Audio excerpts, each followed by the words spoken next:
Chapter 1 of The Expenses of the Sovereign or Commonwealth by Adam Smith. The first duty of the sovereign, that of protecting the society from the violence and invasion of other independent societies, can be performed only by means of a military force. But the expense both of preparing this military force in time of peace and of employing it in time of war is very different in the different states of society, in the different periods of improvement. Among nations of hunters, the lowest and rudest state of society, such as we find it among the native tribes of North America, every man is a warrior as well as a hunter. When he goes to war, either to defend his society or to revenge the injuries which have been done to it by other societies, he maintains himself by his own labor, in the same manner as when he lives at home. His society, for in this state of things there is properly neither sovereign nor commonwealth, is at no sort of expense, either to prepare him for the field or to maintain him while he is in it. Among nations of shepherds, a more advanced state of society, such as we find it among the Tartars and Arabs, every man is, in the same manner, a warrior. Such nations have commonly no fixed habitation, but live either in tents or in a sort of covered wagons, which are easily transported from place to place. The whole tribe or nation changes its situation according to the different seasons of the year, as well as according to other accidents. When its herds and flocks have consumed the forage of one part of the country, it removes to another, and from that to a third. In the dry season, it comes down to the banks of the rivers. In the wet season, it retires to the upper country. When such a nation goes to war, the warriors will not trust their herds and flocks to the feeble defense of their old men, their women and children, and their old men, their women and children, will not be left behind without defense and without subsistence. The whole nation, besides, being accustomed to a wandering life, even in time of peace, easily takes the field in time of war. Whether it marches as an army or moves about as a company of herdsmen, the way of life is nearly the same, though the object proposed by it be very different. They all go to war together, therefore, and everyone does as well as he can. Among the Tartars, even the women have been frequently known to engage in battle. If they conquer, whatever belongs to the hostile tribe is the recompense of the victory. But if they are vanquished, all is lost, and not only their herds and flocks, but their women and children become the booty of the conqueror. Even the greater part of those who survive the action are obliged to submit to him for the sake of immediate subsistence. The rest are commonly dissipated and dispersed in the desert. The ordinary life, the ordinary exercise of a Tartar or Arab, prepares him sufficiently for war. Running, wrestling, cudgel playing, throwing the javelin, drawing the bow, etc., are the common pastimes of those who live in the open air, and are all of them the images of war. When a Tartar or Arab actually goes to war, he is maintained by his own herds and flocks, which he carries with him, in the same manner as in peace. His chief or sovereign, for those nations have all chiefs or sovereigns, is at no sort of expense in preparing him for the field, and when he is in it, the chance of plunder is the only pay which he either expects or requires. An army of hunters can seldom exceed 200 or 300 men. The precarious subsistence which the chase affords could seldom allow a greater number to keep together for any considerable time. An army of shepherds, on the contrary, may sometimes amount to 200 or 300,000, as long as nothing stops their progress, as long as they can go on from one district, of which they have consumed the forage, to another, which is yet entire. There seems to be scarce any limit to the number who can march on together. A nation of hunters can never be formidable to the civilized nations in their neighborhood. A nation of shepherds may. Nothing can be more contemptible than an Indian war in North America. Nothing, on the contrary, can be more dreadful than a Tartar invasion has frequently been in Asia. The judgment of Thucydides, that both Europe and Asia could not resist the Scythians united, has been verified by the experience of all ages.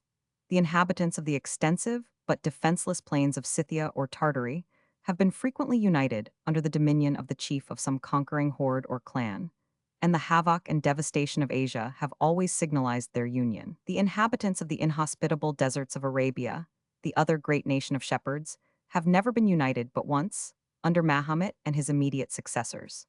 Their union, which was more the effect of religious enthusiasm than of conquest, was signalized in the same manner.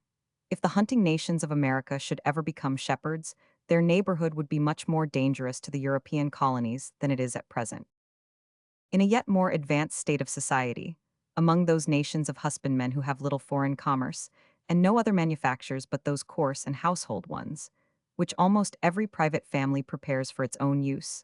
Every man, in the same manner, either is a warrior or easily becomes such. Those who live by agriculture generally pass the whole day in the open air, exposed to all the inclemencies of the seasons. The hardiness of their ordinary life prepares them for the fatigues of war, to some of which their necessary occupations bear a great analogy. The necessary occupation of a ditcher prepares him to work in the trenches and to fortify a camp, as well as to enclose a field. The ordinary pastimes of such husbandmen are the same as those of shepherds, and are in the same manner the images of war. But as husbandmen have less leisure than shepherds, they are not so frequently employed in those pastimes. They are soldiers, but soldiers not quite so much masters of their exercise. Such as they are, however, it seldom costs the sovereign or commonwealth any expense to prepare them for the field. Agriculture, even in its rudest and lowest state, supposes a settlement, some sort of fixed habitation, which cannot be abandoned without great loss. When a nation of mere husbandmen, therefore, goes to war, the whole people cannot take the field together. The old men, the women and children at least, must remain at home to take care of the habitation. All the men of the military age, however, may take the field, and in small nations of this kind have frequently done so. In every nation, the men of the military age are supposed to amount to about a fourth or a fifth part of the whole body of the people. If the campaign, too, should begin after seed time and end before harvest, both the husbandman and his principal laborers can be spared from the farm without much loss. He trusts that the work which must be done in the meantime can be well enough executed by the old men, the women, and the children. He is not unwilling, therefore, to serve without pay during a short campaign, and it frequently costs the sovereign or commonwealth as little to maintain him in the field as to prepare him for it. The citizens of all the different states of ancient Greece seem to have served in this manner till after the Second Persian War, and the people of Peloponnesus till after the Peloponnesian War. The Peloponnesians, Thucydides observes, generally left the field in the summer, and returned home to reap the harvest. The Roman people, under their kings, and during the first ages of the Republic, served in the same manner. It was not till the Sage of Veii that they who stayed at home began to contribute something towards maintaining those who went to war. In the European monarchies, which were founded upon the ruins of the Roman Empire, both before and for some time after, the establishment of what is properly called the feudal law, the great lords, with all their immediate dependents, used to serve the crown at their own expense. In the field, in the same manner as at home, they maintained themselves by their own revenue, and not by any stipend or pay which they received from the king upon that particular occasion. In a more advanced state of society, two different causes contribute to render it altogether impossible that they who take the field should maintain themselves at their own expense. Those two causes are the progress of manufactures and the improvement in the art of war. Though a husbandman should be employed in an expedition, provided it begins after seed time and ends before harvest, the interruption of his business will not always occasion any considerable diminution of his revenue. Without the intervention of his labor, nature does herself the greater part of the work which remains to be done. But the moment that an artificer, a smith, a carpenter, or a weaver, for example, quits his workhouse, the sole source of his revenue is completely dried up. Nature does nothing for him, he does all for himself. When he takes the field, therefore, in defense of the public, as he has no revenue to maintain himself, he must necessarily be maintained by the public. But in a country, of which a great part of the inhabitants are artificers and manufacturers, a great part of the people who go to war must be drawn from those classes, and must, therefore, be maintained by the public as long as they are employed in its service.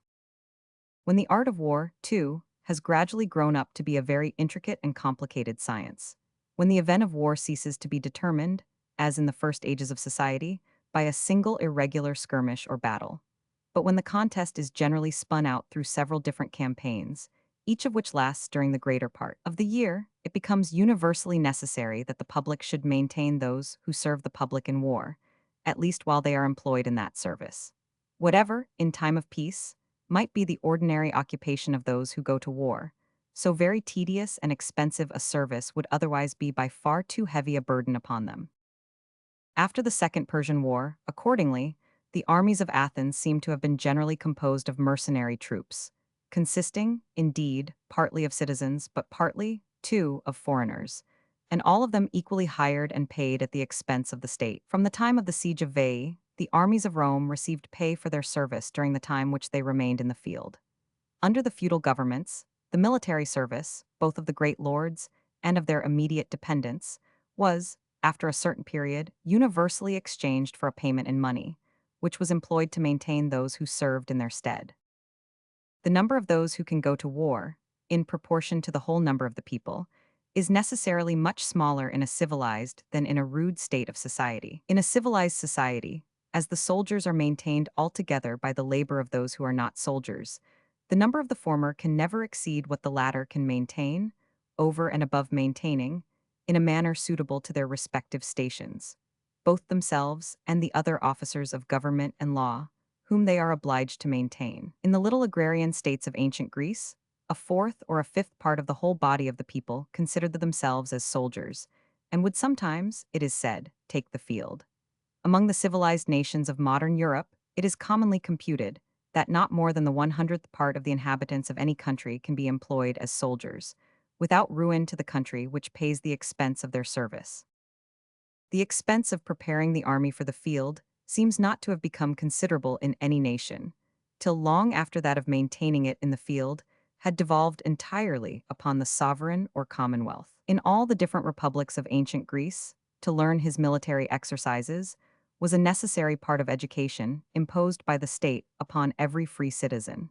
In every city there seems to have been a public field, in which, under the protection of the public magistrate, the young people were taught their different exercises by different masters. In this very simple institution consisted the whole expense which any Grecian state seems ever to have been at, in preparing its citizens for war.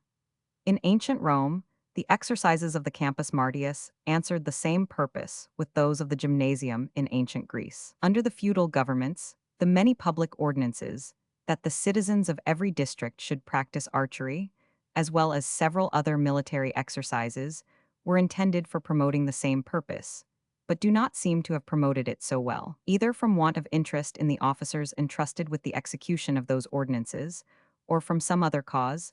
They appear to have been universally neglected.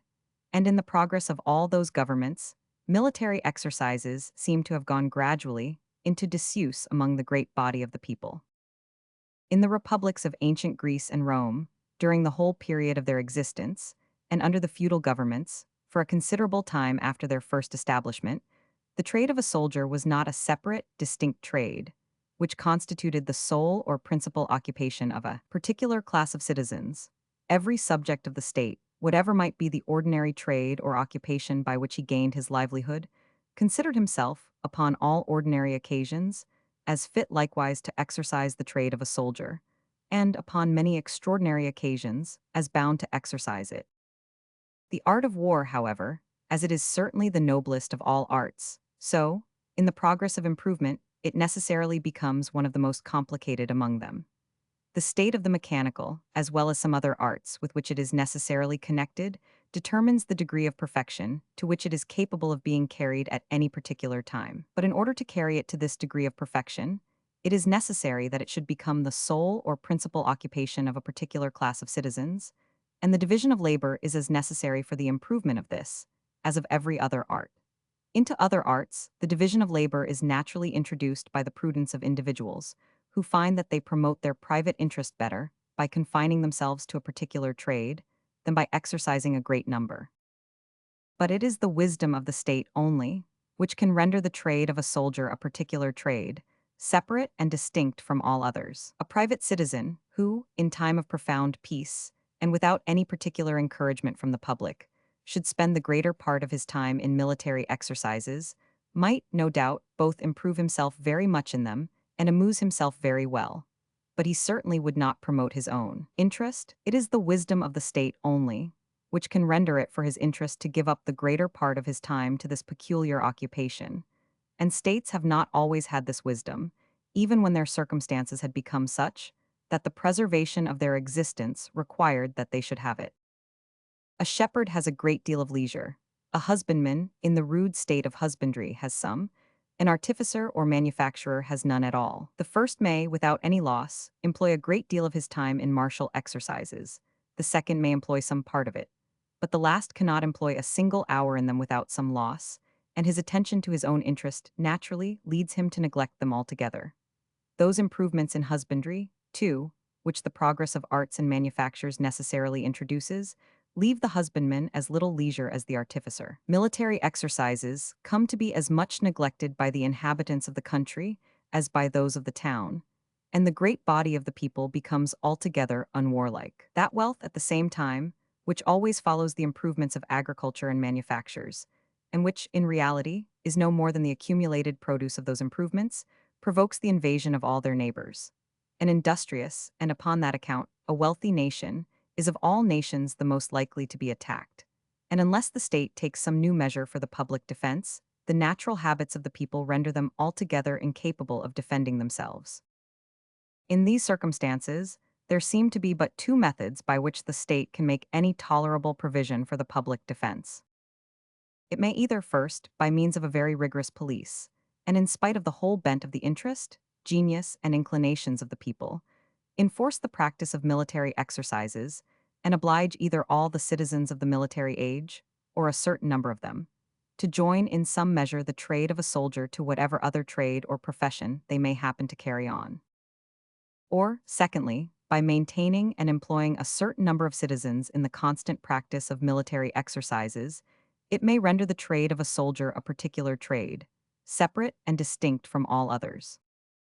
If the state has recourse to the first of those two expedients, its military force is said to consist in a militia. If to the second, it is said to consist in a standing army. The practice of military exercises is the sole or principal occupation of the soldiers of a standing army, and the maintenance or pay which the state affords them is the principal and ordinary fund of their subsistence. Practice of military exercises is only the occasional occupation of the soldiers of a militia, and they derive the principal and ordinary fund of their subsistence from some other occupation. In a militia, the character of the laborer, artificer, or tradesman predominates over that of the soldier. In a standing army, that of the soldier predominates over every other character. And in this distinction seems to consist the essential difference between those two different species of military force. Militias have been of several different kinds. In some countries, the citizens destined for defending the state seem to have been exercised only, without being, if I may say so, regimented. That is, without being divided into separate and distinct bodies of troops, each of which performed its exercises under its own proper and permanent officers. In the republics of ancient Greece and Rome, each citizen, as long as he remained at home, seems to have practiced his exercises, either separately and independently, or with such of his equals as he liked best, and not to have been attached to any particular body of troops till he was actually called upon to take the field. In other countries, the militia has not only been exercised, but regimented. In England, in Switzerland, and, I believe, in every other country of modern Europe, where any imperfect military force of this kind has been established, every militiaman is, even in time of peace, attached to a particular body of troops, which performs its exercises under its own proper and permanent officers. Before the invention of firearms, that army was superior in which the soldiers had, each individually, the greatest skill and dexterity in the use of their arms. Strength and agility of body were of the highest consequence, and commonly determined the fate of battles. But this skill and dexterity in the use of their arms could be acquired only, in the same manner as fencing is at present, by practicing, not in great bodies, but each man separately in a particular school, under a particular master, or with his own particular equals and companions. Since the invention of firearms, strength and agility of body, or even extraordinary dexterity and skill in the use of arms, though they are far from being of no consequence, are however of less consequence. The nature of the weapon, though it by no means puts the awkward upon a level with the skillful, puts him more nearly so than he ever was before. All the dexterity and skill, it is supposed, which are necessary for using it, can be well enough acquired by practicing in great bodies.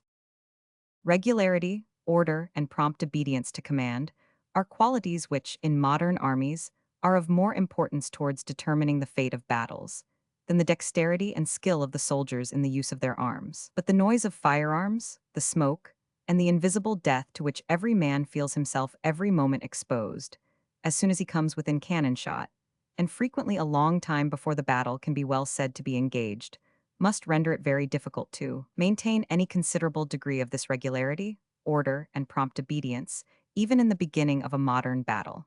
In an ancient battle, there was no noise but what arose from the human voice. There was no smoke, there was no invisible cause of wounds or death.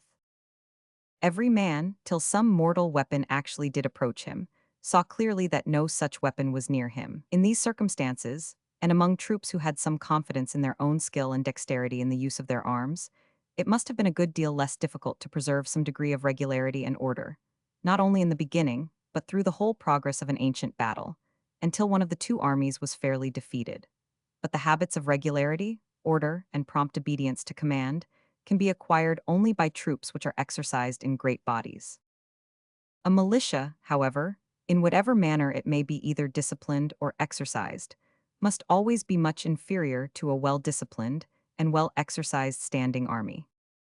The soldiers who are exercised only once a week or once a month can never be so expert in the use of their arms as those who are exercised every day or every other day. And though this circumstance may not be of so much consequence in modern as it was in ancient times, yet the acknowledged superiority of the Prussian troops, owing, it is said, very much to their superior expertness in their exercise, may satisfy us that it is, even at this day, of very considerable consequence. The soldiers, who are bound to obey their officer only once a week or once a month, and who are at all other times at liberty to manage their own affairs their own way, without being, in any respect, accountable to him, can never be under the same awe in his presence, can never have the same disposition to ready obedience, with those whose whole life and conduct are every day directed by him, and who every day even rise and go to bed, or at least retire to their quarters, according to his orders. In what is called discipline, or in the habit of ready obedience, a militia must always be still more inferior to a standing army than it may sometimes be in what is called the manual exercise, or in the management and use of its arms. But in modern war, the habit of ready and instant obedience is of much greater consequence than a considerable superiority in the management of arms. Those militias which, like the Tartar or Arab militia, go to war under the same chieftains whom they are accustomed to obey in peace, are by far the best. In respect for their officers, in the habit of ready obedience, they approach nearest to standing armies. The Highland militia, when it served under its own chieftains, had some advantage of the same kind. As the Highlanders, however, were not wandering, but stationary shepherds, as they had all a fixed habitation, and were not, in peaceable times, accustomed to follow their chieftain from place to place. So, in time of war, they were less willing to follow him to any considerable distance, or to continue for any long time in the field. When they had acquired any booty, they were eager to return home, and his authority was seldom sufficient to detain them. In point of obedience, they were always much inferior to what is reported of the Tartars and Arabs. As the Highlanders, too, from their stationary life, spend less of their time in the open air, they were always less accustomed to military exercises, and were less expert in the use of their arms than the Tartars and Arabs are said to be. A militia of any kind, it must be observed, however, which has served for several successive campaigns in the field, becomes in every respect a standing army. The soldiers are every day exercised in the use of their arms, and, being constantly under the command of their officers, are habituated to the same prompt obedience which takes place in standing armies. What they were before they took the field is of little importance. They necessarily become in every respect a standing army, after they have passed a few campaigns in it. Should the war in America drag out through another campaign, the American militia may become, in every respect, a match for that standing army, of which the valor appeared, in the last war at least, not inferior to that of the hardiest veterans of France and Spain. This distinction being well understood, the history of all ages, it will be found, here's testimony to the irresistible superiority which a well-regulated standing army has over a militia. One of the first standing armies, of which we have any distinct account in any well-authenticated history, is that of Philip of Macedon. His frequent wars with the Thracians, Illyrians, Thessalians, and some of the Greek cities in the neighborhood of Macedon gradually formed his troops, which in the beginning were probably militia, to the exact discipline of a standing army. When he was at peace, which he was very seldom, and never for any long time together, he was careful not to disband that army. It vanquished and subdued, after a long and violent struggle, indeed, the gallant and well-exercised militias of the principal republics of ancient Greece, and afterwards, with very little struggle, the effeminate and ill-exercised militia of the great Persian Empire. The fall of the Greek republics, and of the Persian Empire, was the effect of the irresistible superiority which a standing arm has over every other sort of militia. It is the first great revolution in the affairs of mankind of which history has preserved any distinct and circumstantial account. The fall of Carthage and the consequent elevation of Rome is the second. All the varieties in the fortune of those two famous republics may very well be accounted for from the same cause. From the end of the first to the beginning of the Second Carthaginian War, the armies of Carthage were continually in the field, and employed under three great generals, who succeeded one another in the command. Amilcar, his son-in-law Asdrubal, and his son Annibal, first in chastising their own rebellious slaves, afterwards in subduing the revolted nations of Africa, and lastly, in conquering the great kingdom of Spain. The army which Annibal led from Spain into Italy must necessarily, in those different wars, have been gradually formed to the exact discipline of a standing army. The Romans, in the meantime, though they had not been altogether at peace, yet they had not, during this period, been engaged in any war of very great consequence, and their military discipline, it is generally said, was a good deal relaxed. The Roman armies which Annibal encountered at Trebai, Thrasymnus, and Canna were militia opposed to a standing army. This circumstance, it is probable, contributed more than any other to determine the fate of those battles. The standing army which Annibal left behind him in Spain had the like superiority over the militia which the Romans sent to oppose it, and, in a few years, under the command of his brother, the younger Asdrubal, expelled them almost entirely from that country. Annibal was ill supplied from home. The Roman militia, being continually in the field, became, in the progress of the war, a well-disciplined and well-exercised standing army, and the superiority of Annibal grew every day less and less. Asdrubal judged it necessary to lead the whole, or almost the whole, of the standing army which he commanded in Spain, to the assistance of his brother in Italy. In this march he is said to have been misled by his guides, and in a country which he did not know, was surprised and attacked by another standing army, in every respect equal or superior to his own, and was entirely defeated. When Asdrubal had left Spain, the great Scipio found nothing to oppose him but a militia inferior to his own.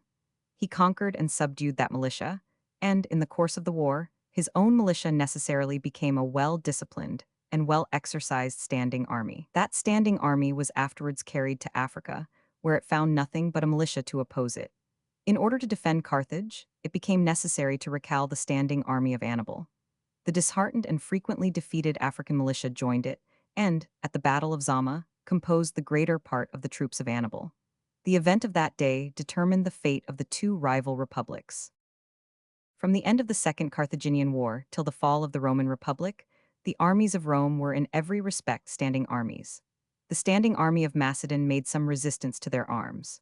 In the height of their grandeur, it cost them 2 great wars and 3 great battles to subdue that little kingdom, of which the conquest would probably have been still more difficult, had it not been for the cowardice of its last king. The militias of all the civilized nations of the ancient world, of Greece, of Syria, and of Egypt, made but a feeble resistance to the standing armies of Rome. The militias of some barbarous nations defended themselves much better.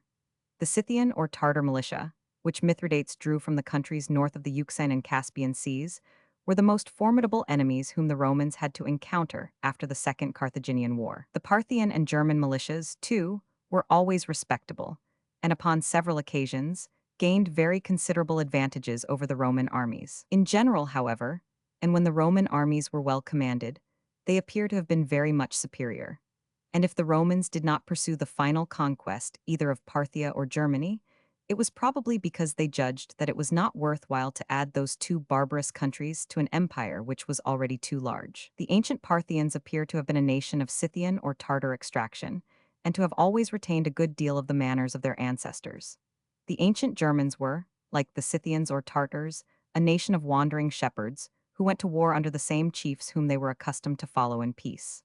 Their militia was exactly of the same kind with that of the Scythians or Tartars, from whom, too, they were probably descended.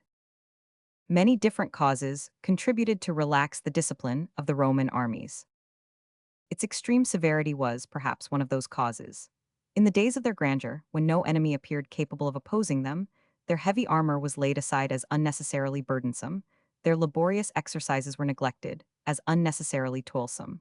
Under the Roman emperors, besides, the standing armies of Rome, those particularly which guarded the German and Pannonian frontiers, became dangerous to their masters, against whom they used frequently to set up their own generals. In order to render them less formidable, according to some authors, Diocletian, according to others, Constantine, first withdrew them from the frontier, where they had always before been encamped in great bodies, generally of 2 or 3 legions each, and dispersed them in small bodies through the different provincial towns, from whence they were scarce ever removed, but when it became necessary to repel an invasion. Small bodies of soldiers, quartered in trading and manufacturing towns, and seldom removed from those quarters, became themselves tradesmen, artificers, and manufacturers. The civil came to predominate over the military character, and the standing armies of Rome gradually degenerated into a corrupt, neglected, and undisciplined militia, incapable of resisting the attack of the German and Scythian militias, which soon afterwards invaded the Western Empire. It was only by hiring the militia of some of those nations to oppose to that of others that the emperors were for some time able to defend themselves. The fall of the Western Empire is the third great revolution in the affairs of mankind, of which ancient history has preserved any distinct or circumstantial account. It was brought about by the irresistible superiority which the militia of a barbarous has over that of a civilized nation, which the militia of a nation of shepherds has over that of a nation of husbandmen, artificers, and manufacturers. The victories which have been gained by militias have generally been, not over standing armies, but over other militias, in exercise and discipline inferior to themselves. Such were the victories which the Greek militia gained over that of the Persian Empire, and such, too, were those which, in later times, the Swiss militia gained over that of the Austrians and Burgundians. The military force of the German and Scythian nations, who established themselves upon ruins of the Western Empire, continued for some time to be of the same kind in their new settlements as it had been in their original country. It was a militia of shepherds and husbandmen, which, in time of war, took the field under the command of the same chieftains whom it was accustomed to obey in peace. It was, therefore, tolerably well exercised and tolerably well disciplined. As arts and industry advanced, however, the authority of the chieftains gradually decayed, and the great body of the people had less time to spare for military exercises. Both the discipline and the exercise of the feudal militia, therefore, went gradually to ruin, and standing armies were gradually introduced to supply the place of it. When the expedient of a standing army, besides, had once been adopted by one civilized nation, it became necessary that all its neighbors should follow the example. They soon found that their safety depended upon their doing so, and that their own militia was altogether incapable of resisting the attack of such an army. The soldiers of a standing army, though they may never have seen an enemy, yet have frequently appeared to possess all the courage of veteran troops, and, the very moment that they took the field, to have been fit to face the hardiest and most experienced veterans. In 1756, when the Russian army marched into Poland, the valor of the Russian soldiers did not appear inferior to that of the Prussians, at that time supposed to be the hardiest and most experienced veterans in Europe. The Russian Empire, however, had enjoyed a profound peace for near 20 years before, and could at that time have very few soldiers who had ever seen an enemy. When the Spanish War broke out in 1739, England had enjoyed a profound peace for about 8–20 years. The valor of her soldiers, however, far from being corrupted by that long peace, was never more distinguished than in the attempt upon Carthagena, the first unfortunate exploit of that unfortunate war.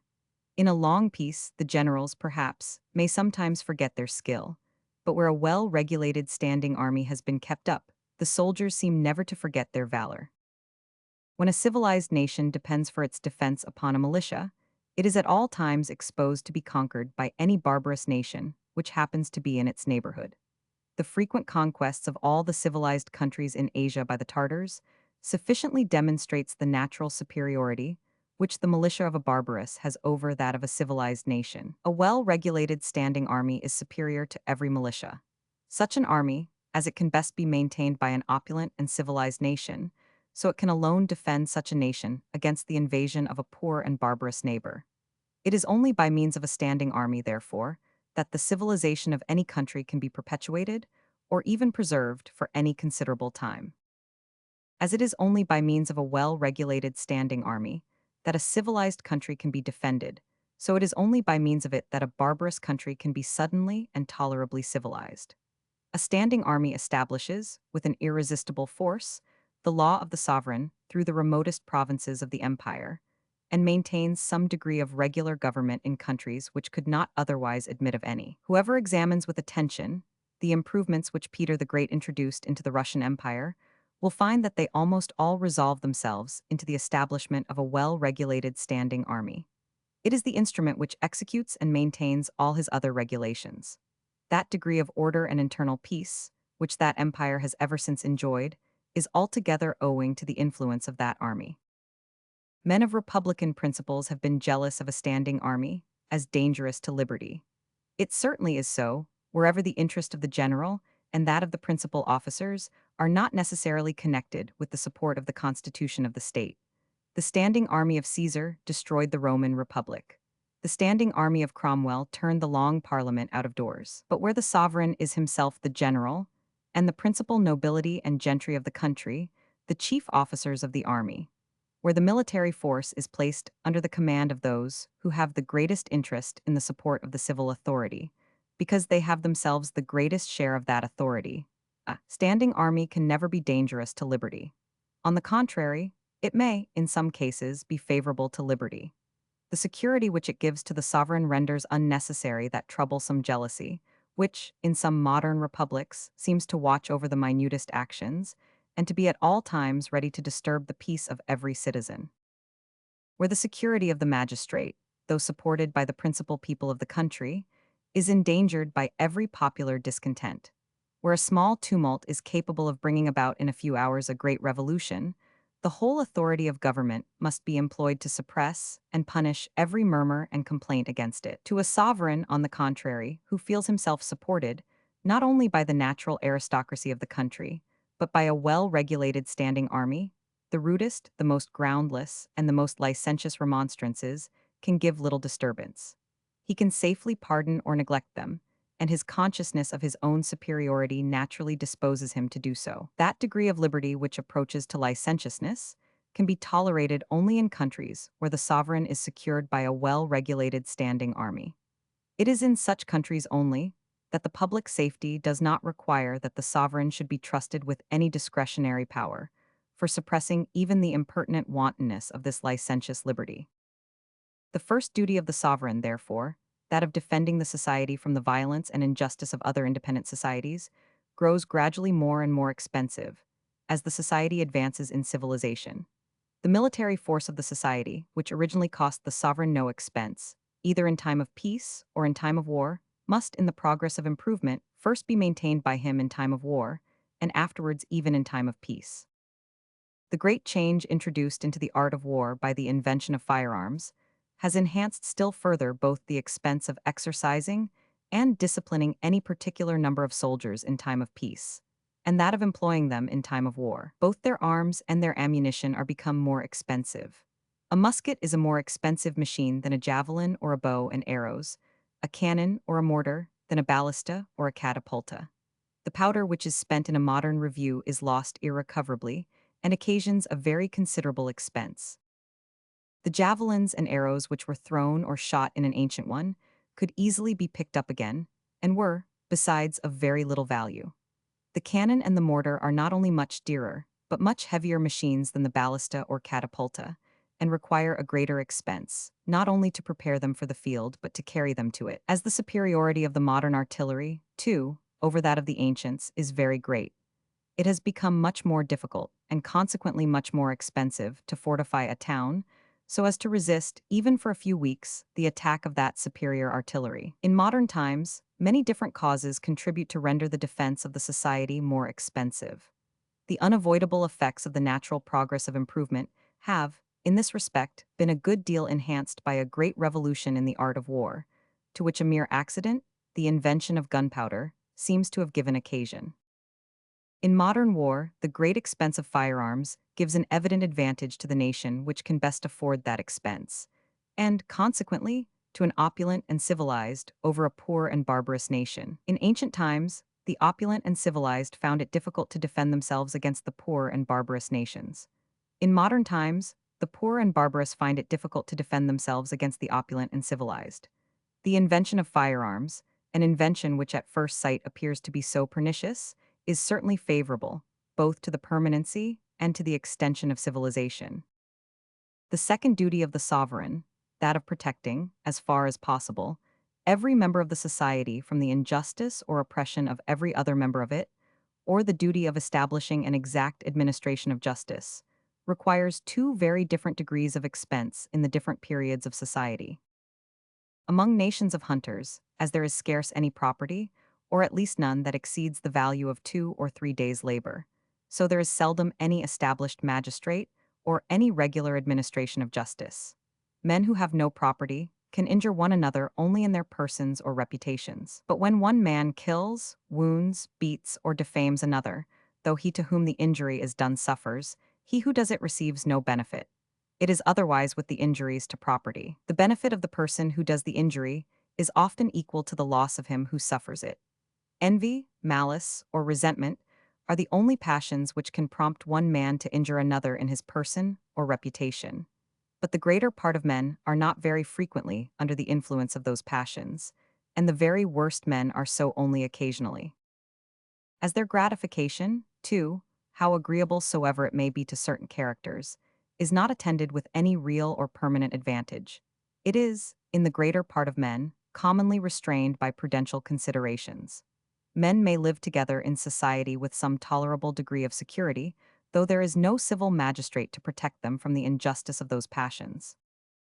But avarice and ambition in the rich, in the poor the hatred of labor and the love of present ease and enjoyment, are the passions which prompt to invade property. Passions much more steady in their operation, and much more universal in their influence. Wherever there is a great property, there is great inequality. For one very rich man, there must be at least 500 poor, and the affluence of the few supposes the indigence of the many. The affluence of the rich excites the indignation of the poor, who are often both driven by want and prompted by envy to invade his possessions. It is only under the shelter of the civil magistrate that the owner of that valuable property, which is acquired by the labor of many years, or perhaps of many successive generations, can sleep a single night in security. He is at all times surrounded by unknown enemies, whom, though he never provoked, he can never appease, and from whose injustice he can be protected only by the powerful arm of the civil magistrate, continually held up to chastise it. The acquisition of valuable and extensive property, therefore, necessarily requires the establishment of civil government. Where there is no property, or at least none that exceeds the value of 2 or 3 days' labor, civil government is not so necessary. 153 Government supposes a certain subordination. But as the necessity of civil government gradually grows up with the acquisition of valuable property, so the principal causes, which naturally introduce subordination, gradually grow up with the growth of that valuable property. The causes or circumstances which naturally introduce subordination, or which naturally and antecedent to any civil institution, give some men some superiority over the greater part of their brethren, seem to be four in number.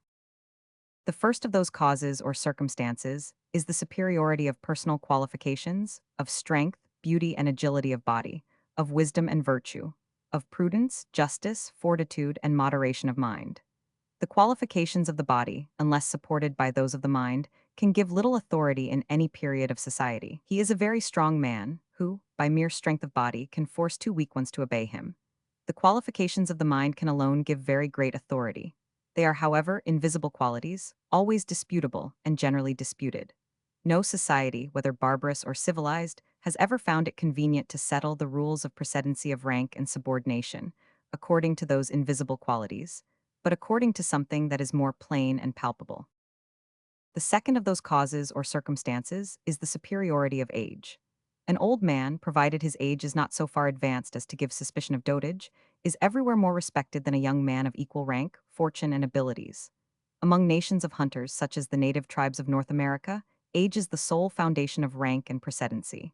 Among them, father is the appellation of a superior, brother of an equal, and son of an inferior. In the most opulent and civilized nations, age regulates rank among those who are in every other respect equal, and among whom, therefore, there is nothing else to regulate it.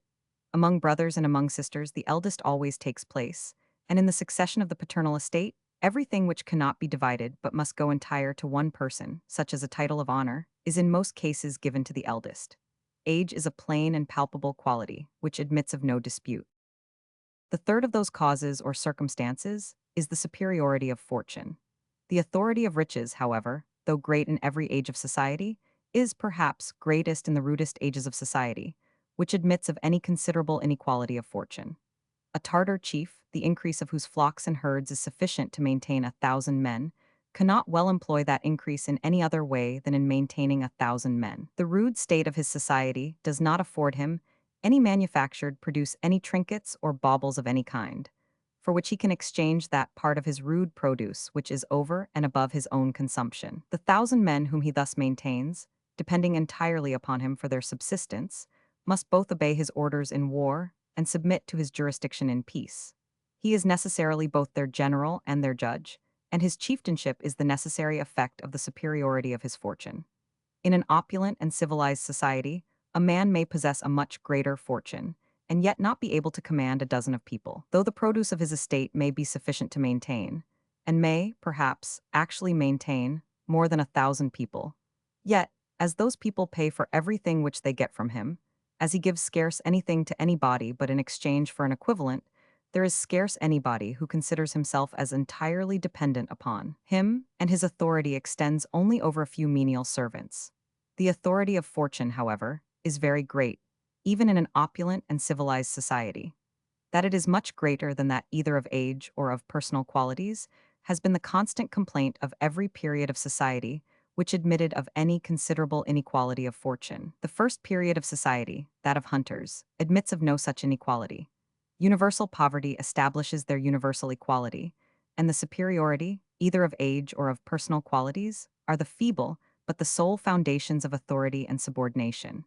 There is, therefore, little or no authority or subordination in this period of society. The second period of society, that of shepherds, admits of very great inequalities of fortune, and there is no period in which the superiority of fortune gives so great authority to those who possess it.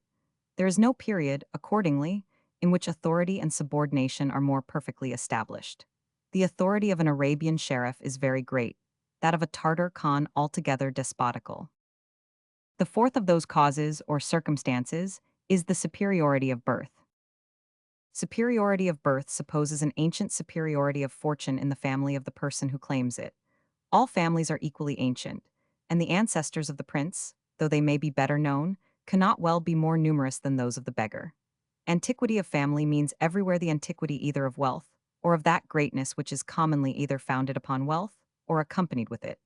Upstart greatness is everywhere less respected than ancient greatness. The hatred of usurpers, the love of the family of an ancient monarch, are in a great measure founded upon the contempt which men naturally have for the former, and upon their veneration for the latter. As a military officer submits, without reluctance, to the authority of a superior by whom he has always been commanded, but cannot bear that his inferior should be set over his head, so men easily submit to a family to whom they and their ancestors have always submitted, but are fired with indignation when another family, in whom they had never acknowledged any such superiority, assumes a dominion over them. The distinction of birth, being subsequent to the inequality of fortune, can have no place in nations of hunters, among whom all men, being equal in fortune, must likewise be very nearly equal in birth. The son of a wise and brave man may, indeed, even among them, be somewhat more respected than a man of equal merit, who has the misfortune to be the son of a fool or a coward. The difference, however, will not be very great, and there never was, I believe, a great family in the world, whose illustration was entirely derived from the inheritance of wisdom and virtue. The distinction of birth not only may, but always does, take place among nations of shepherds. Such nations are always strangers to every sort of luxury, and great wealth can scarce ever be dissipated among them by improvident profusion.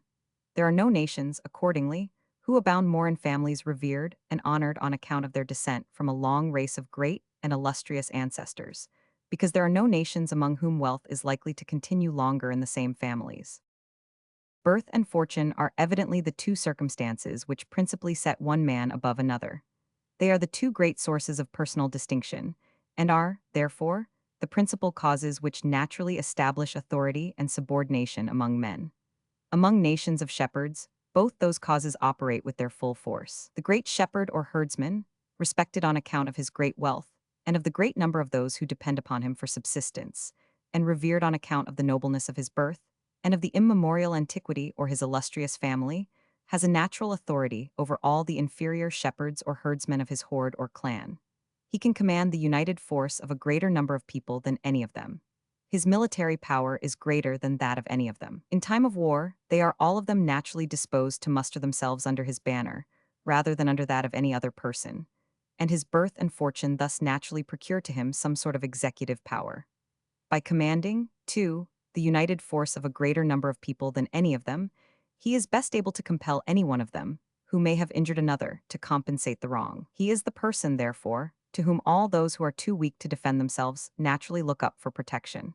It is to him that they naturally complain of the injuries which they imagine have been done to them, and his interposition, in such cases, is more easily submitted to, even by the person complained of, than that of any other person would be. His birth and fortune thus naturally procure him some sort of judicial authority. It is in the age of shepherds, in the second period of society, that the inequality of fortune first begins to take place, and introduces among men a degree of authority and subordination, which could not possibly exist before.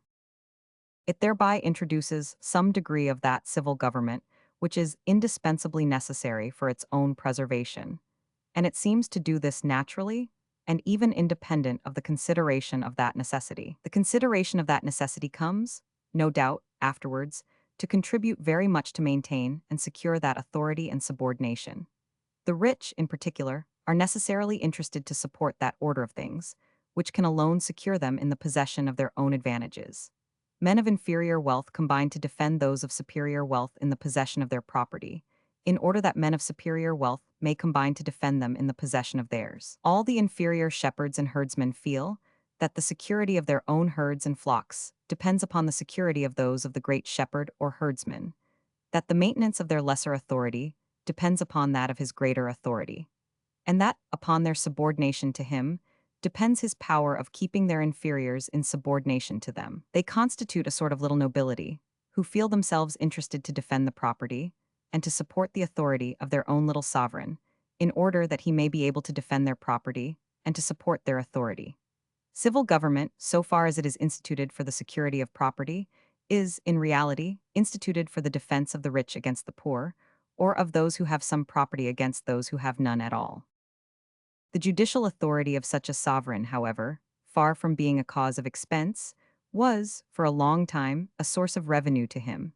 The persons who applied to him for justice were always willing to pay for it, and a present never failed to accompany a petition. After the authority of the sovereign, too, was thoroughly established, the person found guilty, over and above the satisfaction which he was obliged to make to the party, was likewise forced to pay an amercement to the sovereign. He had given trouble, he had disturbed, he had broke the peace of his lord the king, and for those offenses an amercement was thought due. In the Tartar governments of Asia, in the governments of Europe which were founded by the German and Scythian nations who overturned the Roman Empire, the administration of justice was a considerable source of revenue, both to the sovereign and to all the lesser chiefs or lords who exercised under him any particular jurisdiction, either over some particular tribe or clan, or over some particular territory or district. Originally, both the sovereign and the inferior chiefs used to exercise this jurisdiction in their own persons. Afterwards, they universally found it convenient to delegate it to some substitute, bailiff, or judge. This substitute, however, was still obliged to account to his principal or constituent for the profits of the jurisdiction. Whoever reads the instructions, they are to be found in Tyrrell's History of England, which were given to the judges of the circuit in the time of Henry II, will see clearly that those judges were a sort of itinerant factors, sent round the country for the purpose of levying certain branches of the king's revenue. In those days, the administration of justice not only afforded a certain revenue to the sovereign, but to procure this revenue seems to have been one of the principal advantages which he proposed to obtain by the administration of justice. This scheme of making the administration of justice subservient to the purposes of revenue could scarce fail to be productive of several very gross abuses. The person who applied for justice with a large present in his hand was likely to get something more than justice, while he who applied for it with a small one was likely to get something less. Justice, too, might frequently be delayed, in order that this present might be repeated. The amercement, besides, of the person complained of, might frequently suggest a very strong reason for finding him in the wrong, even when he had not really been so. That such abuses were far from being uncommon, the ancient history of every country in Europe bears witness. When the sovereign or chief exercises his judicial authority in his own person, how much soever he might abuse it, it must have been scarce possible to get any redress, because there could seldom be any body powerful enough to call him to account. When he exercised it by a bailiff, indeed, redress might sometimes be had. If it was for his own benefit only, that the bailiff had been guilty of an act of injustice, the sovereign himself might not always be unwilling to punish him or to oblige him to repair the wrong. But if it was for the benefit of his sovereign, if it was in order to make court to the person who appointed him and who might prefer him that he had committed any act of oppression, redress would, upon most occasions, be as impossible as if the sovereign had committed it himself. In all barbarous governments, accordingly, in all those ancient governments of Europe in particular, which were founded upon the ruins of the Roman Empire, the administration of justice appears for a long time to have been extremely corrupt, far from being quite equal and impartial, even under the best monarchs, and altogether profligate under the worst. Among nations of shepherds, where the sovereign or chief is only the greatest shepherd or herdsman of the horde or clan, he is maintained in the same manner as any of his vassals or subjects, by the increase of his own herds or flocks. Among those nations of husbandmen, who are but just come out of the shepherd state, and who are not much advanced beyond that state, such as the Greek tribes appear to have been about the time of the Trojan War, and our German and Scythian ancestors, when they first settled upon the ruins of the Western Empire, the sovereign or chief is, in the same manner, only the greatest landlord of the country and is maintained in the same manner as any other landlord, by a revenue derived from his own private estate, or from what, in modern Europe, was called the domain of the crown. His subjects, upon ordinary occasions, contribute nothing to his support, except when, in order to protect them from the oppression of some of their fellow subjects, they stand in need of his authority. The presents which they make him upon such occasions constitute the whole ordinary revenue, the whole of the emoluments which, except, perhaps, upon some very extraordinary emergencies, he derives from his dominion over them. When Agamemnon, in Homer, offers to Achilles, for his friendship, the sovereignty of 7 Greek cities, the sole advantage which he mentions as likely to be derived from it was that the people would honor him with presents. As long as such presents, as long as the emoluments of justice, or what may be called the fees of court, constituted, in this manner, the whole ordinary revenue which the sovereign derived from his sovereignty, it could not well be expected, it could not even decently be proposed, that he should give them up altogether. It might, and it frequently was proposed, that he should regulate and ascertain them. But after they had been so regulated and ascertained, how to hinder a person who was all-powerful from extending them beyond those regulations was still very difficult, not to say impossible. During the continuance of this state of things, therefore, the corruption of justice, naturally resulting from the arbitrary and uncertain nature of those presents, scarce admitted of any effectual remedy. But when, from different causes, chiefly from the continually increasing expense of defending the nation against the invasion of other nations, the private estate of the sovereign had become altogether insufficient for defraying the expense of the sovereignty, and when it had become necessary that the people should, for their own security, contribute towards this expense by taxes of different kinds, it seems to have been very commonly stipulated that no present for the administration of justice should, under any pretense, be accepted either by the sovereign or by his bailiffs and substitutes, the judges. Those presents, it seems to have been supposed, could more easily be abolished altogether than effectually regulated and ascertained. Fixed salaries were appointed to the judges, which were supposed to compensate to them the loss of whatever might have been their share of the ancient emoluments of justice, as the taxes more than compensated to the sovereign the loss of his. Justice was then said to be administered gratis. Justice, however, never was in reality administered gratis in any country. Lawyers and attorneys, at least, must always be paid by the parties, and if they were not, they would perform their duty still worse than they actually perform it. The fees annually paid to lawyers and attorneys amount, in every court, to a much greater sum than the salaries of the judges. The circumstance of those salaries being paid by the crown can nowhere much diminish the necessary expense of a lawsuit. But it was not so much to diminish the expense, as to prevent the corruption of justice, that the judges were prohibited from receiving my present or fee from the parties.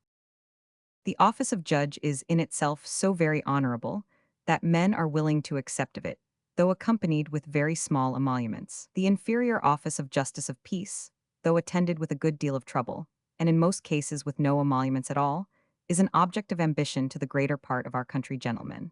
The salaries of all the different judges, high and low, together with the whole expense of the administration and execution of justice, even where it is not managed with very good economy, makes, in any civilized country, but a very inconsiderable part of the whole expense of government.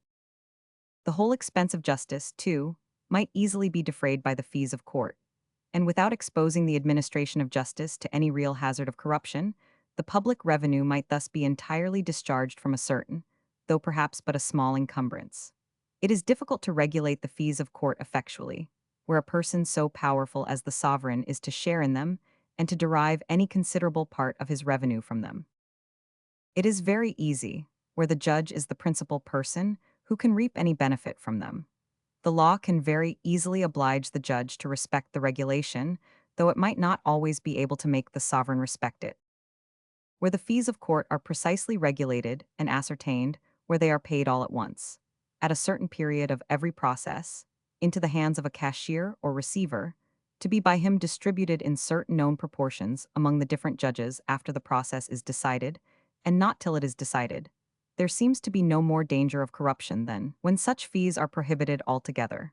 Those fees, without occasioning any considerable increase in the expense of a lawsuit, might be rendered fully sufficient for defraying the whole expense of justice.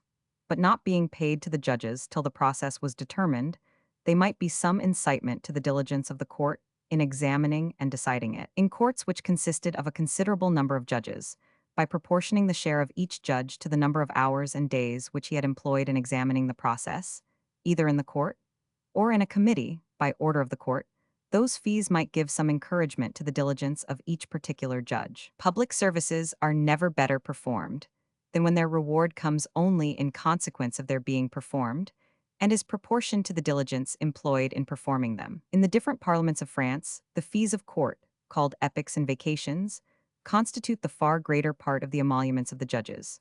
After all deductions are made, the neat salary paid by the crown to a councillor or judge in the Parliament of Thoulouse, in rank and dignity the second Parliament of the kingdom, amounts only to 150 livres, about £6, 11 pounds sterling a year. About 7 years ago, that sum was in the same place the ordinary yearly wages of a common footman. The distribution of these epochs, too, is according to the diligence of the judges. A diligent judge gains a comfortable, though moderate revenue by his office. An idle one gets little more than his salary. Those parliaments are perhaps in many respects not very convenient courts of justice, but they have never been accused, they seem never even to have been suspected of corruption. The fees of court seem originally to have been the principal support of the different courts of justice in England. Each court endeavored to draw to itself as much business as it could, and was, upon that account, willing to take cognizance of many suits which were not originally intended to fall under its jurisdiction.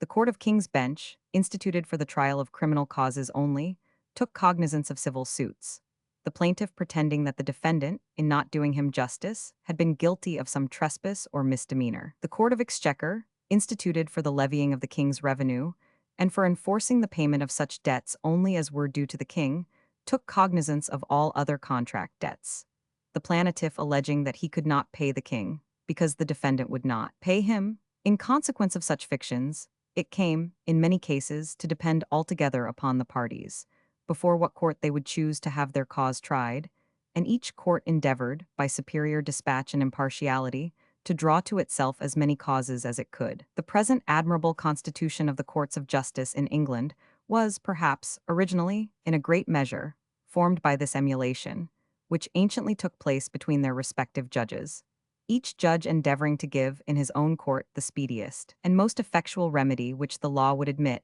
for every sort of injustice. Originally, the courts of law gave damages only for breach of contract. The Court of Chancery, as a court of conscience, first took upon it to enforce the specific performance of agreements. When the breach of contract consisted in the non-payment of money, the damage sustained could be compensated in no other way than by ordering payment, which was equivalent to a specific performance of the agreement. In such cases, therefore, the remedy of the courts of law was sufficient. It was not so in others. When the tenant sued his lord for having unjustly outed him of his lease, the damages which he recovered were by no means equivalent to the possession of the land. Such causes, therefore, for some time, went all to the Court of Chancery, to the no small loss of the courts of law. It was to draw back such causes to themselves that the courts of law are said to have invented the artificial and fictitious writ of ejectment, the most effectual remedy for an unjust outer or dispossession of land.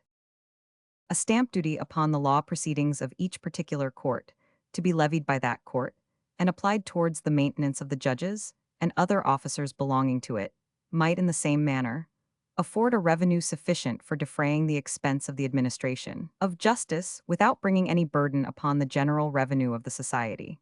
The judges, indeed, might in this case be under the temptation of multiplying unnecessarily the proceedings upon every cause, in order to increase, as much as possible, the produce of such a stamp duty. It has been the custom in modern Europe to regulate, upon most occasions, the payment of the attorneys and clerks of court according to the number of pages which they had occasion to write.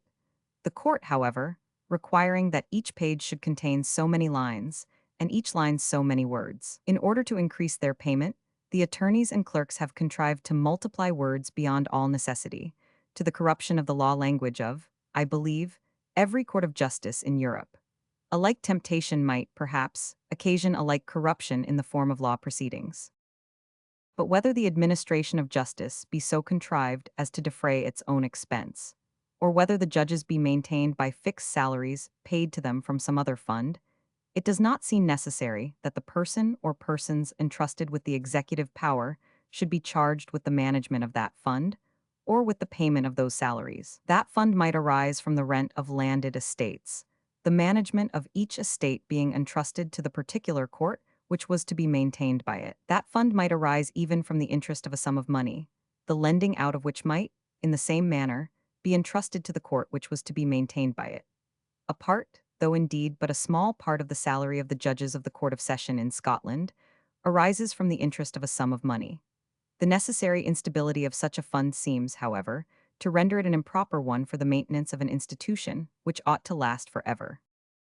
The separation of the judicial from the executive power seems originally to have arisen from the increasing business of the society, in consequence of its increasing improvement. The administration of justice became so laborious and so complicated a duty as to require the undivided attention of the person to whom it was entrusted.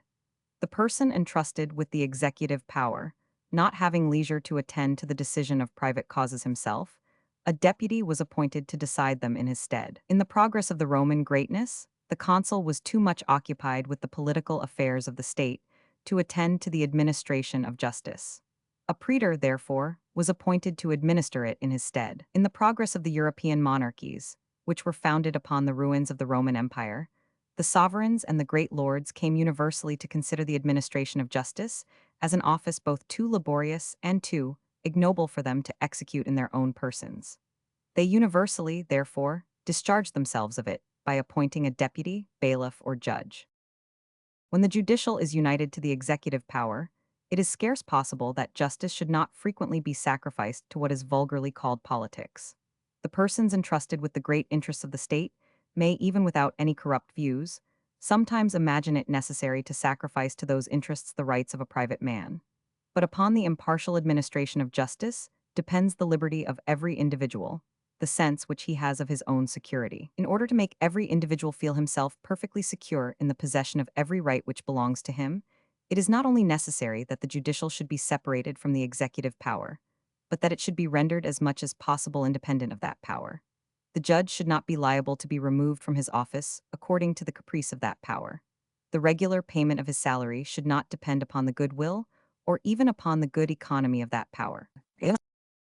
The third and last duty of the sovereign or commonwealth is that of erecting and maintaining those public institutions and those public works, which, though they may be in the highest degree advantageous to a great society, are, however, of such a nature that the profit could never repay the expense to any individual or small number of individuals, and which it, therefore, cannot be expected that any individual or small number of individuals should erect or maintain. The performance of this duty requires, 2, very different degrees of expense in the different periods of society. After the public institutions and public works necessary for the defense of the society, and for the administration of justice, both of which have already been mentioned, the other works and institutions of this kind are chiefly for facilitating the commerce of the society, and those for promoting the instruction of the people. The institutions for instruction are of two kinds: those for the education of the youth, and those for the instruction of people of all ages. The consideration of the manner in which the expense of those different sorts of public works and institutions may be most properly defrayed will divide this third part of the present chapter into three different articles. Article I of the public works and institutions for facilitating the commerce of the society. And first, of those which are necessary for facilitating commerce in general. That the erection and maintenance of the public works which facilitate the commerce of any country, such as good roads, bridges, navigable canals, harbors, etc., must require very different degrees of expense in the different periods of society, is evident without any proof. The expense of making and maintaining the public roads of any country must evidently increase with the annual produce of the land and labor of that country, or with the quantity and weight of the goods, which it becomes necessary to fetch and carry upon those roads. The strength of a bridge must be suited to the number and weight of the carriages which are likely to pass over it. The depth and the supply of water for a navigable canal must be proportioned to the number and tonnage of the lighters which are likely to carry goods upon it, the extent of a harbor, to the number of the shipping which are likely to take shelter in it. It does not seem necessary that the expense of those public works should be defrayed from that public revenue, as it is commonly called, of which the collection and application are in most countries, assigned to the executive power. The greater part of such public works may easily be so managed as to afford a particular revenue, sufficient for defraying their own expense without bringing any burden upon the general revenue of the society. A highway, a bridge, a navigable canal, for example, may in most cases be both made and maintained by a small toll upon the carriages which make use of them, a harbor by a moderate port duty upon the tonnage of the shipping which load or unload in it. The coinage, another institution for facilitating commerce in many countries, not only defrays its own expense, but affords a small revenue or a seigniorage to the sovereign. The post office, another institution for the same purpose, over and above defraying its own expense, affords, in almost all countries, a very considerable revenue to the sovereign. And the carriages which pass over a highway or a bridge, and the lighters which sail upon a navigable canal, pay toll in proportion to their weight or their tonnage. They pay for the maintenance of those public works exactly in proportion to the wear and tear which they occasion of them. It seems scarce possible to invent a more equitable way of maintaining such works. This tax or toll, too, though it is advanced by the carrier, is finally paid by the consumer, to whom it must always be charged in the price of the goods. As the expense of carriage, however, is very much reduced by means of such public works, the goods, notwithstanding the toll, come cheaper to the consumer than they could otherwise have done, their price not being so much raised by the toll as it is lowered by the cheapness of the carriage.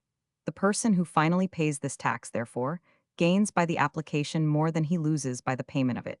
His payment is exactly in proportion to his gain. It is, in reality, no more than a part of that gain which he is obliged to give up, in order to get the rest.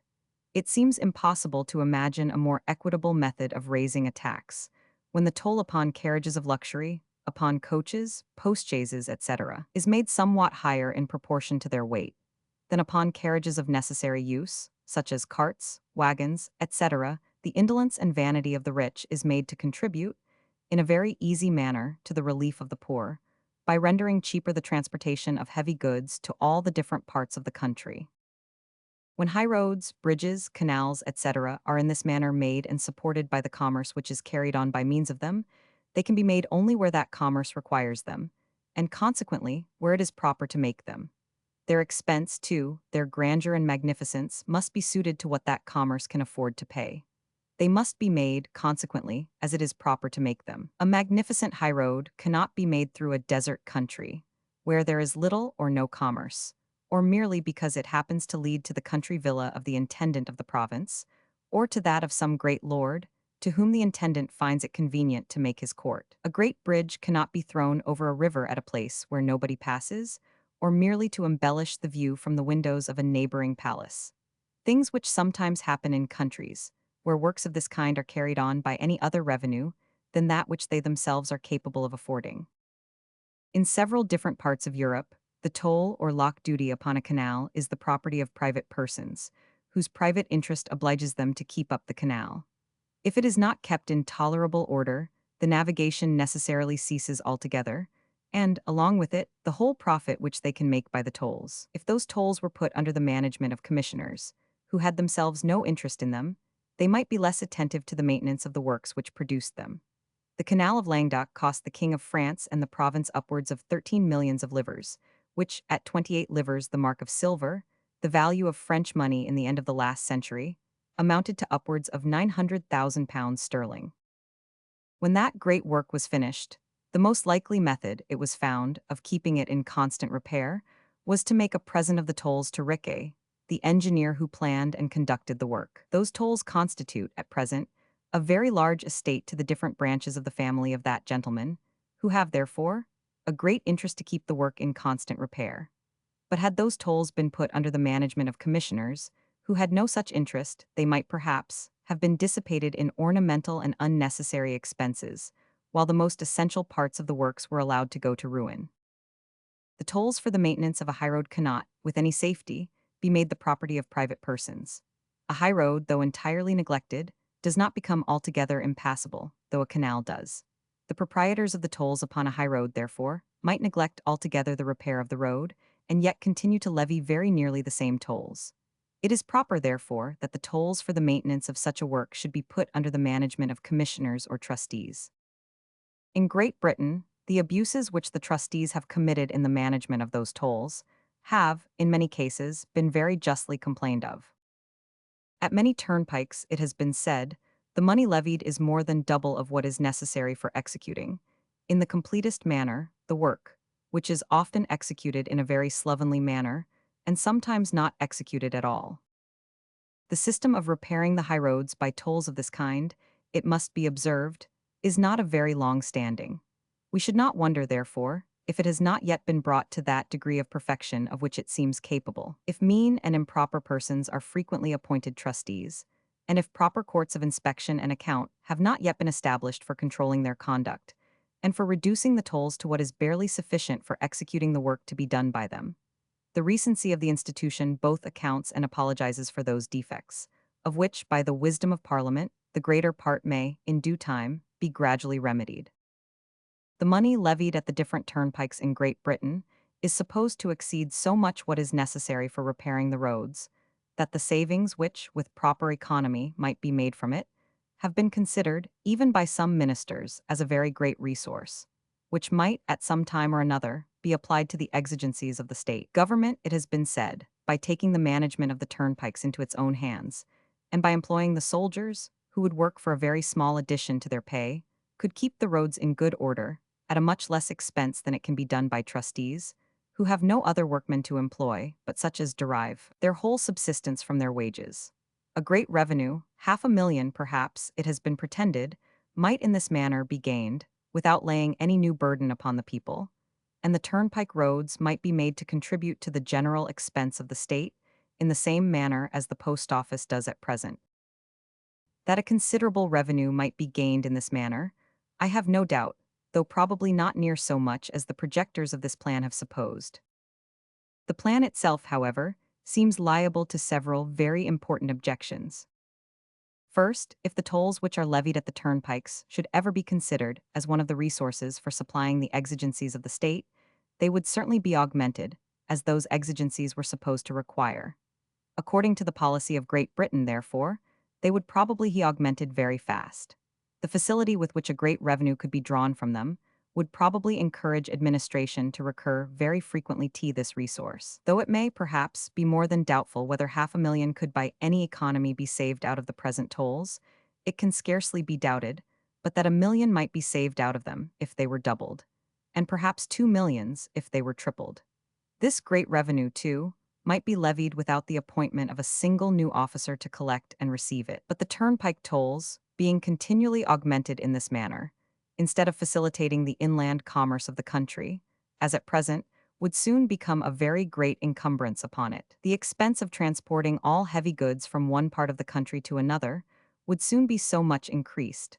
The market for all such goods, consequently, would soon be so much narrowed, that their production would be in a great measure discouraged, and the most important branches of the domestic industry of the country annihilated altogether. Secondly, a tax upon carriages, in proportion to their weight, though a very equal tax when applied to the sole purpose of repairing the roads, is a very unequal one when applied to any other purpose, or to supply the common exigencies of the state.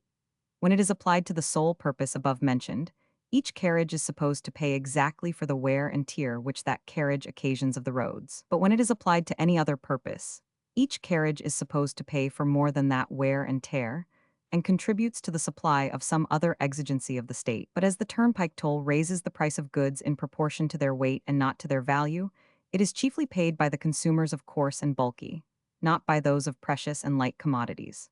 Whatever exigency of the state, therefore, this tax might be intended to supply, that exigency would be chiefly supplied at the expense of the poor, not of the rich, at the expense of those who are least able to supply it, not of those who are most able. Thirdly, if government should at any time neglect the reparation of the highroads, it would be still more difficult than it is at present to compel the proper application of any part of the turnpike tolls. A large revenue might thus be levied upon the people, without any part of it being applied to the only purpose to which a revenue levied in this manner ought ever to be applied. If the meanness and poverty of the trustees of turnpike roads render it sometimes difficult, at present, to oblige them to repair their wrong, their wealth and greatness would render it 10 times more so in the case which is here supposed. In France, the funds destined for the reparation of the highroads are under the immediate direction of the executive power. Those funds consist, partly in a certain number of days' labor, which the country people are in most parts of Europe obliged to give to the reparation of the highways, and partly in such a portion of the general revenue of the state as the king chooses to spare from his other expenses. By the ancient law of France, as well as by that of most other parts of Europe, the labor of the country people was under the direction of a local or provincial magistracy, which had no immediate dependency upon the king's council. But by the present practice, both the labor of the country people and whatever other fund the king may choose to assign for the reparation of the highroads in any particular province or generality are entirely under the management of the intendant, an officer who is appointed and removed by the king's council, who receives his orders from it and is in constant correspondence with it. In the progress of despotism, the authority of the executive power gradually absorbs that of every other power in the state and assumes to itself the management of every branch of revenue which is destined for any public purpose. In France, however, the great post roads, the roads which make the communication between the principal towns of the kingdom, are in general kept in good order, and, in some provinces, are even a good deal superior to the greater part of the turnpike roads of England. But what we call the cross roads, that is, the far greater part of the roads in the country, are entirely neglected, and are in many places absolutely impassable for any heavy carriage. In some places it is even dangerous to travel on horseback, and mules are the only conveyance which can safely be trusted. The proud minister of an ostentatious court may frequently take pleasure in executing a work of splendor and magnificence, such as a great highway, which is frequently seen by the principal nobility, whose applauses not only flatter his vanity, but even contribute to support his interest at court. But to execute a great number of little works, in which nothing that can be done can make any great appearance, or excite the smallest degree of admiration in any traveler, and which, in short, have nothing to recommend them but their extreme utility, is a business which appears, in every respect, too mean and paltry to merit the attention of so great a magistrate. Under such an administration, therefore, such works are almost always entirely neglected. In China, and in several other governments of Asia, the executive power charges itself both with the reparation of the highroads and with the maintenance of the navigable canals. In the instructions which are given to the governor of each province, those objects, it is said, are constantly recommended to him, and the judgment which the court forms of his conduct is very much regulated by the attention which he appears to have paid to this part of his instructions. This branch of public police, accordingly, is said to be very much attended to in all those countries, but particularly in China, where the high roads, and still more the navigable canals, it is pretended, exceed very much everything of the same kind which is known in Europe. The accounts of those works, however, which have been transmitted to Europe, have generally been drawn up by weak and wandering travelers, frequently by stupid and lying missionaries. If they had been examined by more intelligent eyes, and if the accounts of them had been reported by more faithful witnesses, they would not, perhaps, appear to be so wonderful. The account which Bernier gives of some works of this kind in Indostan falls very short of what had been reported of them by other travelers, more disposed to the marvelous than he was. It may too, perhaps, be in those countries, as it is in France, where the great roads, the great communications, which are likely to be the subjects of conversation at the court and in the capital, are attended to and all the rest neglected. In China, besides in Indostan and in several other governments of Asia, the revenue of the sovereign arises almost altogether from a land tax or land rent, which rises or falls with the rise and fall of the annual produce of the land.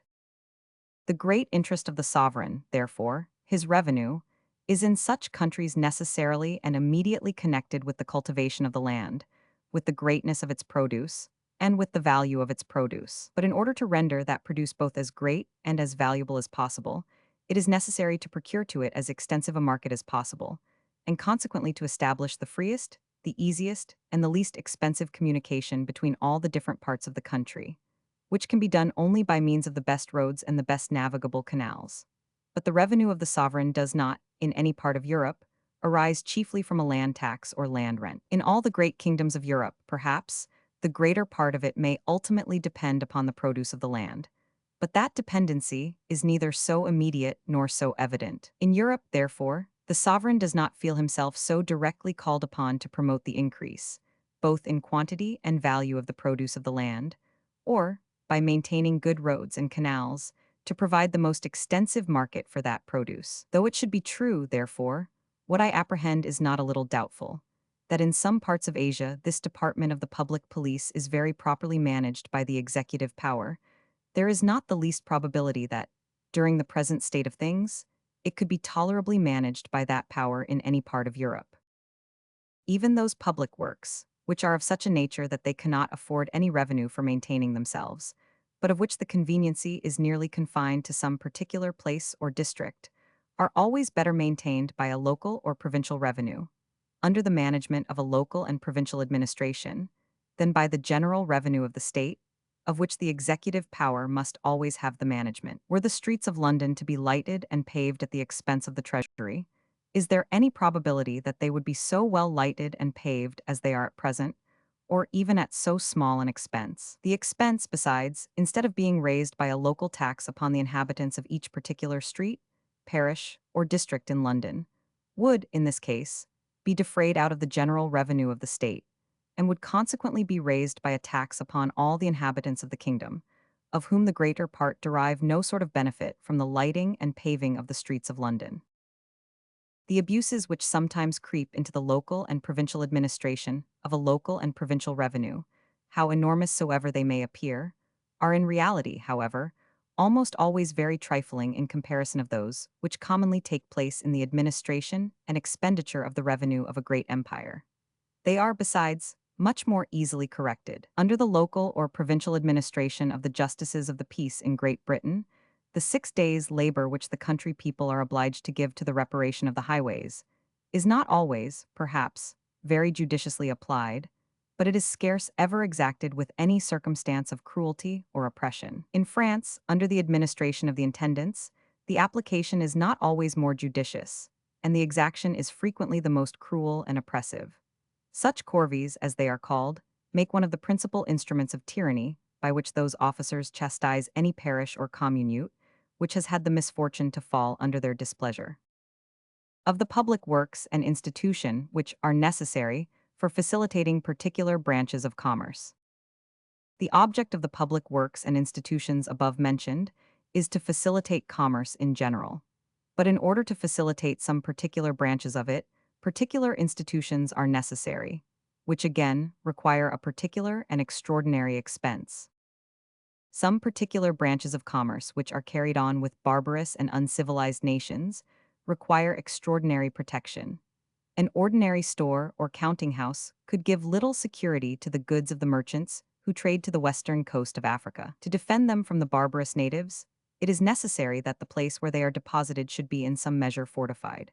The disorders in the government of Indostan have been supposed to render a like precaution necessary, even among that mild and gentle people, and it was under pretense of securing their persons and property from violence that both the English and French East India Companies were allowed to erect the first forts which they possessed in that country. Among other nations, whose vigorous government will suffer no strangers to possess any fortified place within their territory, it may be necessary to maintain some ambassador, minister, or consul, who may both decide, according to their own customs, the differences arising among his own countrymen, and, in their disputes with the natives, may by means of his public character, interfere with more authority, and afford them a more powerful protection than they could expect from any private man.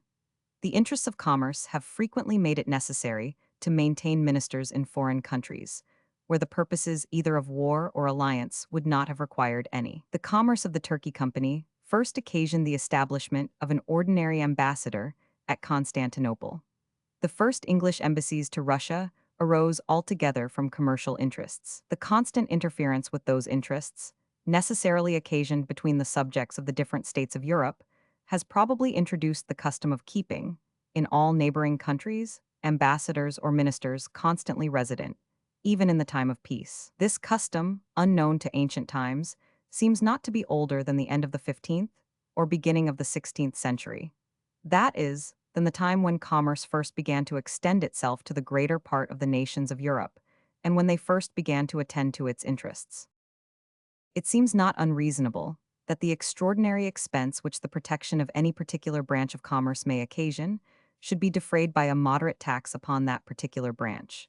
By a moderate fine, for example, to be paid by the traders when they first enter into it, or, what is more equal, by a particular duty of so much per cent upon the goods which they either import into or export out of the particular countries with which it is carried on.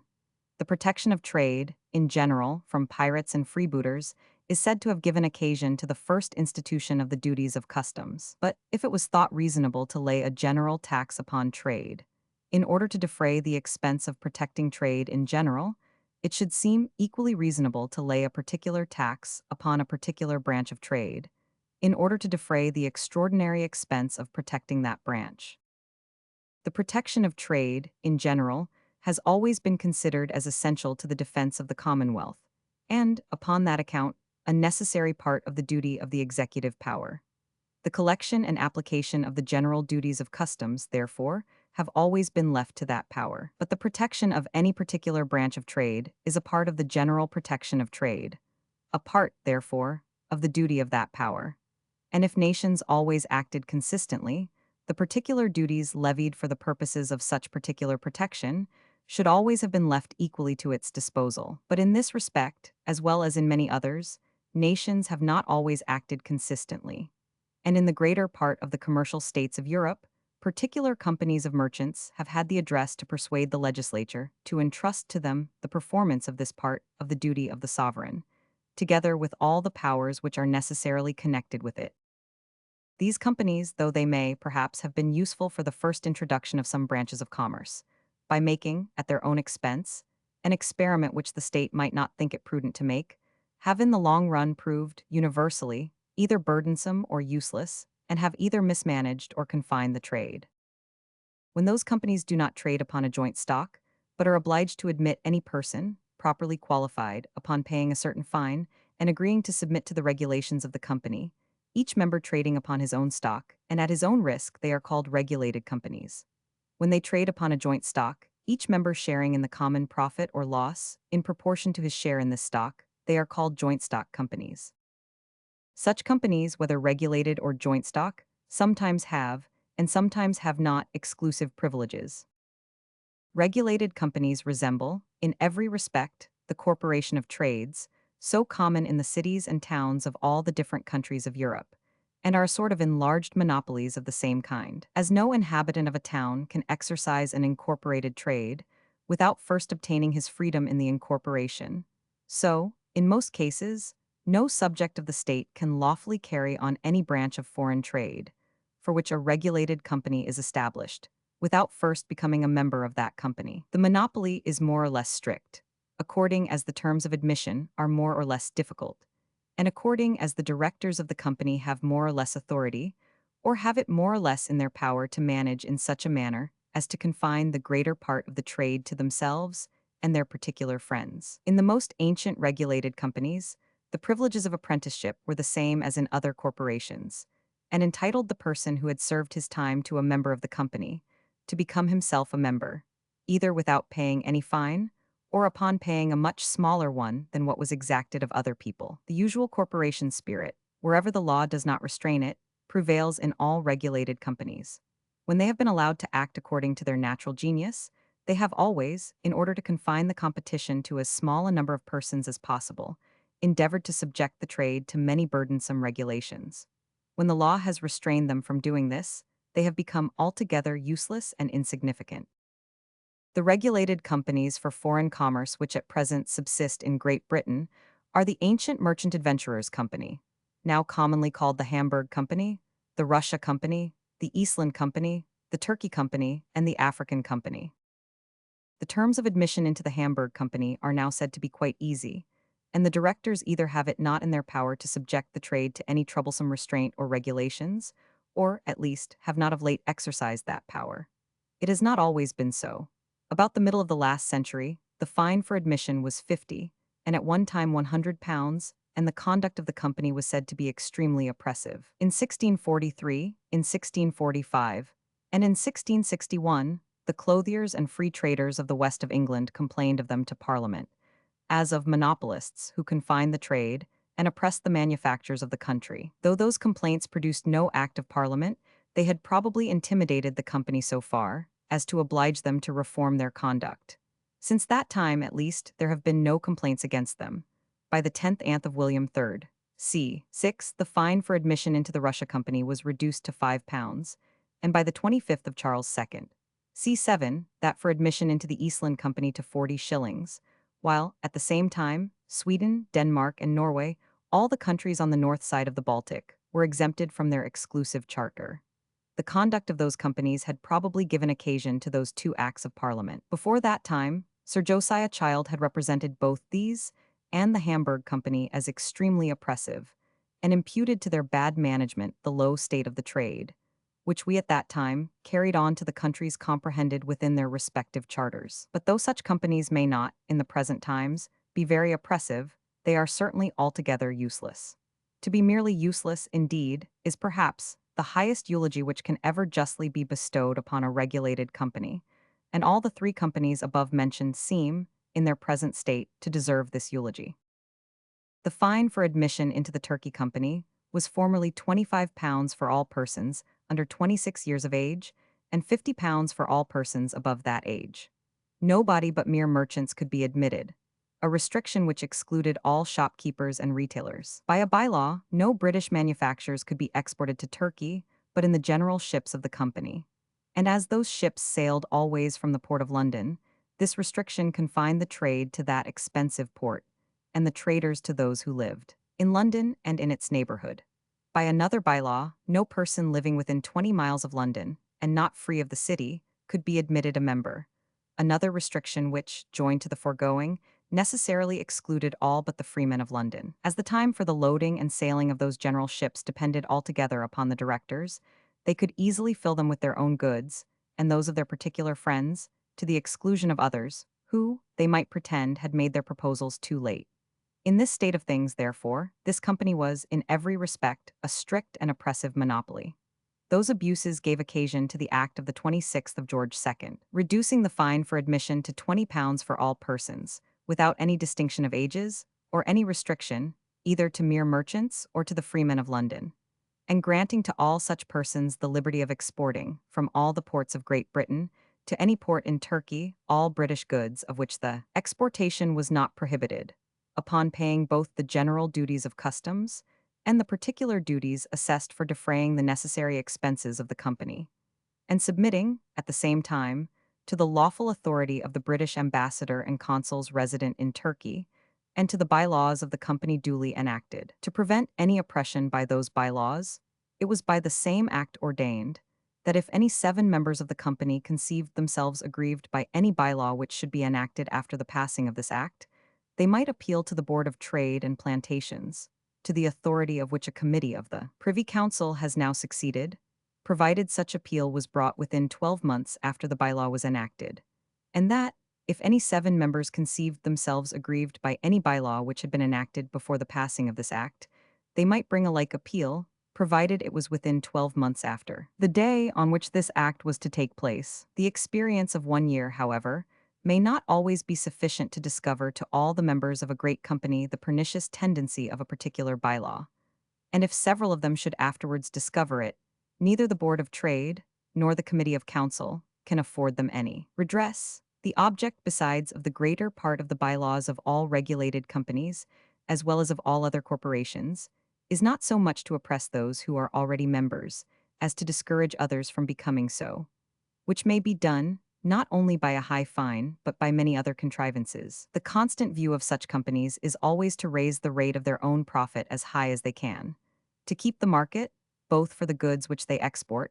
and for those which they import, as much understocked as they can, which can be done only by restraining the competition or by discouraging new adventurers from entering into the trade. A fine, even of £20, besides, though it may not, perhaps, be sufficient to discourage any man from entering into the turkey trade, with an intention to continue in it, may be enough to discourage a speculative merchant from hazarding a single adventure in it. In all trades, the regular established traders, even though not incorporated, naturally combine to raise profits, which are no way so likely to be kept, at all times, down to their proper level, as by the occasional competition of speculative adventurers. The turkey trade, though in some measure laid open by this Act of Parliament, is still considered by many people as very far from being altogether free. The Turkey Company contribute to maintain an ambassador and 2 or 3 consuls, who, like other public ministers, ought to be maintained altogether by the state, and the trade laid open to all His Majesty's subjects. The different taxes levied by the company, for this and other corporation purposes, might afford a revenue much more than sufficient to enable a state to maintain such ministers. Regulated companies, it was observed by Sir Josiah Child, though they had frequently supported public ministers, had never maintained any forts or garrisons in the countries to which they traded, whereas joint stock companies frequently had. And, in reality, the former seemed to be much more unfit for this sort of service than the latter. First, the directors of a regulated company have no particular interest in the prosperity of the general trade of the company, for the sake of which such forts and garrisons are maintained. The decay of that general trade may even frequently contribute to the advantage of their own private trade, as, by diminishing the number of their competitors, it may enable them both to buy cheaper and to sell dearer. The directors of a joint stock company, on the contrary, having only their share in the profits which are made upon the common stock committed to their management, have no private trade of their own, of which the interest can be separated from that of the general trade of the company. Their private interest is connected with the prosperity of the general trade of the company, and with the maintenance of the forts and garrisons which are necessary for its defense. They are more likely, therefore, to have that continual and careful attention which that maintenance necessarily requires. Secondly, the directors of a joint stock company have always the management of a large capital, the joint stock of the company, a part of which they may frequently employ, with propriety, in building, repairing, and maintaining such necessary forts and garrisons. But the directors of a regulated company, having the management of no common capital, have no other fund to employ in this way, but the casual revenue arising from the admission fines, and from the corporation duties imposed upon the trade of the company. Though they had the same interest, therefore, to attend to the maintenance of such forts and garrisons, they can seldom have the same ability to render that attention effectual. The maintenance of a public minister, requiring scarce any attention, and but a moderate and limited expense, is a business much more suitable both to the temper and abilities of a regulated company. Long after the time of Sir Josiah Child, however, in 1750, a regulated company was established, the present Company of Merchants Trading to Africa, which was expressly charged at first with the maintenance of all the British forts and garrisons that lie between Cape Blanc and the Cape of Good Hope, and afterwards with that of those only which lie between Cape Rouge and the Cape of Good Hope. The act which establishes this company, the 23rd of George II, c. 51, seems to have had 2 distinct objects in view. First, to restrain effectually the oppressive and monopolizing spirit which is natural to the directors of a regulated company, and secondly, to force them, as much as possible, to give an attention, which is not natural to them, towards the maintenance of forts and garrisons. For the first of these purposes, the fine for admission is limited to 40 shillings. The company is prohibited from trading in their corporate capacity, or upon a joint stock, from borrowing money upon common seal, or from laying any restraints upon the trade, which may be carried on freely from all places, and by all persons being British subjects, and, paying the fine, the government is in a committee of 9 persons, who meet at London, but who are chosen annually by the freemen of the company at London, Bristol, and Liverpool, 3 from each place. No committeeman can be continued in office for more than 3 years together. Any committeeman might be removed by the Board of Trade and Plantations, now by a committee of council, after being heard in his own defense. The committee are forbid to export Negroes from Africa or to import any African goods into Great Britain, but as they are charged with the maintenance of forts and garrisons, they may, for that purpose, export from Great Britain to Africa goods and stores of different kinds. Out of the moneys which they shall receive from the company, they are allowed a sum, not exceeding £800, for the salaries of their clerks and agents at London, Bristol, and Liverpool, the house rent of their offices at London, and all other expenses of management, commission, and agency in England. What remains of this sum, after defraying these different expenses, they may divide among themselves, as compensation for their trouble, in what manner they think proper. By this constitution, it might have been expected that the spirit of monopoly would have been effectually restrained, and the first of these purposes sufficiently answered. It would seem, however, that it had not, though by the 4th of George III. C20, the fort of Senegal, with all its dependencies, had been invested in the company of merchants trading to Africa, yet, in the year following, by the 5th of George III. C44, not only Senegal and its dependencies, but the whole coast, from the port of Salé in South Barbary to Cape Rouge, was exempted from the jurisdiction of that company, was vested in the crown, and the trade to it declared free to all his majesty's subjects. The company had been suspected of restraining the trade and of establishing some sort of improper monopoly. It is not, however, very easy to conceive how, under the regulations of the 23d George II, they could do so. In the printed debates of the House of Commons, not always the most authentic records of truth, I observe, however, that they have been accused of this. The members of the Committee of Nine being all merchants, and the governors and factors in their different forts and settlements being all dependent upon them, it is not unlikely that the latter might have given peculiar attention to the consignments and commissions of the former, which would establish a real monopoly. For the second of these purposes, the maintenance of the forts and garrisons, an annual sum has been allotted to them by Parliament, generally about £13,000. For the proper application of this sum, the committee is obliged to account annually to the Cursitor Baron of Exchequer, which account is afterwards to be laid before Parliament. But Parliament, which gives so little attention to the application of millions, is not likely to give much to that of £13,000 a year, and the Cursitor Baron of Exchequer, from his profession and education, is not likely to be profoundly skilled in the proper expense of forts and garrisons. The captains of His Majesty's Navy, indeed, or any other commissioned officers, appointed by the Board of Admiralty, may inquire into the condition of the forts and garrisons, and report their observations to that board. But that board seems to have no direct jurisdiction over the committee, nor any authority to correct those whose conduct it may thus inquire into. And the captains of His Majesty's Navy, besides, are not supposed to be always deeply learned in the science of fortification. Removal from an office, which can be enjoyed only for the term of 3 years, and of which the lawful emoluments, even during that term, are so very small, seems to be the utmost punishment to which any committeeman is liable, for any fault except direct malversation or embezzlement, either of the public money or of that of the company. And the fear of the punishment can never be a motive of sufficient weight to force a continual and careful attention to a business to which he has no other interest to attend. The committee are accused of having sent out bricks and stones from England for the reparation of Cape Coast Castle on the coast of Guinea, a business for which Parliament had several times granted an extraordinary sum of money. These bricks and stones, too, which had thus been sent upon so long a voyage, were said to have been of so bad a quality that it was necessary to rebuild, from the foundation, the walls which had been repaired with them. The forts and garrisons which lie north of Cape Rouge are not only maintained at the expense of the state, but are under the immediate government of the executive power. And why those which lie south of that cape, and which, too, are, in part at least, maintained at the expense of the state, should be under a different government, it seems not very easy even to imagine a good reason. The protection of the Mediterranean trade was the original purpose or pretense of the garrisons of Gibraltar and Minorca, and the maintenance and government of those garrisons have always been, very properly, committed, not to the Turkey Company, but to the executive power. In the extent of its dominion consists, in a great measure, the pride and dignity of that power, and it is not very likely to fail in attention to what is necessary for the defense of that dominion.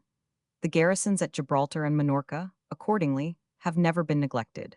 Though Minorca has been twice taken, and is now probably lost forever, that disaster has never been imputed to any neglect in the executive power. I would not, however, be understood to insinuate that either of those expensive garrisons was ever, even in the smallest degree, necessary for the purpose for which they were originally dismembered from the Spanish monarchy. That dismemberment, perhaps, never served any other real purpose than to alienate from England her natural ally, the King of Spain, and to unite the two principal branches of the House of Bourbon in a much stricter and more permanent alliance than the ties of blood could ever have united them.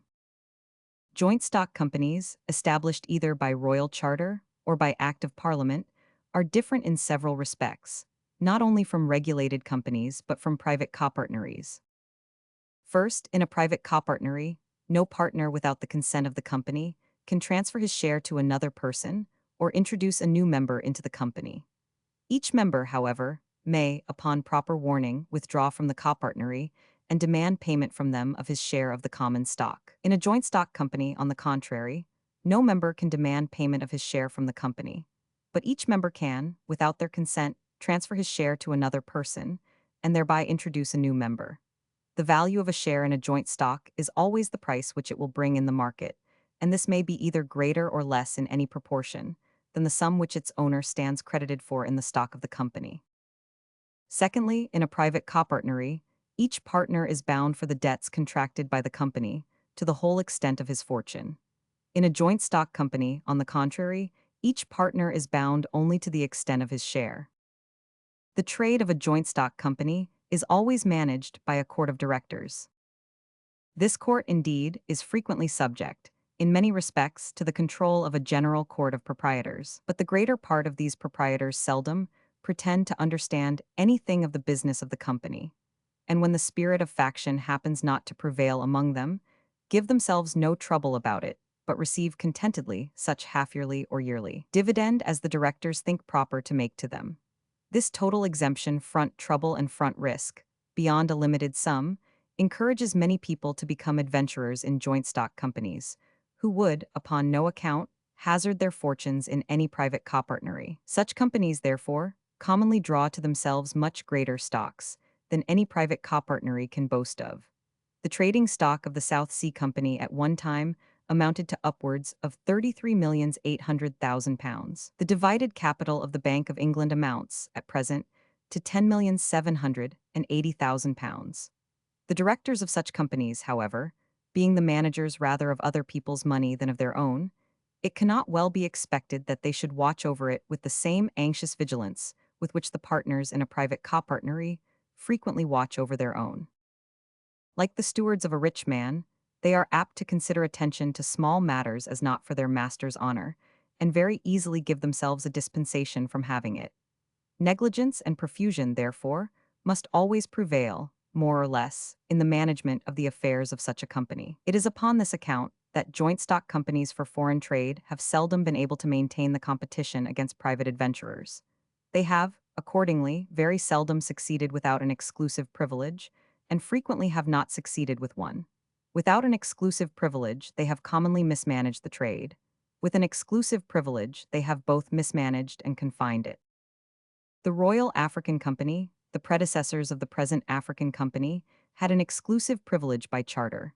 But as that charter had not been confirmed by Act of Parliament, the trade, in consequence of the Declaration of Rights, was, soon after the Revolution, laid open to all His Majesty's subjects. The Hudson's Bay Company are, as to their legal rights, in the same situation as the Royal African Company. Their exclusive charter has not been confirmed by Act of Parliament. The South Sea Company, as long as they continued to be a trading company, had an exclusive privilege confirmed by Act of Parliament, as have likewise the present United Company of Merchants trading to the East Indies. The Royal African Company soon found that they could not maintain the competition against private adventurers, whom, notwithstanding the Declaration of Rights, they continued for some time to call interlopers and to persecute as such.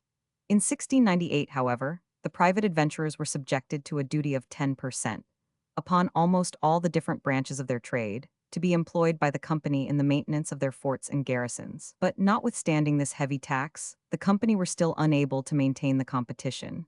Their stock and credit gradually declined. In 1712, their debts had become so great that a particular act of Parliament was thought necessary, both for their security and for that of their creditors. It was enacted that the resolution of two-thirds of these creditors in number and value should bind the rust. both with regard to the time which should be allowed to the company for the payment of their debts, and with regard to any other agreement which it might be thought proper to make with them concerning those debts. In 1730, their affairs were in so great disorder that they were altogether incapable of maintaining their forts and garrisons, the sole purpose and pretext of their institution.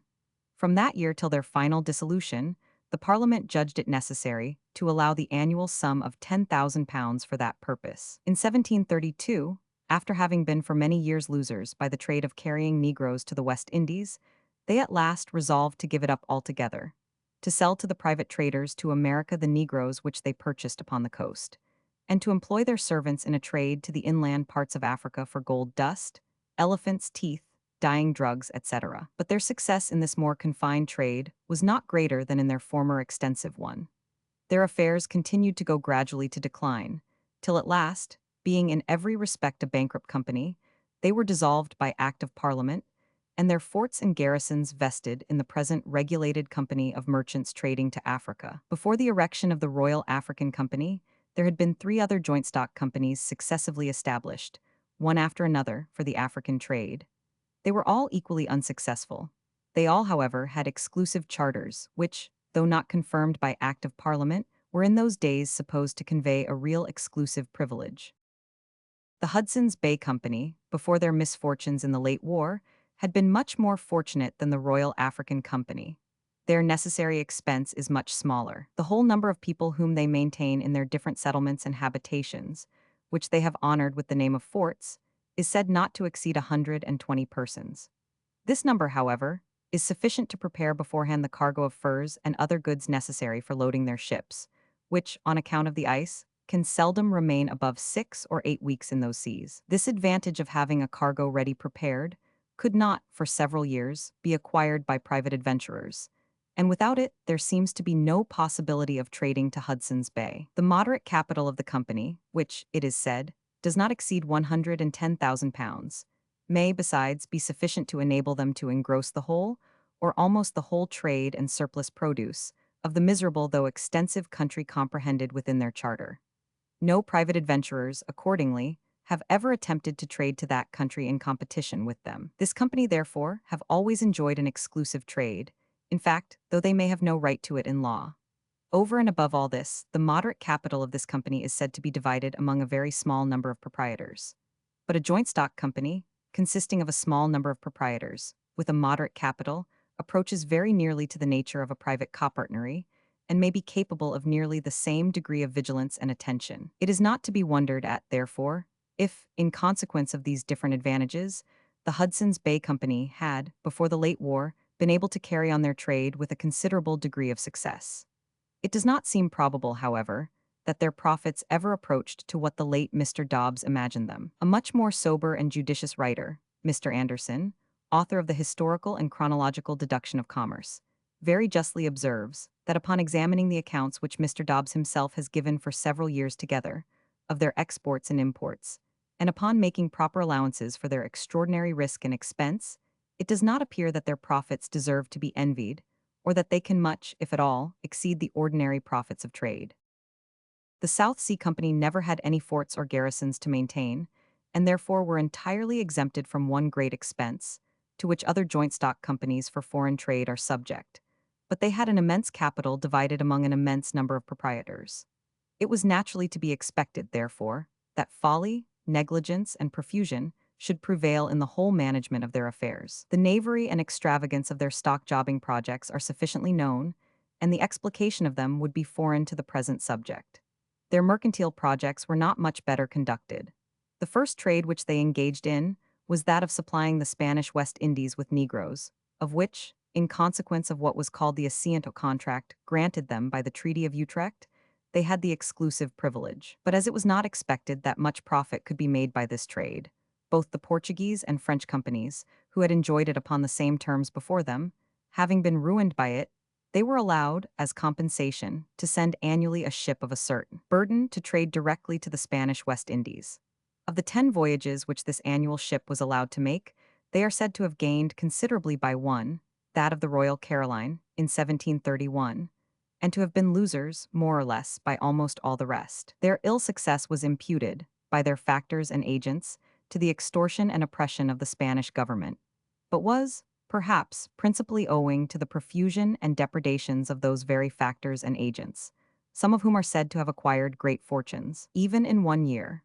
In 1734, the company petitioned the king that they might be allowed to dispose of the trade and tonnage of their annual ship, on account of the little profit which they made by it, and to accept of such equivalent as they could obtain from the King of Spain. In 1724, this company had undertaken the whale fishery. Of this, indeed, they had no monopoly, but as long as they carried it on, no other British subjects appear to have engaged in it. Of the 8 voyages which their ships made to Greenland, they were gainers by one, and losers by all the rest. After their 8th and last voyage, when they had sold their ships, stores, and utensils, they found that their whole loss upon this branch, capital and interest included, amounted to upwards of £237,000.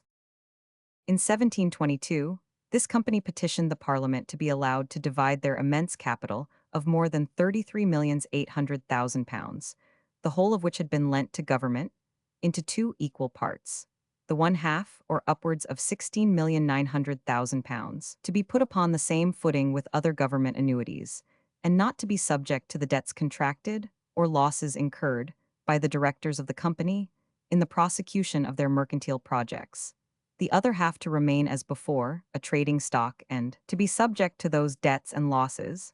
The petition was too reasonable not to be granted. In 1733, they again petitioned the Parliament that 3/4 of their trading stock might be turned into annuity stock, and only 1/4 remain as trading stock, or exposed to the hazards arising from the bad management of their directors.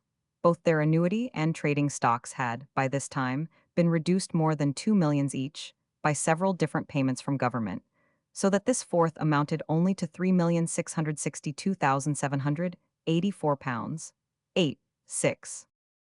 In 1748, all the demands of the company upon the King of Spain, in consequence of the Asiento contract, were, by the Treaty of Aix-la-Chapelle, given up for what was supposed an equivalent.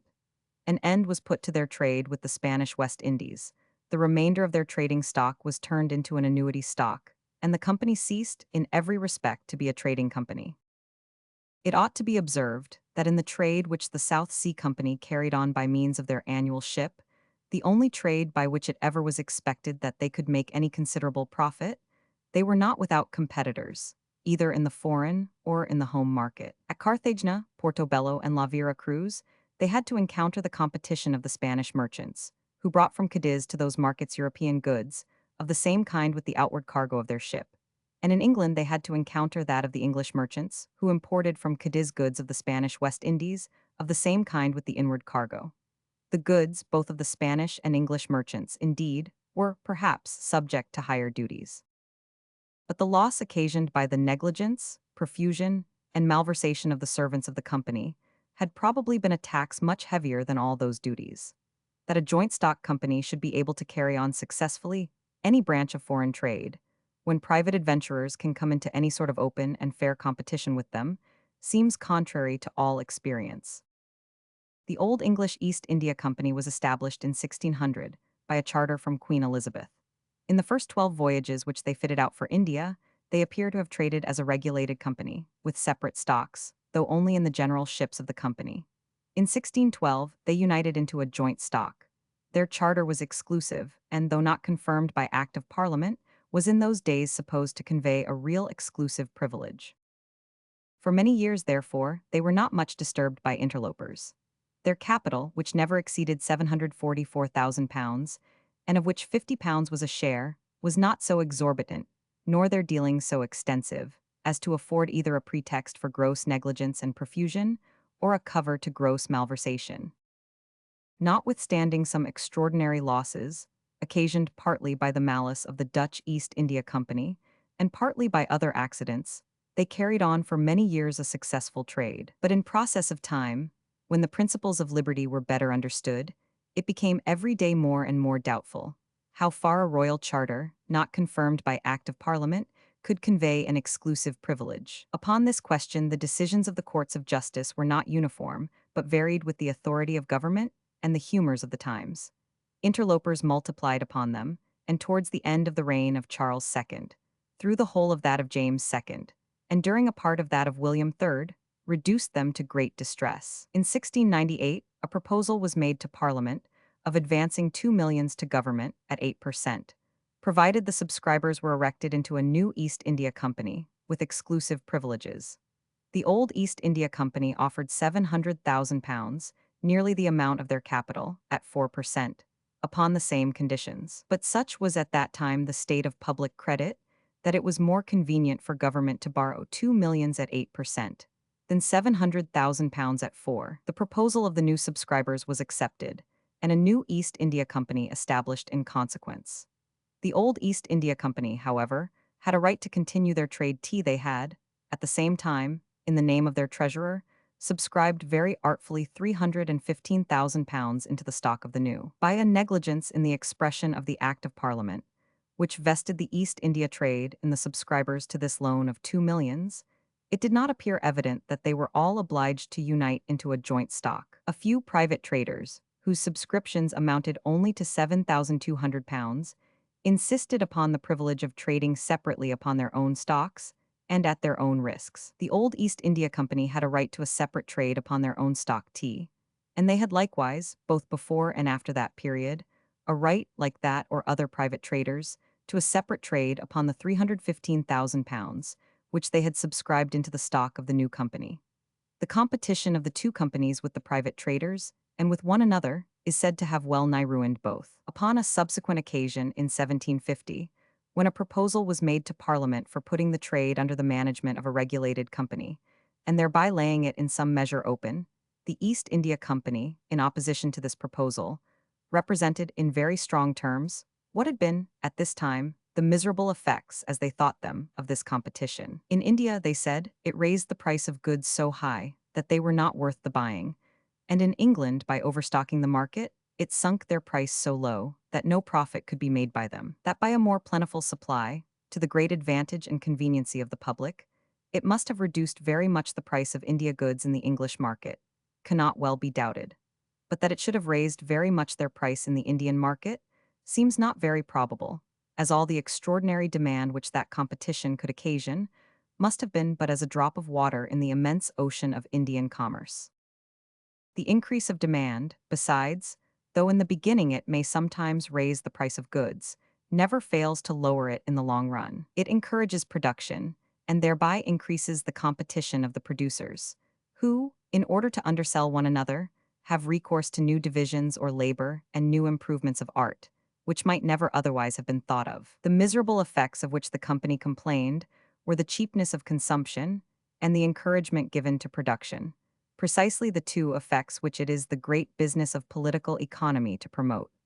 The competition, however, of which they gave this doleful account, had not been allowed to be of long continuance. In 1702, the two companies were, in some measure, united by an indenture tripartite, to which the Queen was the third party, and in 1708 they were by Act of Parliament perfectly consolidated into one company, by their present name of the United Company of Merchants trading to the East Indies. Into this act it was thought worth while to insert a clause, allowing the separate traders to continue their trade till Michaelmas 1711, but at the same time empowering the directors, upon 3 years' notice, to redeem their little capital of £7,200, and thereby to convert the whole stock of the company into a joint stock. By the same act, the capital of the company, in consequence of a new loan to government, was augmented from 2 millions to £3,200,000. In 1743, the company advanced another million to government. But this million being raised, not by a call upon the proprietors, but by selling annuities and contracting bond debts, it did not augment the stock upon which the proprietors could claim a dividend. It augmented, however, their trading stock, it being equally liable with the other £3,200,000 to the losses sustained and debts contracted by the company in prosecution of their mercantile projects. Or at least this company, being delivered from all competitors and fully established in the monopoly of the English commerce to the East Indies, carried on a successful trade, and from their profits made annually a moderate dividend to their proprietors. During the French War, which began in 1741, the ambition of Mr. Dupleix, the French governor of Pondicherry, involved them in the wars of the Carnatic and in the politics of the Indian princes.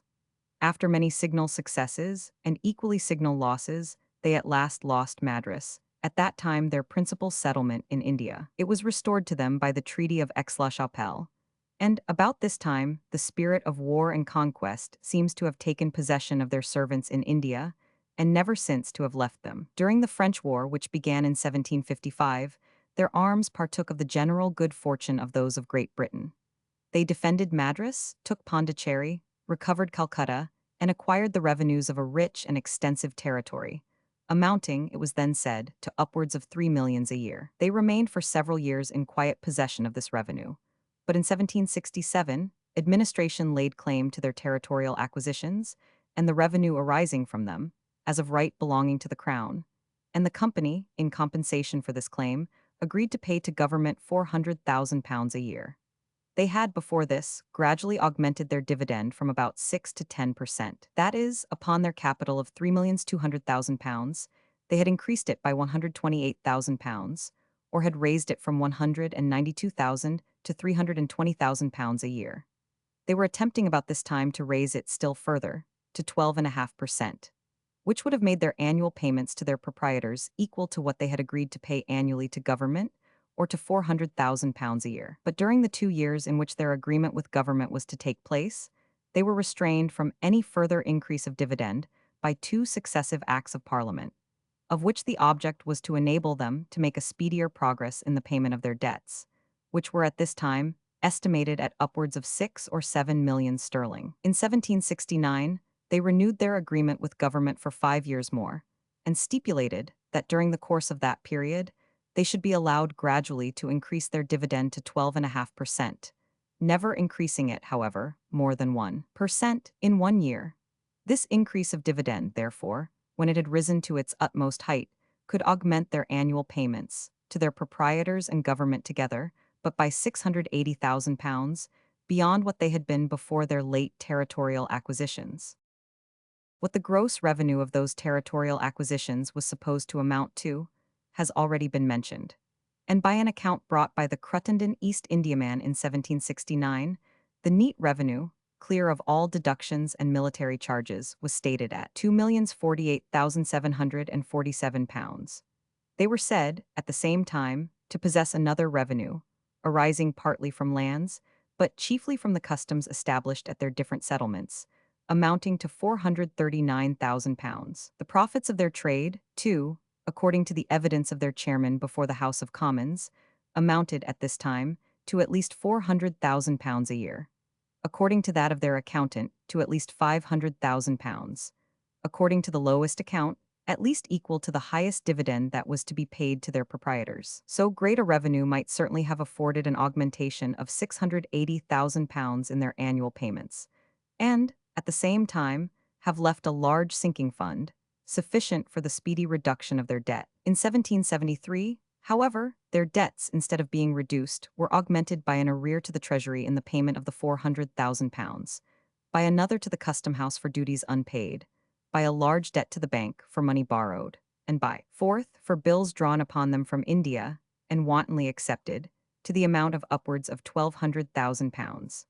The distress which these accumulated claims brought upon them obliged them not only to reduce all at once their dividend to 6%, but to throw themselves upon the mercy of government, and to supplicate, first, a release from the further payment of the stipulated £400,000 a year, and, secondly, a loan of £1,400,000 to save them from immediate bankruptcy. The great increase of their fortune had, it seems, only served to furnish their servants with a pretext for greater profusion, and a cover for greater malversation, than in proportion even to that increase of fortune. The conduct of their servants in India, and the general state of their affairs both in India and in Europe, became the subject of a parliamentary inquiry, in consequence of which several very important alterations were made in the constitution of their government, both at home and abroad. In India, their principal settlements or Madras, Bombay, and Calcutta, which had before been altogether independent of one another, were subjected to a governor-general, assisted by a council of 4 assessors, Parliament assuming to itself the first nomination of this governor and council, who were to reside at Calcutta, that city having now become, what Madras was before, the most important of the English settlements in India. The court of the mayor of Calcutta, Originally instituted for the trial of mercantile causes, which arose in the city and neighborhood, had gradually extended its jurisdiction with the extension of the empire. It was now reduced and confined to the original purpose of its institution. Instead of it, a new Supreme Court of Judicature was established, consisting of a Chief Justice and 3 judges to be appointed by the Crown. In Europe, the qualification necessary to entitle a proprietor to vote at their general courts was raised from £500, the original price of a share in the stock of the company, to £1,000. In order to vote upon this qualification, too, it was declared necessary that he should have possessed it if acquired by his own purchase, and not by inheritance, for at least 1 year instead of 6 months, the term requisite before. The court of 24 directors had before been chosen annually, but it was now enacted that each director should, for the future, be chosen for 4 years. 6 of them, however, to go out of office by rotation every year and not be capable of being rechosen at the election of the 6 new directors for the ensuing year. In consequence of these alterations, the courts, both of the proprietors and directors, it was expected, would be likely to act with more dignity and steadiness than they had usually done before. But it seems impossible, by any alterations, to render those courts, in any respect, fit to govern, or even to share in the government of a great empire, because the greater part of their members must always have too little interest in the prosperity of that empire to give any serious attention to what may promote it. Frequently, a man of great, sometimes even a man of small fortune, is willing to purchase £1,000 share in India stock, merely for the influence which he expects to acquire by a vote in the Court of Proprietors. It gives him a share, though not in the plunder, yet in the appointment of the plunderers of India.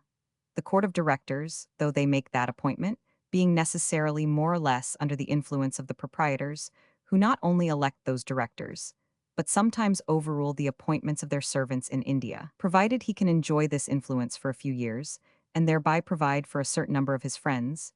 He frequently cares little about the dividend, or even about the value of the stock upon which his vote is founded.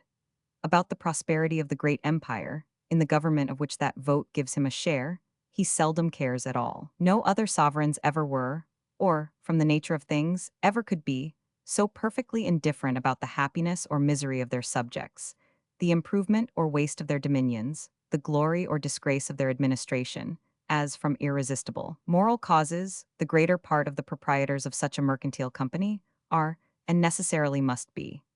This indifference, too, was more likely to be increased than diminished by some of the new regulations which were made in consequence of the parliamentary inquiry. By a resolution of the House of Commons, for example, it was declared that when the £1,400,000 lent to the company by government should be paid, and their bond debts be reduced to £1,500,000, they might then, and not till then, divide 8% upon their capital, and that whatever remained of their revenues and neat profits at home should be divided into 4 parts.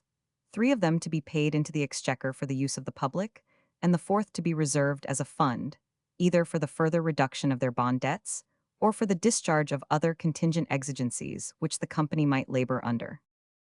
But if the company were bad stewards and bad sovereigns, when the whole of their neat revenue and profits belonged to themselves, and were at their own disposal, they were surely not likely to be better when 3/4 of them were to belong to other people, and the other 4th, though to be laid out for the benefit of the company, yet to be so under the inspection and with the approbation of other people. It might be more agreeable to the company that their own servants and dependents should have either the pleasure of wasting or the profit of embezzling whatever surplus might remain, after paying the proposed dividend of 8%, than that it should come into the hands of a set of people with whom those resolutions could scarce fail to set them in some measure at variance. The interest of those servants and dependents might so far predominate in the Court of Proprietors, as sometimes to dispose it to support the authors of depredations which had been committed in direct violation of its own authority. With the majority of proprietors, the support even of the authority of their own court might sometimes be a matter of less consequence than the support of those who had set that authority at defiance.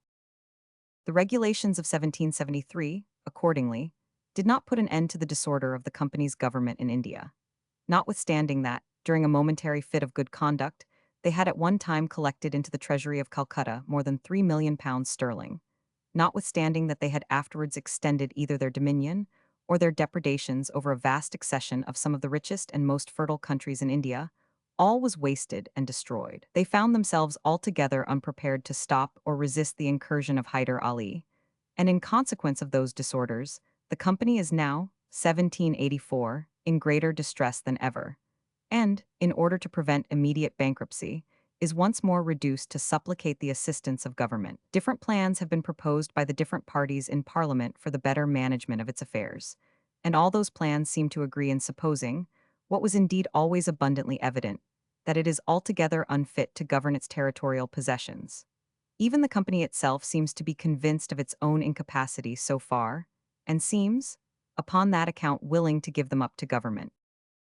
With the right of possessing forts and garrisons in distant and barbarous countries is necessarily connected the right of making peace and war in those countries. The joint stock companies, which have had the one right, have constantly exercised the other, and have frequently had it expressly conferred upon them. How unjustly, how capriciously, how cruelly they have commonly exercised it is too well known from recent experience. When a company of merchants undertake, at their own risk and expense, to establish a new trade with some remote and barbarous nation, it may not be unreasonable to incorporate them into a joint stock company, and to grant them, in case of their success, a monopoly of the trade for a certain number of years. It is the easiest and most natural way in which the state can recompense them for hazarding a dangerous and expensive experiment, of which the public is afterwards to reap the benefit. A temporary monopoly of this kind may be vindicated, upon the same principles upon which a like monopoly of a new machine is granted to its inventor, and that of a new book to its author. But upon the expiration of the term, the monopoly ought certainly to determine the forts and garrisons, if it was found necessary to establish any, to be taken into the hands of government, their value to be paid to the company, and the trade to be laid open to all the subjects of the state. By a perpetual monopoly, all the other subjects of the state are taxed very absurdly in two different ways. First, by the high price of goods, which, in the case of a free trade, they could buy much cheaper. And secondly, by their total exclusion from a branch of business which it might be both convenient and profitable for many of them to carry on. It is for the most worthless of all purposes, too, that they are taxed in this manner. It is merely to enable the company to support the negligence, profusion, and malversation of their own servants, whose disorderly conduct seldom allows the dividend of the company to exceed the ordinary rate of profit in trades which are altogether free, and very frequently makes a fall even a good deal short of that rate. Without a monopoly, however, a joint stock company, it would appear from experience, cannot long carry on any branch of foreign trade. To buy in one market in order to sell with profit in another, when there are many competitors in both. To watch over, not only the occasional variations in the demand, but the much greater and more frequent variations in the competition, or in the supply which that demand is likely to get from other people, and to suit with dexterity and judgment both the quantity and quality of each assortment of goods to all these circumstances, is a species of warfare, of which the operations are continually changing, and which can scarce ever be conducted successfully without such an unremitting exertion of vigilance and attention as cannot long be expected from the directors of a joint stock company. The East India Company, upon the redemption of their funds and the expiration of their exclusive privilege, have a right, by Act of Parliament, to continue a corporation with a joint stock, and to trade in their corporate capacity to the East Indies, in common with the rest of their fellow subjects. But in this situation, the superior vigilance and attention of a private adventurer would, in all probability, soon make them weary of the trade. An eminent French author, of great knowledge in matters of political economy, the Abbé Morlet, gives a list of 55 joint stock companies for foreign trade, which have been established in different parts of Europe since the year 1600, and which, according to him, have all failed from mismanagement, notwithstanding they had exclusive privileges. He has been misinformed with regard to the history of 2 or 3 of them, which were not joint stock companies and have not failed. But in compensation, there have been several joint stock companies which have failed and which he has omitted. The only trades which it seems possible for a joint stock company to carry on successfully, without an exclusive privilege, are those of which all the operations are capable of being reduced to what is called a routine, or to such a uniformity of method as admits of little or no variation. Of this kind is, first, the banking trade; secondly, the trade of insurance from fire and from sea risk and capture in time of war; thirdly, the trade of making and maintaining a navigable cut or canal; and fourthly, the similar trade of bringing water for the supply of a great city. Though the principles of the banking trade may appear somewhat abstruse, the practice is capable of being reduced to strict rules.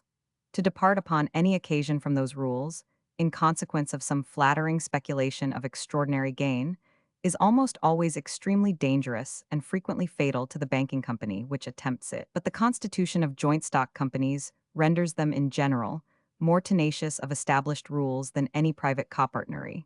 Such companies, therefore, seem extremely well fitted for this trade. The principal banking companies in Europe, accordingly, are joint stock companies, many of which manage their trade very successfully without any exclusive privilege. The Bank of England has no other exclusive privilege, except that no other banking company in England shall consist of more than 6 persons. The two banks of Edinburgh are joint stock companies, without any exclusive privilege.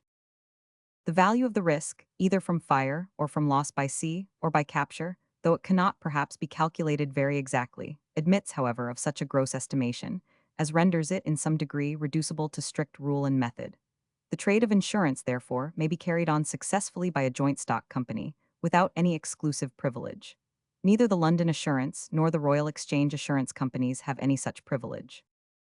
When a navigable cut or canal has been once made, the management of it becomes quite simple and easy, and it is reducible to strict rule and method. Even the making of it is so, as it may be contracted for with undertakers, at so much a mile and so much a lock. The same thing may be said of a canal, an aqueduct, or a great pipe for bringing water to supply a great city. Such undertakings, therefore, may be, and accordingly frequently are, very successfully managed by joint stock companies, without any exclusive privilege. To establish a joint stock company, however, for any undertaking, merely because such a company might be capable of managing it successfully, or to exempt a particular set of dealers from some of the general laws which take place with regard to all their neighbors, merely because they might be capable of thriving, if they had such an exemption, would certainly not be reasonable. To render such an establishment perfectly reasonable, with the circumstance of being reducible to strict rule and method, two other circumstances ought to concur. First, it ought to appear with the clearest evidence that the undertaking is of greater and more general utility than the greater part of common trades. And secondly, that it requires a greater capital than can easily be collected into a private copartnery. If a moderate capital were sufficient, the great utility of the undertaking would not be a sufficient reason for establishing a joint stock company, because, in this case, the demand for what it was to produce would readily and easily be supplied by private adventurers. In the 4 trades above mentioned, both those circumstances concur. The great and general utility of the banking trade, when prudently managed, has been fully explained in the second book of this inquiry. But a public bank, which is to support public credit, and upon particular emergencies, to advance to government the whole produce of a tax, to the amount, perhaps, of several millions, a year or two before it comes in, requires a greater capital than can easily be collected into any private copartnery. The trade of insurance gives great security to the fortunes of private people, and, by dividing among a great many that loss which would ruin an individual, makes it fall light and easy upon the whole society. In order to give this security, however, it is necessary that the insurers should have a very large capital. Before the establishment of the 2 joint stock companies for insurance in London, a list, it is said, was laid before the Attorney General of 150 private usurers who had failed in the course of a few years.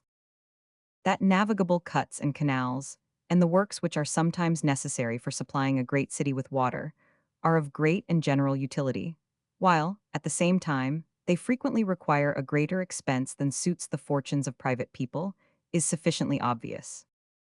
Except the 4 trades above mentioned, I have not been able to recollect any other, in which all the 3 circumstances requisite for rendering reasonable the establishment of a joint stock company concur. The English Copper Company of London, the Lead Smelting Company, the Glass Grinding Company, have not even the pretext of any great or singular utility in the object which they pursue, nor does the pursuit of that object seem to require any expense unsuitable to the fortunes of many private men. Whether the trade which those companies carry on is reducible to such strict rule and method as to render it fit for the management of a joint stock company, or whether they have any reason to boast of their extraordinary profits, I do not pretend to know.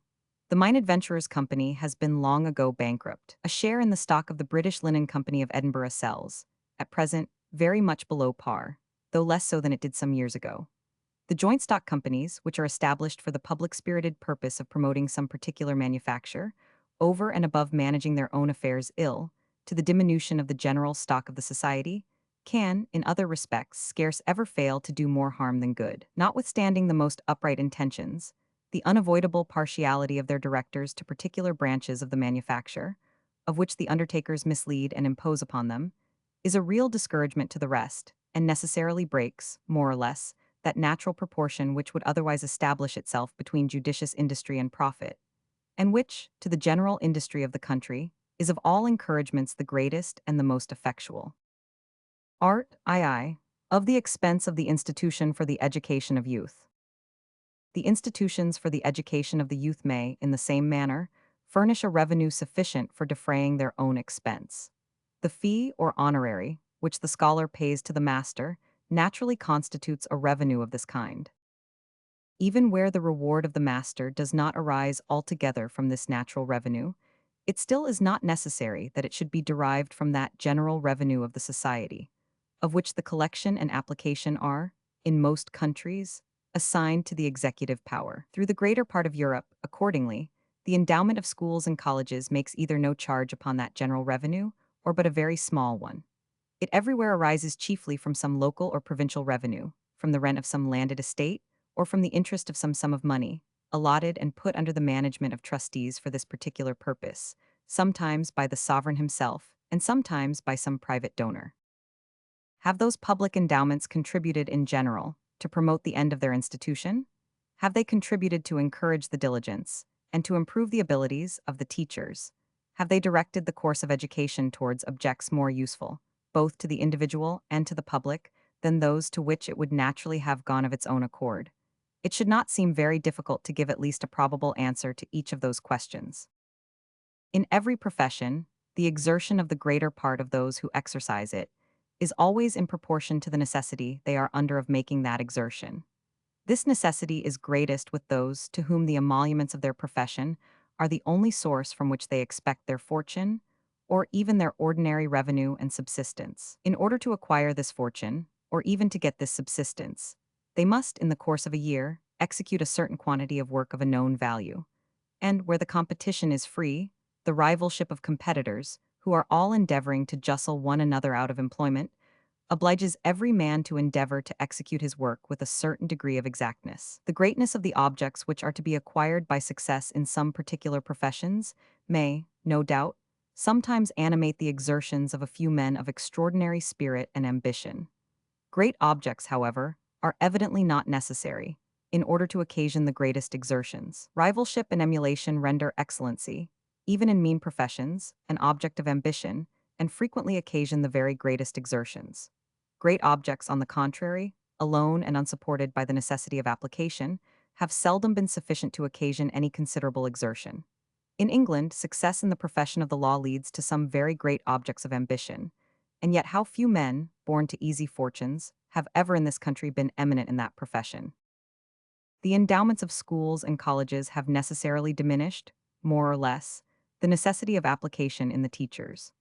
Their subsistence, so far as it arises from their salaries, is evidently derived from a fund altogether independent of their success and reputation in their particular professions.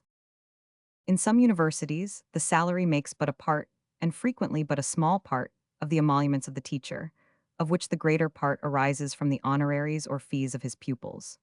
The necessity of application, though always more or less diminished, is not, in this case, entirely taken away. Reputation in his profession is still of some importance to him, and he still has some dependency upon the affection, gratitude, and favorable report of those who have attended upon his instructions. And these favorable sentiments he is likely to gain in no way so well as by deserving them, that is, by the abilities and diligence with which he discharges every part of his duty. In other universities, the teacher is prohibited from receiving any honorary or fee from his pupils, and his salary constitutes the whole of the revenue which he derives from his office. His interest is, in this case, set as directly in opposition to his duty as it is possible to set it. It is the interest of every man to live as much at his ease as he can, and if his emoluments are to be precisely the same, whether he does or does not perform some very laborious duty, It is certainly his interest, at least as interest is vulgarly understood, either to neglect it altogether, or, if he is subject to some authority, which will not suffer him to do this, to perform it in as careless and slovenly a manner as that authority will permit. If he is naturally active and a lover of labor, it is his interest to employ that activity in any way from which he can derive some advantage, rather than in the performance of his duty, from which he can derive none.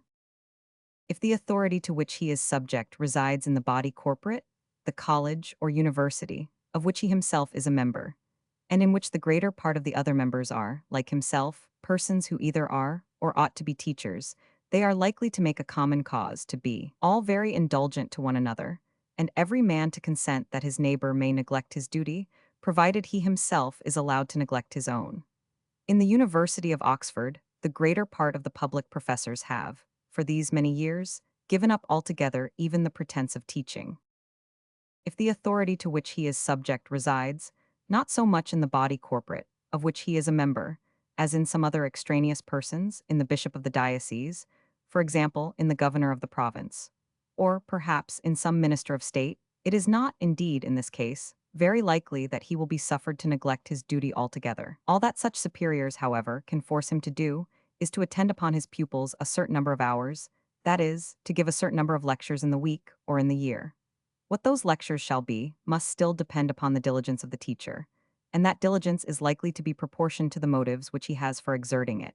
An extraneous jurisdiction of this kind, besides, is liable to be exercised both ignorantly and capriciously. In its nature, it is arbitrary and discretionary, and the persons who exercise it, neither attending upon the lectures of the teacher themselves, nor perhaps understanding the sciences which it is his business to teach, are seldom capable of exercising it with judgment. From the insolence of office, too, they are frequently indifferent how they exercise it, and are very apt to censure or deprive him of his office wantonly, and without any just cause. The person subject to such jurisdiction is necessarily degraded by it, and, instead of being one of the most respectable, is rendered one of the meanest and most contemptible persons in the society. It is by powerful protection only that he can effectually guard himself against the bad usage to which he is at all times exposed. And this protection he is most likely to gain, not by ability or diligence in his profession, but by obsequiousness to the will of his superiors, and by being ready, at all times, to sacrifice to that will the rights, the interest, and the honor of the body corporate, of which he is a member. Whoever has attended for any considerable time to the administration of a French university must have had occasion to remark the effects which naturally result from an arbitrary and extraneous jurisdiction of this kind. Whatever forces a certain number of students to any college or university, independent of the merit or reputation of the teachers, tends more or less to diminish the necessity of that merit or reputation. The privileges of graduates in arts, in law, physic, and divinity, when they can be obtained only by reciting a certain number of years in certain universities, necessarily force a certain number of students to such universities, independent of the merit or reputation of the teachers. The privileges of graduates are a sort of statutes of apprenticeship, which have contributed to the improvement of education, just as the other statutes of apprenticeship have to that of arts and manufactures. The charitable foundations of scholarships, exhibitions, bursaries, etc., necessarily attach a certain number of students to certain colleges, independent altogether of the merit of those particular colleges. Were the students upon such charitable foundations left free to choose what college they liked best, such liberty might perhaps contribute to excite some emulation among different colleges. A regulation, on the contrary, which prohibited even the independent members of every particular college from leaving it, and going to any other, without leave first asked and obtained of that which they meant to abandon, would tend very much to extinguish that emulation. If in each college, the tutor or teacher, who was to instruct each student in all arts and sciences, should not be voluntarily chosen by the student, but appointed by the head of the college, and if, in case of neglect, inability, or bad usage, the student should not be allowed to change him for another, without leave first asked and obtained, such a regulation would not only tend very much to extinguish all emulation among the different tutors of the same college, but to diminish very much in all of them the necessity of diligence and of attention to their respective pupils. Such teachers, though very well paid by their students, might be as much disposed to neglect them, as those who are not paid by them at all, or who have no other recompense but their salary. If the teacher happens to be a man of sense, it must be an unpleasant thing to him to be conscious, while he is lecturing to his students, that he is either speaking or reading nonsense, or what is very little better than nonsense. It must, too, be unpleasant to him to observe that the greater part of his students desert his lectures, or perhaps attend upon them with plain enough marks of neglect, contempt, and derision. If he is obliged, therefore, to give a certain number of lectures, these motives alone, without any other interest, might dispose him to take some pains to give tolerably good ones. Several different expedients, however, may be fallen upon, which will effectually blunt the edge of all those incitements to diligence. The teacher, instead of explaining to his pupils himself the science in which he proposes to instruct them, may read some book upon it, and if this book is written in a foreign and dead language, by interpreting it to them into their own, or, what would give him still less trouble, by making them interpret it to him, and by now and then making an occasional remark upon it, he may flatter himself that he is giving a lecture. The slightest degree of knowledge and application will enable him to do this, without exposing himself to contempt or derision, by saying anything that is really foolish, absurd, or ridiculous. The discipline of the college, at the same time, may enable him to force all his pupils to the most regular attendance upon his sham lecture, and to maintain the most decent and respectful behavior during the whole time of the performance. The discipline of colleges and universities is in general contrived, not for the benefit of the students, but for the interest, or, more properly speaking, for the ease of the masters. Its object is, in all cases, to maintain the authority of the master, and, whether he neglects or performs his duty, to oblige the students in all cases to behave to him as if he performed it with the greatest diligence and ability. It seems to presume perfect wisdom and virtue in the one order, and the greatest weakness and folly in the other. Where the masters, however, really perform their duty, there are no examples, I believe, that the greater part of the students ever neglect theirs. No discipline is ever requisite to force attendance upon lectures which are really worth the attending, as is well known wherever any such lectures are given. Force and restraint may, no doubt, be in some degree requisite, in order to oblige children, or very young boys, to attend to those parts of education, which it is thought necessary for them to acquire during that early period of life.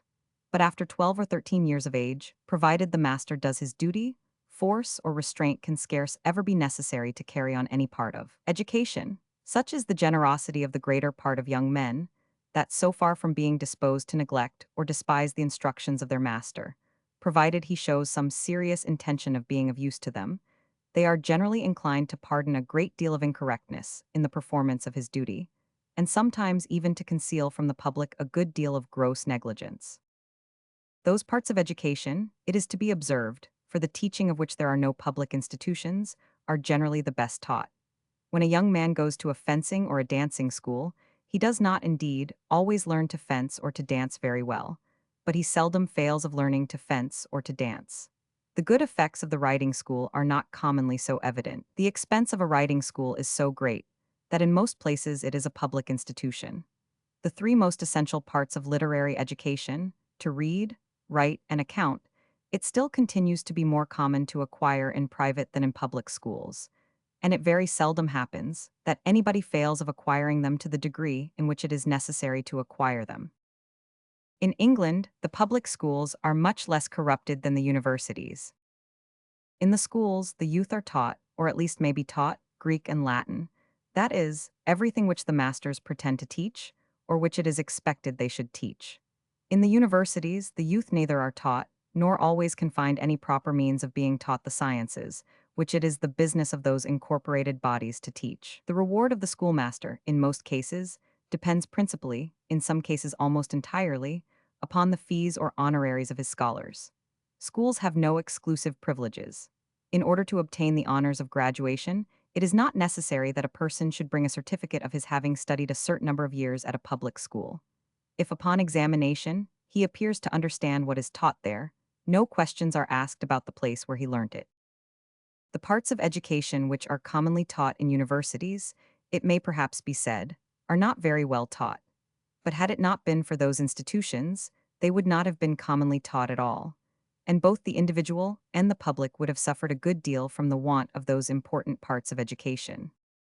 The present universities of Europe were originally, the greater part of them, ecclesiastical corporations, instituted for the education of churchmen. They were founded by the authority of the Pope, and were so entirely under his immediate protection that their members, whether masters or students, had all of them what was then called the benefit of clergy.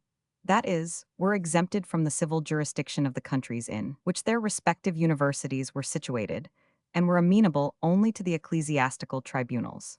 What was taught in the greater part of those universities was suitable to the end of their institution, either theology or something that was merely preparatory to theology. When Christianity was first established by law, a corrupted Latin had become the common language of all the western parts of Europe. The service of the church, accordingly, and the translation of the Bible, which were read in churches, were both in that corrupted Latin. That is, in the common language of the country.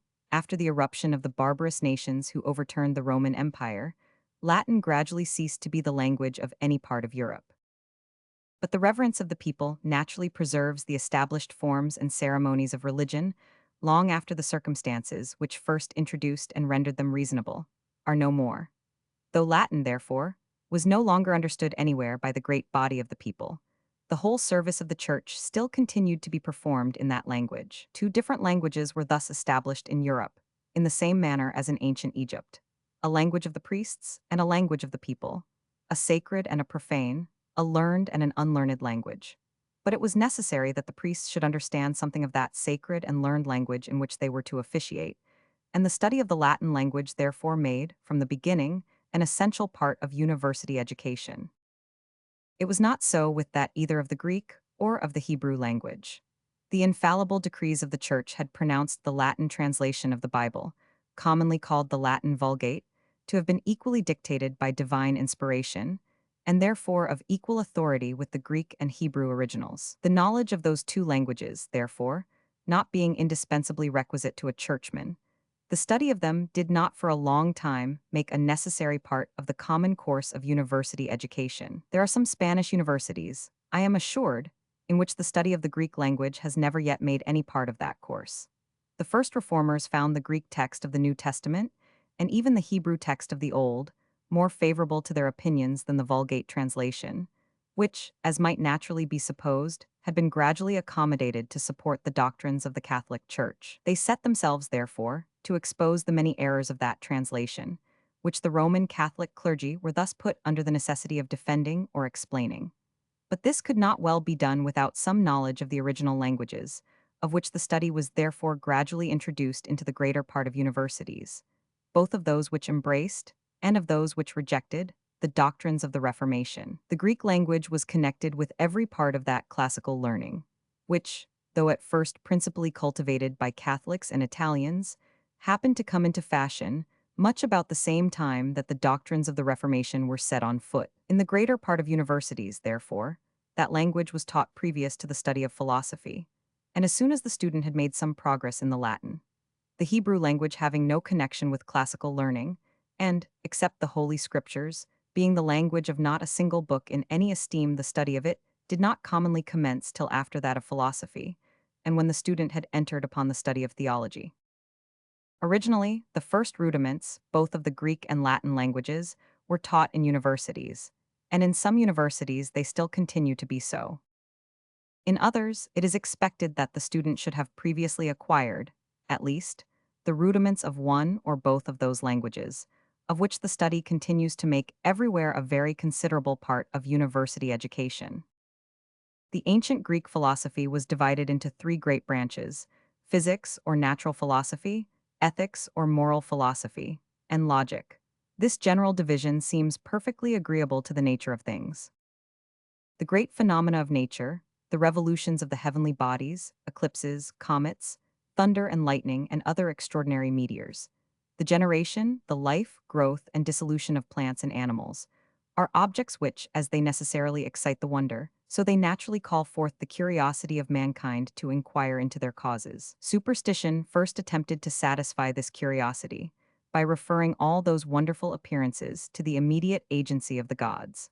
Philosophy afterwards endeavored to account for them from more familiar causes, or from such as mankind were better acquainted with than the agency of the gods. As those great phenomena are the first objects of human curiosity, so the science which pretends to explain them must naturally have been the first branch of philosophy that was cultivated. The first philosophers, accordingly, of whom history has preserved any account, appear to have been natural philosophers.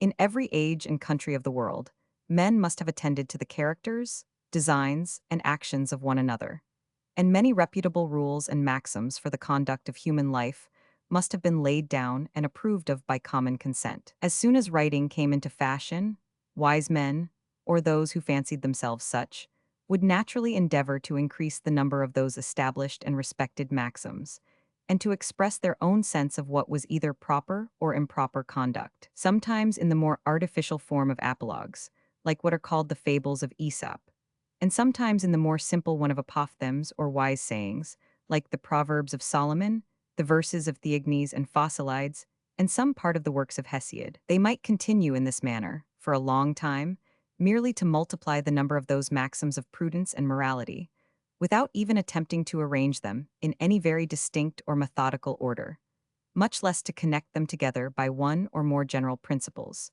from which they were all deducible, like effects from their natural causes. The beauty of a systematical arrangement of different observations, connected by a few common principles, was first seen in the rude essays of those ancient times towards a system of natural philosophy. Something of the same kind was afterwards attempted in morals. The maxims of common life were arranged in some methodical order, and connected together by a few common principles, in the same manner as they had attempted to arrange and connect the phenomena of nature. The science which pretends to investigate and explain those connecting principles is what is properly called moral philosophy. Different authors gave different systems, both of natural and moral philosophy.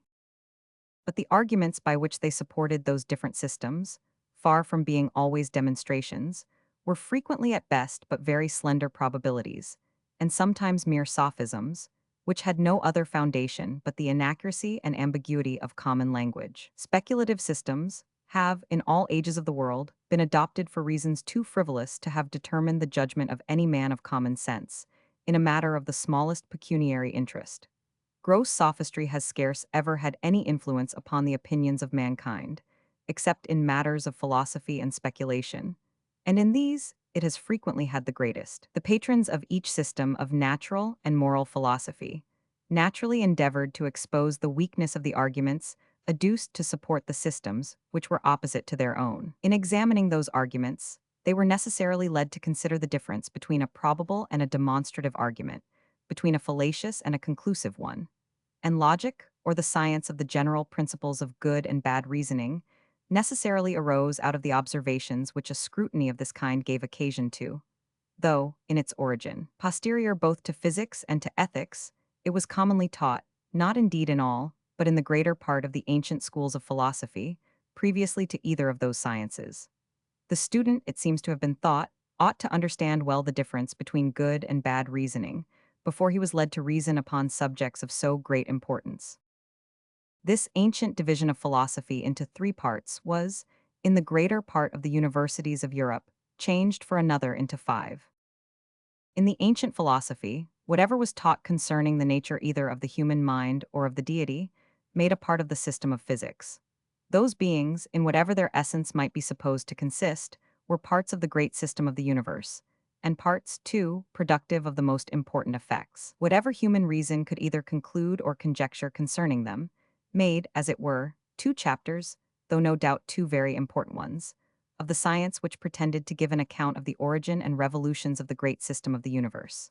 But in the universities of Europe, where philosophy was taught only as subservient to theology, it was natural to dwell longer upon these two chapters than upon any other of the science. They were gradually more and more extended, and were divided into many inferior chapters, till at last the doctrine of spirits, of which so little can be known, came to take up as much room in the system of philosophy as the doctrine of bodies, of which so much can be known.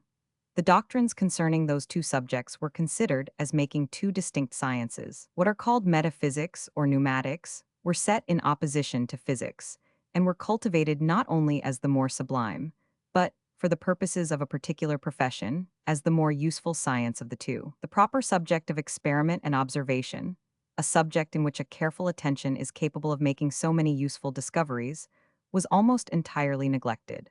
the subject in which, after a very few simple and almost obvious truths, the most careful attention can discover nothing but obscurity and uncertainty, and can consequently produce nothing but subtleties and sophisms, was greatly cultivated. When those two sciences had thus been set in opposition to one another, the comparison between them naturally gave birth to a third, to what was called ontology, or the science which treated of the qualities and attributes which were common to both the subjects of the other two sciences. But if subtleties and sophisms composed the greater part of the metaphysics or pneumatics of the schools, they composed the whole of this cobweb science of ontology, which was likewise sometimes called metaphysics, wherein consisted the happiness and perfection of a man, considered not only as an individual, but as the member of a family, of a state, and of the great society of mankind, was the object which the ancient moral philosophy proposed to investigate. In that philosophy, the duties of human life were treated of as subservient to the happiness and perfection of human life. But when moral, as well as natural philosophy, came to be taught only as subservient to theology, the duties of human life were treated of as chiefly subservient to the happiness of a life to come. In the ancient philosophy, the perfection of virtue was represented as necessarily productive, to the person who possessed it, of the most perfect happiness in this life. In the modern philosophy, it was frequently represented as generally, or rather as almost always, inconsistent with any degree of happiness in this life. And heaven was to be earned only by penance and mortification, by the austerities and abasement of a monk, not by the liberal, generous, and spirited conduct of a man. Casuistry and an ascetic morality made up, in most cases, the greater part of the moral philosophy of the schools. By far the most important of all the different branches of philosophy became, in this manner, by far the most corrupted. Such, therefore, was the common course of philosophical education in the greater part of the universities in Europe. Logic was taught first. Ontology came in the second place. Pneumatology, comprehending the doctrine concerning the nature of the human soul and of the deity, in the third.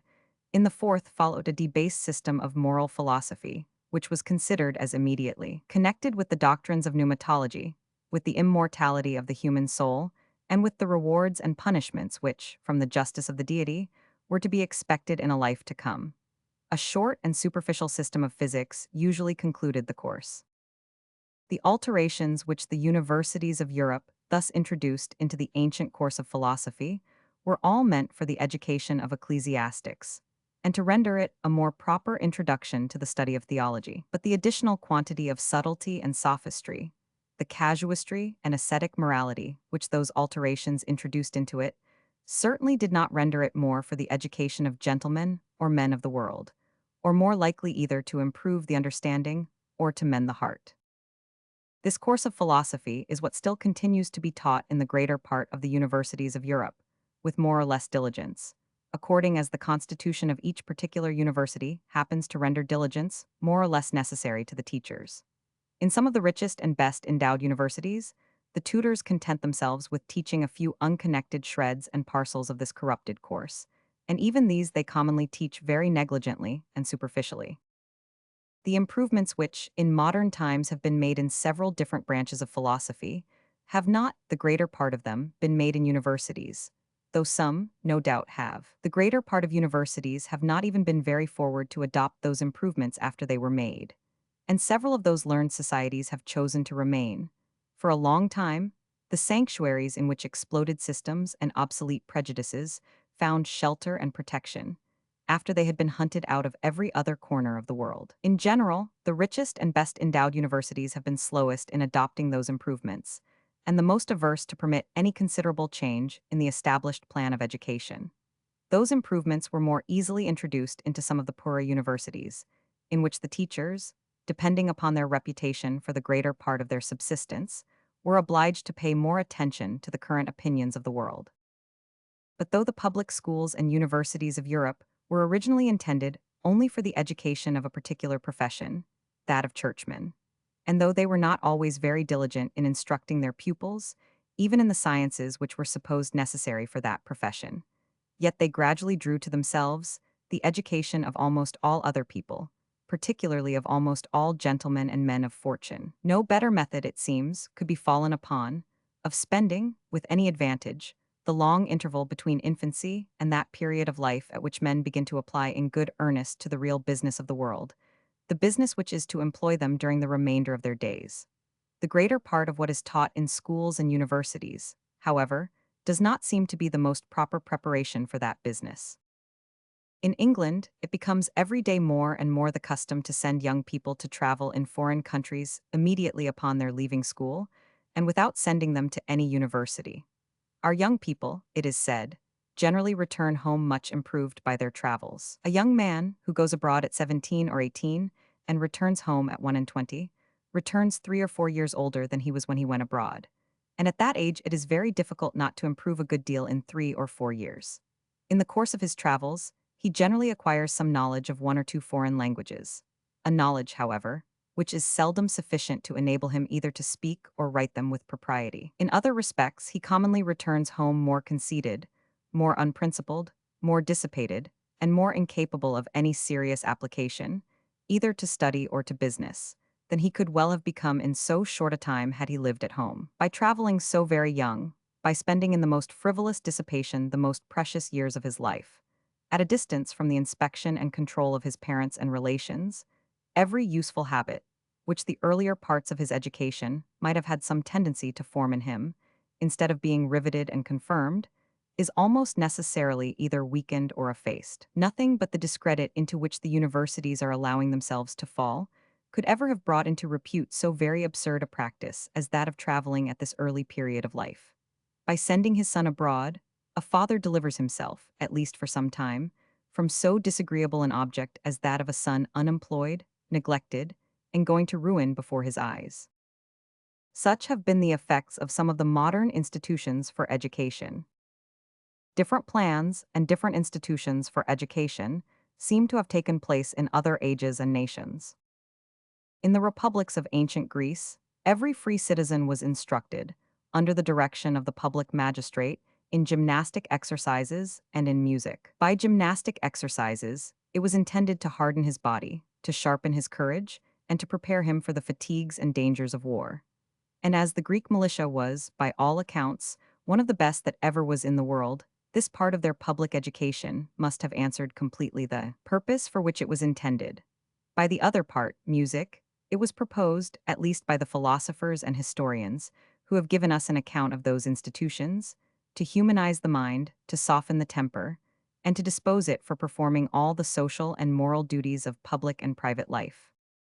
In ancient Rome, the exercises of the Campus Martius answered the same purpose as those of the gymnasium in ancient Greece, and they seem to have answered it equally well. But among the Romans, there was nothing which corresponded to the musical education of the Greeks. The morals of the Romans, however, both in private and public life, seem to have been not only equal, but upon the whole, a good deal superior to those of the Greeks. That they were superior in private life, we have the express testimony of Polybius and of Dionysius of Halicarnassus, two authors well acquainted with both nations, and the whole tenor of the Greek and Roman history bears witness to the superiority of the public morals of the Romans. The good temper and moderation of contending factions seem to be the most essential circumstances in the public morals of a free people. But the factions of the Greeks were almost always violent and sanguinary, whereas, till the time of the Gracchi, no blood had ever been shed in any Roman faction, and from the time of the Gracchi, the Roman Republic may be considered as in reality dissolved.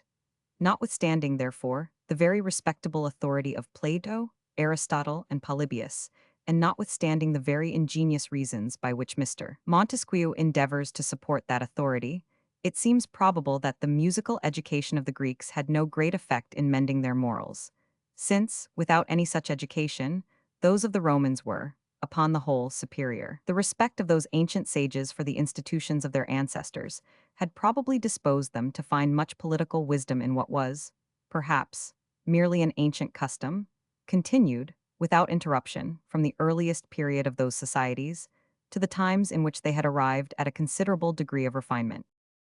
Music and dancing are the great amusements of almost all barbarous nations, and the great accomplishments which are supposed to fit any man for entertaining his society. It is so at this day among the Negroes on the coast of Africa. It was so among the ancient Celts, among the ancient Scandinavians, and, as we may learn from Homer, among the ancient Greeks. in the times preceding the Trojan War. When the Greek tribes had formed themselves into little republics, it was natural that the study of those accomplishments should for a long time make a part of the public and common education of the people. The masters who instructed the young people, either in music or in military exercises, do not seem to have been paid or even appointed by the state, either in Rome or even at Athens, the Greek republic of whose laws and customs we are the best informed. The state required that every free citizen should fit himself for defending it in war, and should upon that account learn his military exercises. But it left him to learn them of such masters as he could find, and it seems to have advanced nothing for this purpose, but a public field or place of exercise, in which he should practice and perform them. In the early ages, both of the Greek and Roman republics, the other parts of education seem to have consisted in learning to read, write, and account, according to the arithmetic of the times. These accomplishments the richer citizens seem frequently to have acquired at home, by the assistance of some domestic pedagogue, who was, generally, either a slave or a freedman, and the poorer citizens in the schools of such masters as made a trade of teaching for hire. Such parts of education, however, were abandoned altogether to the care of the parents or guardians of each individual. It does not appear that the state ever assumed any inspection or direction of them. By a law of Solon, indeed, the children were acquitted from maintaining those parents who had neglected to instruct them in some profitable trade or business. In the progress of refinement, when philosophy and rhetoric came into fashion, the better sort of people used to send their children to the schools of philosophers and rhetoricians in order to be instructed in these fashionable sciences. But those schools were not supported by the public. They were, for a long time, barely tolerated by it. The demand for philosophy and rhetoric was, for a long time, so small that the first professed teachers of either could not find constant employment in any one city, but were obliged to travel about from place to place. In this manner lived Zeno of Elea, Protagoras, Gorgias, Hippias, and many others. As the demand increased, the school, both of philosophy and rhetoric, became stationary, first in Athens and afterwards in several other cities. The state, however, seems never to have encouraged them further than by assigning to some of them a particular place to teach in, which was sometimes done, too, by private donors. The state seems to have assigned the academy to Plato, the Lyceum to Aristotle, and the portico to Zeno of Cyta, the founder of the Stoics.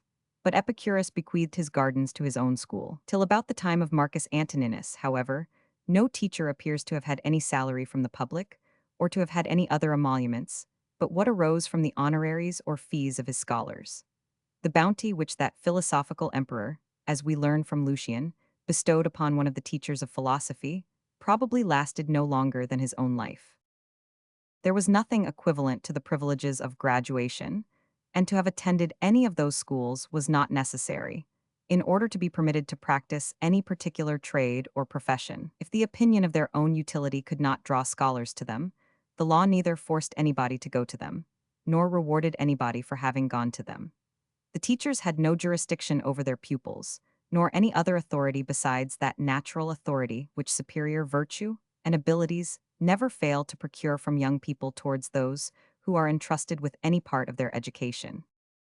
At Rome, the study of the civil law made a part of the education, not of the greater part of the citizens, but of some particular families. The young people, however, who wished to acquire knowledge in the law, had no public school to go to, and had no other method of studying it than by frequenting the company of such of their relations and friends as were supposed to understand it. It is, perhaps, worthwhile to remark that though the laws of the 12 tables were many of them copied from those of some ancient Greek republics, yet law never seems to have grown up to be a science in any republic of ancient Greece. In Rome, it became a science very early, and gave a considerable degree of illustration to those citizens who had the reputation of understanding it. In the republics of ancient Greece, particularly in Athens, the ordinary courts of justice consisted of numerous, and therefore disorderly, bodies of people who frequently decided almost at random, or as clamor, faction, and party spirit happened to determine. The ignominy of an unjust decision, when it was to be divided among 500, 1,000, or 1,500 people, for some of their courts were so very numerous, could not fall very heavy upon any individual. At Rome, on the contrary, the principal courts of justice consisted either of a single judge, or of a small number of judges, whose characters, especially as they deliberated always in public, could not fail to be very much affected by any rash or unjust decision. In doubtful cases, such courts, from their anxiety to avoid blame, would naturally endeavor to shelter themselves under the example or precedent of the judges who had sat before them, either in the same or in some other court. This attention to practice and precedent necessarily formed the Roman law into that regular and orderly system in which it has been delivered down to us. And the like attention has had the like effects upon the laws of every other country where such attention has taken place. The superiority of character in the Romans over that of the Greeks, so much remarked by Polybius and Dionysius of Halicarnassus, was probably more owing to the better constitution of their courts of justice than to any of the circumstances to which those authors ascribe it. The Romans are said to have been particularly distinguished for their superior respect to an oath. But the people who were accustomed to make oath only before some diligent and well-informed court of justice would naturally be much more attentive to what they swore than they who were accustomed to do the same thing before mobbish and disorderly assemblies.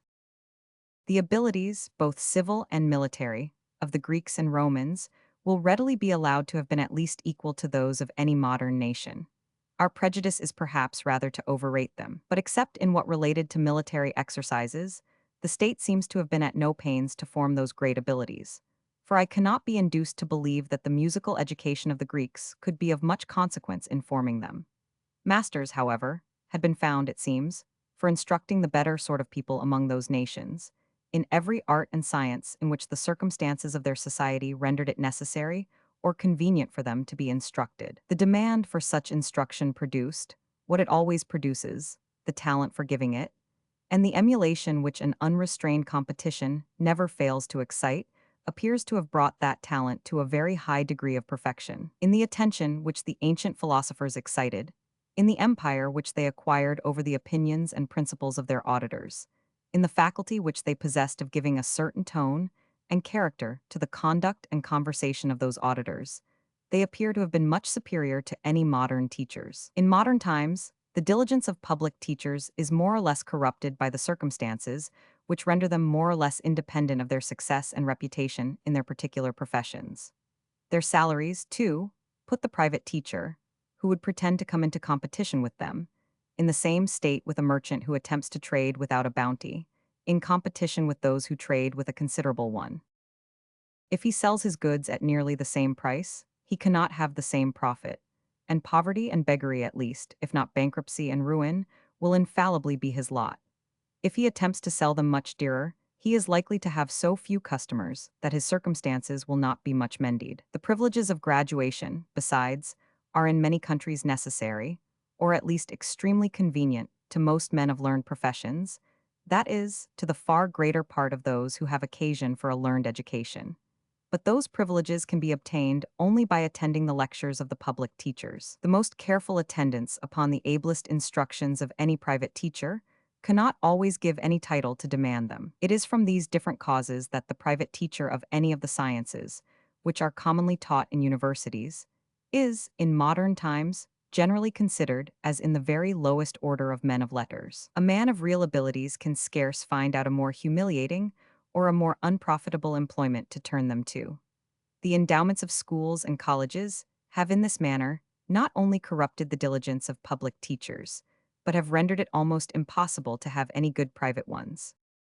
Were there no public institutions for education, no system, no science would be taught, for which there was not some demand, or which the circumstances of the times did not render it either necessary or convenient, or at least fashionable to learn.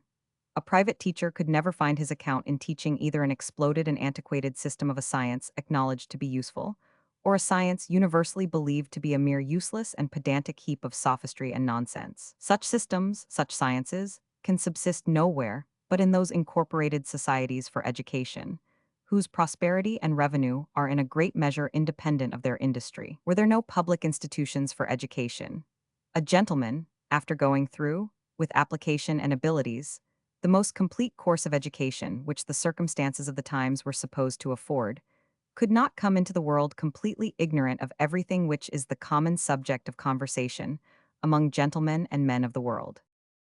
There are no public institutions for the education of women, and there is accordingly nothing useless, absurd, or fantastical in the common course of their education.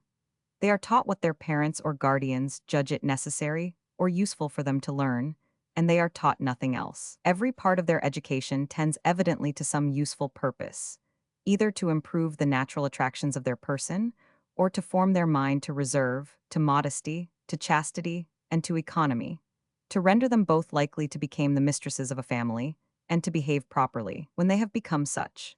In every part of her life, a woman feels some conveniency or advantage from every part of her education. It seldom happens that a man, in any part of his life, derives any conveniency or advantage from some of the most laborious and troublesome parts of his education. Ought the public, therefore, to give no attention, it may be asked, to the education of the people? Or, if it ought to give any, what are the different parts of education which it ought to attend to in the different orders of the people, and in what manner ought it to attend to them? In some cases, the state of society necessarily places the greater part of individuals in such situations as naturally form in them, without any attention of government, almost all the abilities and virtues which that state requires, or perhaps can admit of. In other cases, the state of the society does not place the greater part of individuals in such situations, and some attention of government is necessary, in order to prevent the almost entire corruption and degeneracy of the great body of the people. In the progress of the division of labor, the employment of the far greater part of those who live by labor, that is, of the great body of the people, comes to be confined to a few very simple operations, frequently to one or two. But the understandings of the greater part of men are necessarily formed by their ordinary employments. The man whose whole life is spent in performing a few simple operations, of which the effects, too, are perhaps always the same, or very nearly the same, has no occasion to exert his understanding, or to exercise his invention, in finding out expedients for removing difficulties which never occur. He naturally loses, therefore, the habit of such exertion, and generally becomes as stupid and ignorant as it is possible for a human creature to become. The torpor of his mind renders him not only incapable of relishing or bearing a part in any rational conversation, but of conceiving any generous, noble, or tender sentiment, and consequently of forming any just judgment concerning many even of the ordinary duties of private life. Of the great and extensive interests of his country he is altogether incapable of judging, and unless very particular pains have been taken to render him otherwise, he is equally incapable of defending his country in war. The uniformity of his stationary life naturally corrupts the courage of his mind, and makes him regard with abhorrence the irregular, uncertain, and adventurous life of a soldier. It corrupts even the activity of his body, and renders him incapable of exerting his strength with vigor and perseverance in any other employment than that to which he has been bred. His dexterity at his own particular trade seems, in this manner, to be acquired at the expense of his intellectual, social, and martial virtues. But in every improved and civilized society, this is the state into which the laboring poor, that is, the great body of the people, must necessarily fall, unless government takes some pains to prevent it. It is otherwise in the barbarous societies, as they are commonly called, of hunters, of shepherds, and even of husbandmen, in that rude state of husbandry, which precedes the improvement of manufactures and the extension of foreign commerce. In such societies, the varied occupations of every man oblige every man to exert his capacity, and to invent expedients for removing difficulties which are continually occurring. Invention is kept alive, and the mind is not suffered to fall into that drowsy stupidity, which, in a civilized society, seems to benumb the understanding of almost all the inferior ranks of people. In those barbarous societies, as they are called, every man, it has already been observed, is a warrior. Every man, too, is in some measure a statesman, and can form a tolerable judgment concerning the interest of the society and the conduct of those who govern it. How far their chiefs are good judges in peace, or good leaders in war, is obvious to the observation of almost every single man among them. In such a society, indeed, no man can well acquire that improved and refined understanding which a few men sometimes possess in a more civilized state. Though in a rude society there is a good deal of variety in the occupations of every individual, there is not a great deal in those of the whole society. Every man does, or is capable of doing, almost everything which any other man does, or is capable of being. Every man has a considerable degree of knowledge, ingenuity, and invention, but scarce any man has a great degree. The degree, however, which is commonly possessed, is generally sufficient for conducting the whole simple business of the society. In a civilized state, on the contrary, Though there is little variety in the occupations of the greater part of individuals, there is an almost infinite variety in those of the whole society. These varied occupations present an almost infinite variety of objects to the contemplation of those few, who, being attached to no particular occupation themselves, have leisure and inclination to examine the occupations of other people. The contemplation of so great a variety of objects necessarily exercises their minds in endless comparisons and combinations, and renders their understandings, in an extraordinary degree, both acute and comprehensive. Unless those few, however, happen to be placed in some very particular situations, their great abilities, though honorable to themselves, may contribute very little to the good government or happiness of their society. Notwithstanding the great abilities of those few, all the nobler parts of the human character may be, in a great measure, obliterated and extinguished in the great body of the people. The education of the common people requires, perhaps, in a civilized and commercial society, the attention of the public, more than that of people of some rank and fortune. People of some rank and fortune are generally 18 or 19 years of age before they enter upon that particular business, profession, or trade by which they propose to distinguish themselves in the world. They have, before that, full time to acquire, or at least to fit themselves for afterwards acquiring, every accomplishment which can recommend them to the public esteem or render them worthy of it. Their parents or guardians are generally sufficiently anxious that they should be so accomplished, and are in most cases willing enough to lay out the expense which is necessary for that purpose. If they are not always properly educated, it is seldom from the want of expense laid out upon their education, but from the improper application of that expense. It is seldom from the want of masters, but from the negligence and incapacity of the masters who are to be had, and from the difficulty, or rather from the impossibility, which there is, in the present state of things, of finding any better. The employments, too, in which people of some rank or fortune spend the greater part of their lives, are not, like those of the common people, simple and uniform. They are almost all of them extremely complicated, and such as exercise the head more than the hands. The understandings of those who are engaged in such employments can seldom grow torpid for want of exercise. The employments of people of some rank and fortune, besides, are seldom such as harass them from morning to night. They generally have a good deal of leisure, during which they may perfect themselves in every branch, either of useful or ornamental knowledge, of which they may have laid the foundation, or for which they may have acquired some taste in the earlier part of life. It is otherwise with the common people. They have little time to spare for education. Their parents can scarce afford to maintain them, even in infancy. As soon as they are able to work, they must apply to some trade, by which they can earn their subsistence.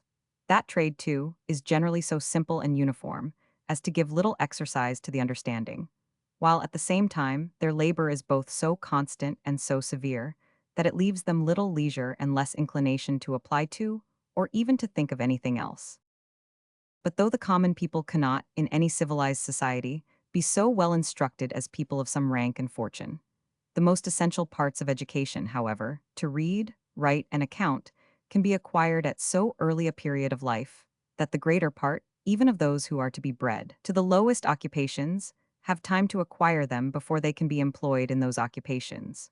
For a very small expense, the public can facilitate, can encourage, and can even impose upon almost the whole body of the people the necessity of acquiring those most essential parts of education.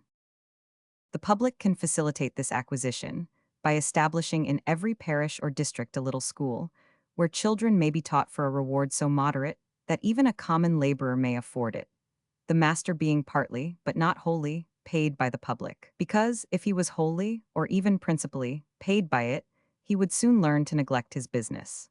In Scotland, the establishment of such parish schools has taught almost the whole common people to read, and a very great proportion of them to write and account. In England, the establishment of charity schools has had an effect of the same kind, though not so universally, because the establishment is not so universal. If, in those little schools, the books by which the children are taught to read were a little more instructive than they commonly are, and if, instead of a little smattering in Latin, which the children of the common people are sometimes taught there, and which can scarce ever be of any use to them, they were instructed in the elementary parts of geometry and mechanics, the literary education of this rank of people would, perhaps, be as complete as can be. There is scarce a common trade, which does not afford some opportunities of applying to it the principles of geometry and mechanics, and which would not, therefore, gradually exercise and improve the common people in those principles, the necessary introduction to the most sublime, as well as to the most useful sciences. The public can encourage the acquisition of those most essential parts of education by giving small premiums and little badges of distinction to the children of the common people who excel in them. The public can impose upon almost the whole body of the people the necessity of acquiring the most essential parts of education, by obliging every man to undergo an examination or probation in them, before he can obtain the freedom in any corporation, or be allowed to set up any trade, either in a village or town corporate. It was in this manner, by facilitating the acquisition of their military and gymnastic exercises, by encouraging it, and even by imposing upon the whole body of the people the necessity of learning those exercises, that the Greek and Roman republics maintained the martial spirit of their respective citizens.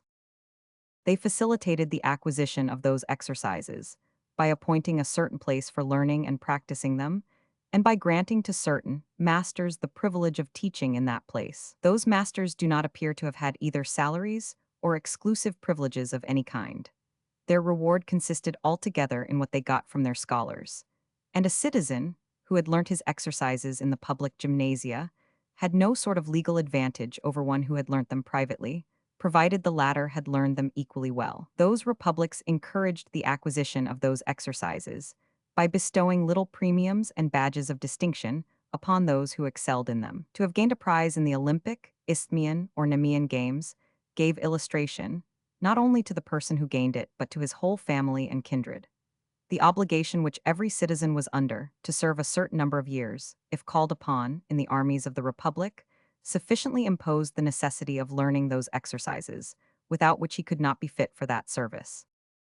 That in the progress of improvement, the practice of military exercises, unless government takes proper pains to support it, goes gradually to decay, and together with it, the martial spirit of the great body of the people, the example of modern Europe sufficiently demonstrates. But the security of every society must always depend, more or less, upon the martial spirit of the great body of the people. In the present times, indeed, that martial spirit alone, and unsupported by a well-disciplined standing army, would not perhaps be sufficient for the defense and security of any society. But where every citizen had the spirit of a soldier, a smaller standing army would surely be requisite.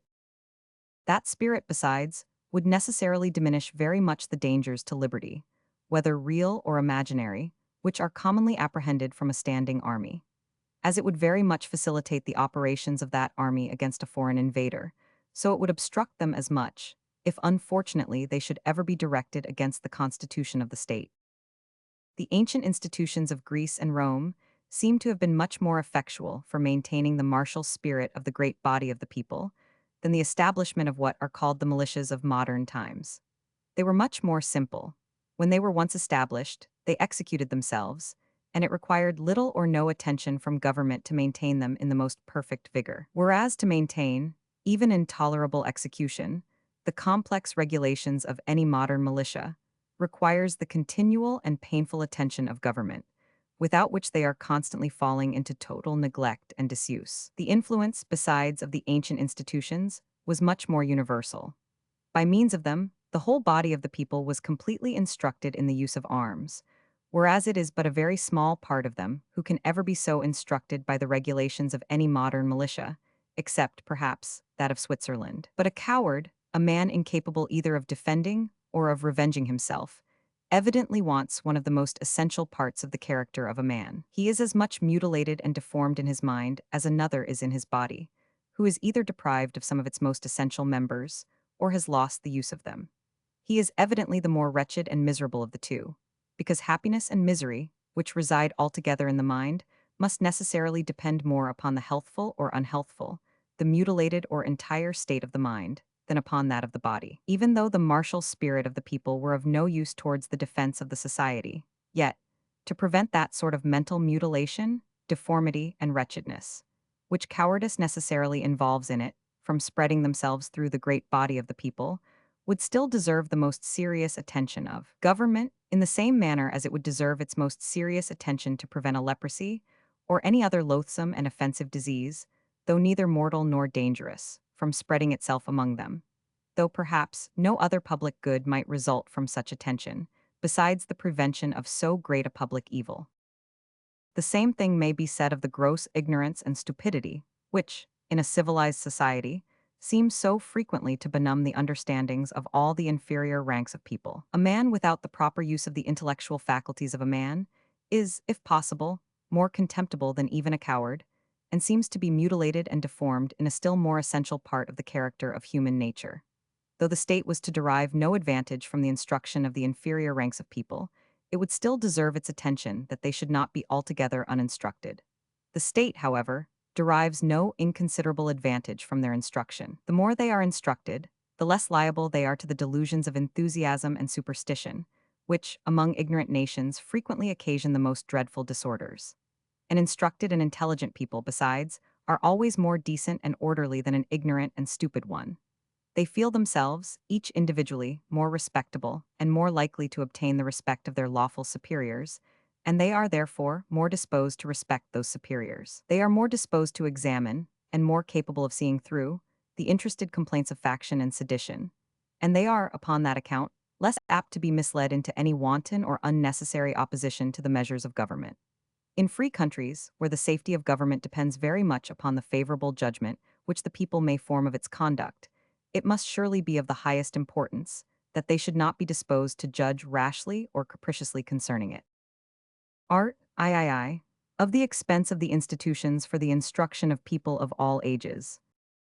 Institutions for the instruction of people of all ages are chiefly those for religious instruction.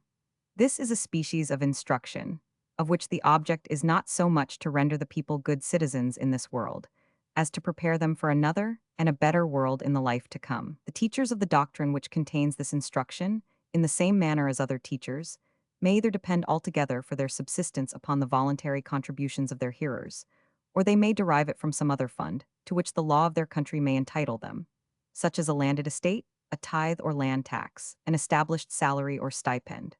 Their exertion, their zeal and industry, are likely to be much greater in the former situation than in the latter. In this respect, the teachers of a new religion have always had a considerable advantage in attacking those ancient and established systems, of which the clergy, reposing themselves upon their benefices, had neglected to keep up the fervor of faith and devotion in the great body of the people, and having given themselves up to indolence, were become altogether incapable of making any vigorous exertion in defense even of their own establishment. The clergy of an established and well-endowed religion frequently become men of learning and elegance, who possess all the virtues of gentlemen, or which can recommend them to the esteem of gentlemen. But they are apt gradually to lose the qualities, both good and bad, which gave them authority and influence with the inferior ranks of people, and which had perhaps been the original causes of the success and establishment of their religion. Such a clergy, when attacked by a set of popular and bold, though perhaps stupid and ignorant enthusiasts, feel themselves as perfectly defenseless as the indolent, effeminate, and full-fed nations of the southern parts of Asia, when they were invaded by the active, hardy, and hungry Tartars of the north. Such a clergy, upon such an emergency, have commonly no other resource than to call upon the civil magistrate to persecute, destroy, or drive out their adversaries, as disturbers of the public peace. It was thus that the Roman Catholic clergy called upon the civil magistrate to persecute the Protestants, and the Church of England to persecute the dissenters, and that in general every religious sect, when it has once enjoyed, for a century or two, the security of a legal establishment, has found itself incapable of making any vigorous defense against any new sect which chose to attack its doctrine or discipline.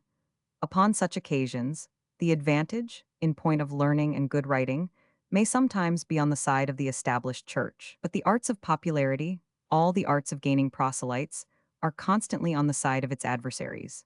In England, those arts have been long neglected by the well-endowed clergy of the established church, and are at present chiefly cultivated by the dissenters and by the Methodists. The independent provisions, however, which in many places have been made for dissenting teachers, by means of voluntary subscriptions, of trust rights, and other evasions of the law, seem very much to have abated the zeal and activity of those teachers. They have many of them become very learned, ingenious, and respectable men, but they have in general ceased to be very popular preachers. The Methodists, without half the learning of the dissenters, are much more in vogue. In the Church of Rome, the industry and zeal of the inferior clergy are kept more alive by the powerful motive of self-interest, than perhaps in any established Protestant church. The parochial clergy derive many of them, a very considerable part of their subsistence from the voluntary oblations of the people, a source of revenue, which confession gives them many opportunities of improving. The mendicant orders derive their whole subsistence from such oblations. It is with them as with the hussars and light infantry of some armies: no plunder, no pay. The parochial clergy are like those teachers whose reward depends partly upon their salary, and partly upon the fees or honoraries which they get from their pupils, and these must always depend, more or less, upon their industry and reputation. The mendicant orders are like those teachers whose subsistence depends altogether upon their industry. They are obliged, therefore, to use every art which can animate the devotion of the common people. The establishment of the two great mendicant orders of St. Dominic and St. Francis, it is observed by Machiavel, revived, in the 13th and 14th centuries, the languishing faith and devotion of the Catholic Church.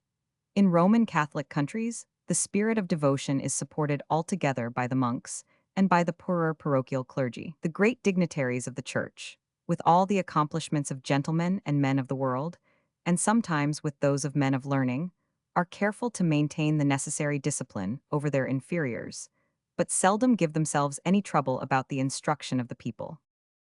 Most of the arts and professions in a state, says by far the most illustrious philosopher and historian of the present age, are of such a nature that, while they promote the interests of the society, they are also useful or agreeable to some individuals. And in that case, the constant rule of the magistrate, except perhaps on the first introduction of any art, is to leave the profession to itself and trust its encouragement to the individuals who reap the benefit of it.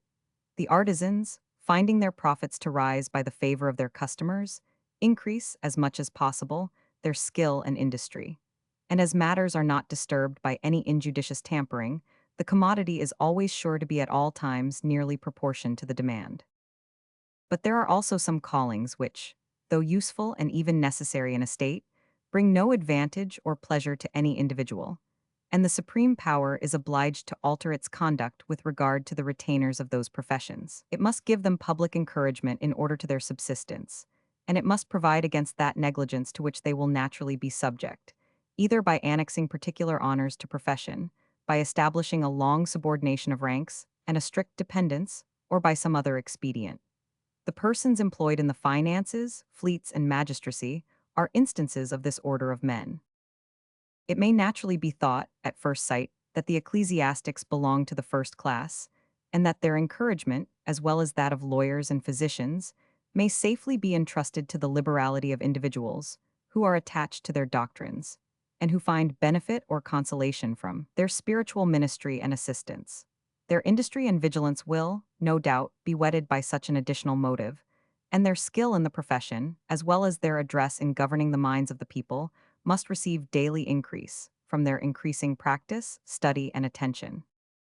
But if we consider the matter more closely, we shall find that this interested diligence of the clergy is what every wise legislator will study to prevent, because, in every religion except the true, it is highly pernicious, and it has even a natural tendency to pervert the truth, by infusing into it a strong mixture of superstition, folly, and delusion. Each ghostly practitioner, in order to render himself more precious and sacred in the eyes of his retainers, will inspire them with the most violent abhorrence of all other sects, and continually endeavor, by some novelty, to excite the languid devotion of his audience. No regard will be paid to truth, morals, or decency in the doctrines inculcated. Every tenet will be adopted that best suits the disorderly affections of the human frame.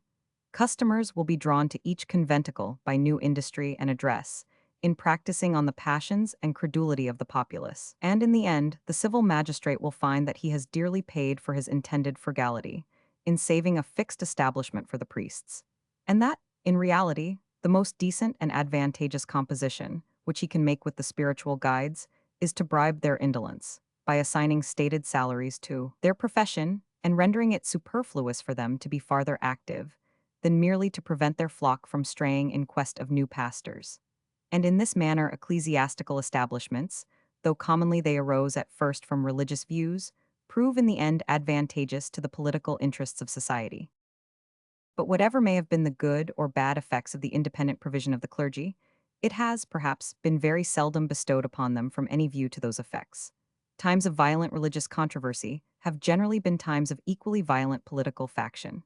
Upon such occasions, each political party has either found it or imagined it for his interest to league itself with some one or other of the contending religious sects. But this could be done only by adopting, or at least by favoring the tenets of that particular sect.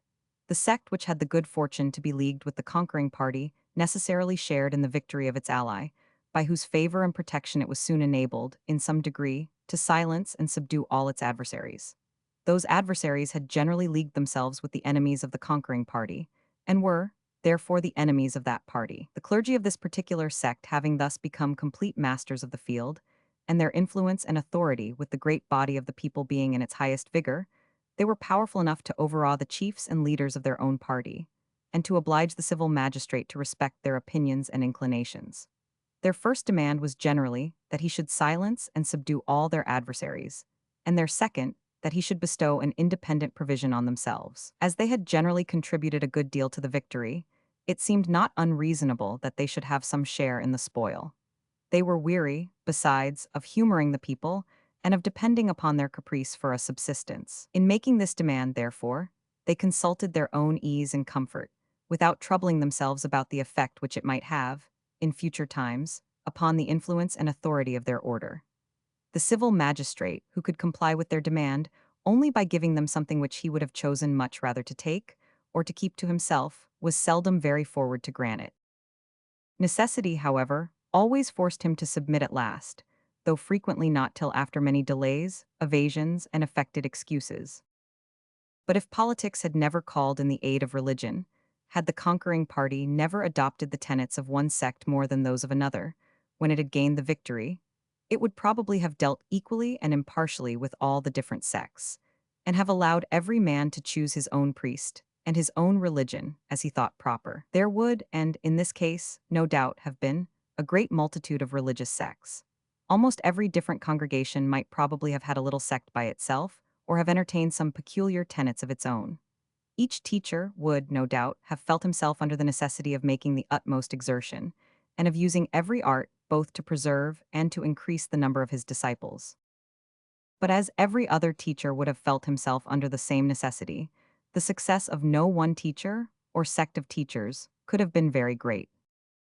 The interested and active zeal of religious teachers can be dangerous and troublesome only where there is either but one sect tolerated in the society, or where the whole of a large society is divided into two or three great sects, the teachers of each acting by concert and under a regular discipline and subordination. But that zeal must be altogether innocent, where the society is divided into 200 or 300, or, perhaps, into as many thousand small sects, of which no one could be considerable enough to disturb the public tranquillity. The teachers of each sect, seeing themselves surrounded on all sides with more adversaries than friends, would be obliged to learn that candor and moderation, which are so seldom to be found among the teachers of those great sects, whose tenets, being supported by the civil magistrate, are held in veneration by almost all the inhabitants of extensive kingdoms and empires, and who, therefore, see nothing round them but followers, disciples, and humble admirers. The teachers of each little sect, finding themselves almost alone, would be obliged to respect those of almost every other sect, and the concessions which they would mutually find it both convenient and agreeable to make one to another, might in time probably reduce the doctrine of the greater part of them to that pure and rational religion, free from every mixture of absurdity, imposture, or fanaticism, such as wise men have, in all ages of the world, wished to see established, but such as positive law has, perhaps, never yet established, and probably never will establish in any country. Because, with regard to religion, positive law always has been, and probably always will be, more or less influenced by popular superstition and enthusiasm. This plan of ecclesiastical government, or, more properly, of no ecclesiastical government, was what the sect called independence, a sect, no doubt, of very wild enthusiasts, proposed to establish in England towards the end of the Civil War. If it had been established, though of a very unphilosophical origin, it would probably, by this time, have been productive of the most philosophical good temper and moderation with regard to every sort of religious principle. It has been established in Pennsylvania, where, though the Quakers happen to be the most numerous, the law, in reality, favors no one sect more than another, and it is there said to have been productive of this philosophical good temper and moderation. But though this equality of treatment should not be productive of this good temper and moderation in all, or even in the greater part of the religious sects of a particular country. Yet, provided those sects were sufficiently numerous, and each of them consequently too small to disturb the public tranquility, the excessive zeal of each for its particular tenets could not well be productive of any very hurtful effects, but, on the contrary, of several good ones. And if the government was perfectly decided, both to let them all alone, and to oblige them all to let alone one another, there is little danger that they would not of their own accord subdivide themselves fast enough, so as soon to become sufficiently numerous. In every civilized society, in every society where the distinction of ranks has once been completely established, there have been always two different schemes or systems of morality current at the same time, of which the one may be called the strict or austere, the other the liberal, or, if you will, the loose system. The former is generally admired and revered by the common people. The latter is commonly more esteemed and adopted by what are called the people of fashion. The degree of disapprobation with which we ought to mark the vices of levity, the vices which are apt to arise from great prosperity, and from the excess of gaiety and good humor, seems to constitute the principal distinction between those two opposite schemes or systems. In the liberal or loose system, luxury, wanton, and even disorderly mirth, the pursuit of pleasure to some degree of intemperance, the breach of chastity, at least in one of the two sexes, etc., provided they are not accompanied with gross indecency, and do not lead to falsehood and injustice, are generally treated with a good deal of indulgence, and are easily either excused or pardoned altogether. In the austere system, on the contrary, those excesses are regarded with the utmost abhorrence and detestation.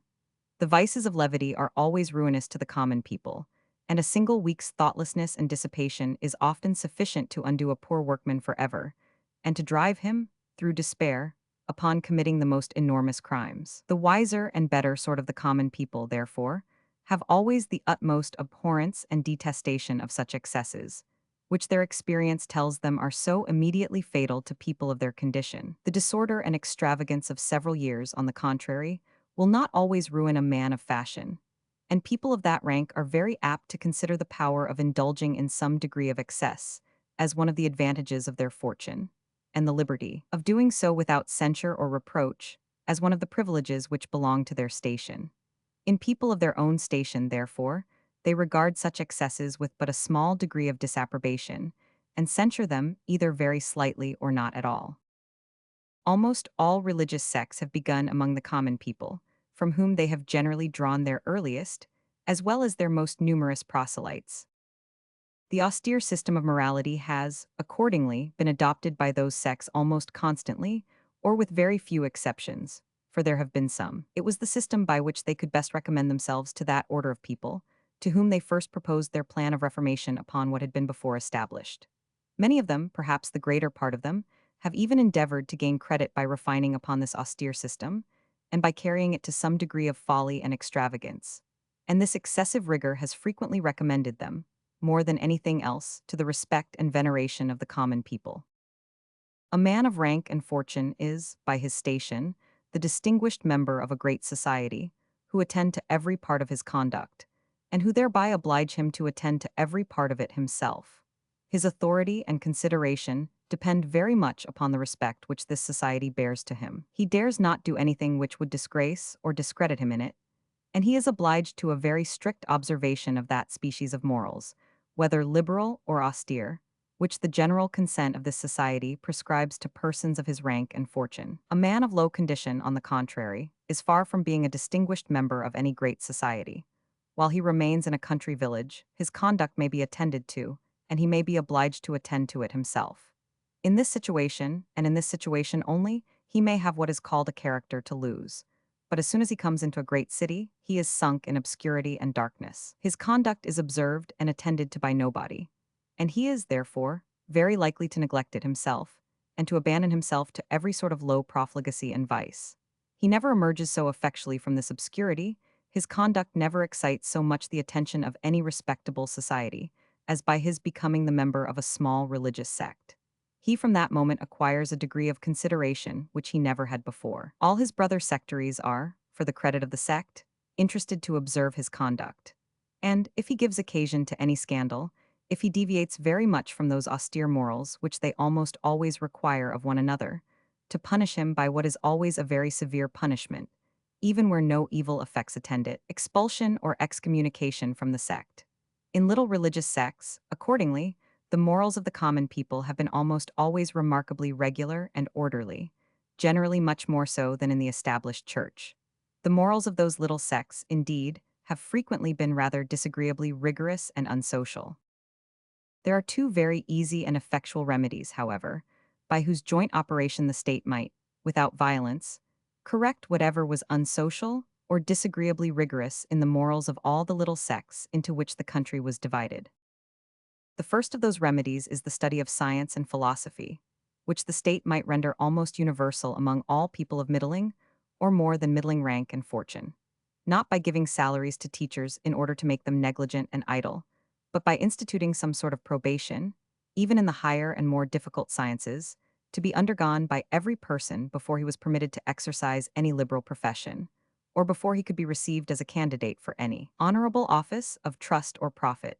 If the state imposed upon this order of men the necessity of learning, it would have no occasion to give itself any trouble about providing them with proper teachers. They would soon find better teachers for themselves than any whom the state could provide for them. Science is the great antidote to the poison of enthusiasm and superstition, and where all the superior ranks of people were secured from it, the inferior ranks could not be much exposed to it. The second of those remedies is the frequency and gaiety of public diversions. The state, by encouraging, that is, by giving entire liberty to all those who, from their own interest, would attempt, without scandal or indecency, to amuse and divert the people by painting, poetry, music, dancing, by all sorts of dramatic representations and exhibitions, would easily dissipate in the greater part of them that melancholy and gloomy humor which is almost always the nurse of popular superstition and enthusiasm. Public diversions have always been the objects of dread and hatred to all the fanatical promoters of those popular frenzies. The gaiety and good humor which those diversions inspire were altogether inconsistent with that temper of mind which was fittest for their purpose, or which they could best work upon. Dramatic representations, besides, frequently exposing their artifices to public ridicule, and sometimes even to public execration, were, upon that account, more than all other diversions, the objects of their peculiar abhorrence. In a country where the law favored the teachers of no one religion more than those of another, it would not be necessary that any of them should have any particular or immediate dependency upon the sovereign or executive power, or that he should have anything to do either in appointing or in dismissing them from their offices. In such a situation, he would have no occasion to give himself any concern about them, further than to keep the peace among them, in the same manner as among the rest of his subjects, that is, to hinder them from persecuting, abusing, or oppressing one another, but it is quite otherwise in countries where there is an established or governing religion. The sovereign can in this case never be secure, unless he has the means of influencing in a considerable degree the greater part of the teachers of that religion. The clergy of every established church constitute a great incorporation. They can act in concert and pursue their interest upon one plan and with one spirit as much as if they were under the direction of one man, and they are frequently, too, under such direction. Their interest as an incorporated body is never the same with that of the sovereign, and is sometimes directly opposite to it. Their great interest is to maintain their authority with the people, and this authority depends upon the supposed certainty and importance of the whole doctrine which they inculcate, and upon the supposed necessity of adopting every part of it with the most implicit faith, in order to avoid eternal misery. Should the sovereign have the imprudence to appear either to deride or doubt himself of the most trifling part of their doctrine, or from humanity, attempt to protect those who did either the one or the other, the punctilious honor of a clergy, who have no sort of dependency upon him, is immediately provoked to proscribe him as a profane person, and to employ all the terrors of religion, in order to oblige the people to transfer their allegiance to some more orthodox and obedient prince. Should he oppose any of their pretensions or usurpations, the danger is equally great. The princes who have dared in this manner to rebel against the church, over and above this crime of rebellion, have generally been charged, too, with the additional crime of heresy, notwithstanding their solemn protestations of their faith and humble submission to every tenet which she thought proper to prescribe to them. But the authority of religion is superior to every other authority. The fears which it suggests conquer all other fears. When the authorized teachers of religion propagate through the great body of the people, doctrines subversive of the authority of the sovereign, it is by violence only, or by the force of a standing army, that he can maintain his authority. Even a standing army cannot, in this case, give him any lasting security, because if the soldiers are not foreigners, which can seldom be the case, but drawn from the great body of the people, which must almost always be the case, they are likely to be soon corrupted by those very doctrines. The revolutions which the turbulence of the Greek clergy was continually occasioning at Constantinople, as long as the Eastern Empire subsisted, the convulsions which, during the course of several centuries, the turbulence of the Roman clergy was continually occasioning in every part of Europe, sufficiently demonstrate how precarious and insecure must always be the situation of the sovereign, who has no proper means of influencing the clergy of the established and governing religion of his country. Articles of faith, as well as all other spiritual matters, it is evident enough, are not within the proper department of a temporal sovereign, who, though he may be very well qualified for protecting, is seldom supposed to be so for instructing the people. With regard to such matters, therefore, his authority can seldom be sufficient to counterbalance the united authority of the clergy of the established church. The public tranquility, however, and his own security, may frequently depend upon the doctrines which they may think proper to propagate concerning such matters, as he can seldom directly oppose their decision. Therefore, with proper weight and authority, it is necessary that he should be able to influence it, and he can influence it only by the fears and expectations which he may excite in the greater part of the individuals of the order. Those fears and expectations may consist in the fear of deprivation or other punishment, and in the expectation of further preferment. In all Christian churches, the benefices of the clergy are a sort of freeholds, which they enjoy, not during pleasure, but during life or good behavior. If they held them by a more precarious tenure, and were liable to be turned out upon every slight disobligation either of the sovereign or of his ministers, it would perhaps be impossible for them to maintain their authority with the people, who would then consider them as mercenary dependents upon the court, in the sincerity of whose instructions they could no longer have any confidence.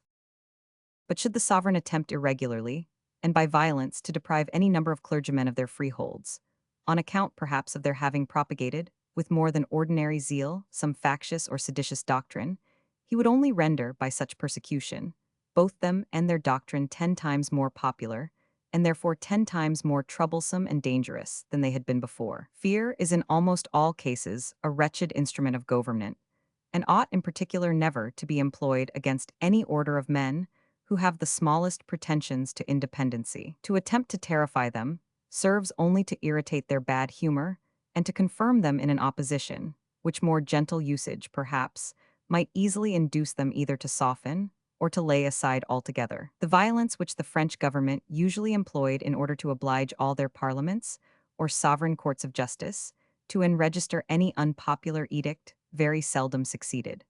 The means commonly employed, however, the imprisonment of all the refractory members, one would think, were forcible enough. The princes of the House of Stuart sometimes employed the like means in order to influence some of the members of the Parliament of England, and they generally found them equally intractable. The Parliament of England is now managed in another manner, and a very small experiment, which the Duke of Choiseul made, about 12 years ago, upon the Parliament of Paris, demonstrated sufficiently that all the parliaments of France might have been managed still more easily in the same manner. That experiment was not pursued, for though management and persuasion are always the easiest and safest instruments of government, as force and violence are the worst and the most dangerous, yet such, it seems, is the natural insolence of man, that he almost always disdains to use the good instrument, except when he cannot or dare not use the bad one. The French government could and durst use force, and therefore disdained to use management and persuasion. But there is no order of men, it appears, I believe, from the experience of all ages, upon whom it is so dangerous, or rather so perfectly ruinous, to employ force and violence, as upon the respected clergy of an established church. The rights, the privileges, the personal liberty of every individual ecclesiastic, who is upon good terms with his own order, are, even in the most despotic governments, more respected than those of any other person of nearly equal rank and fortune.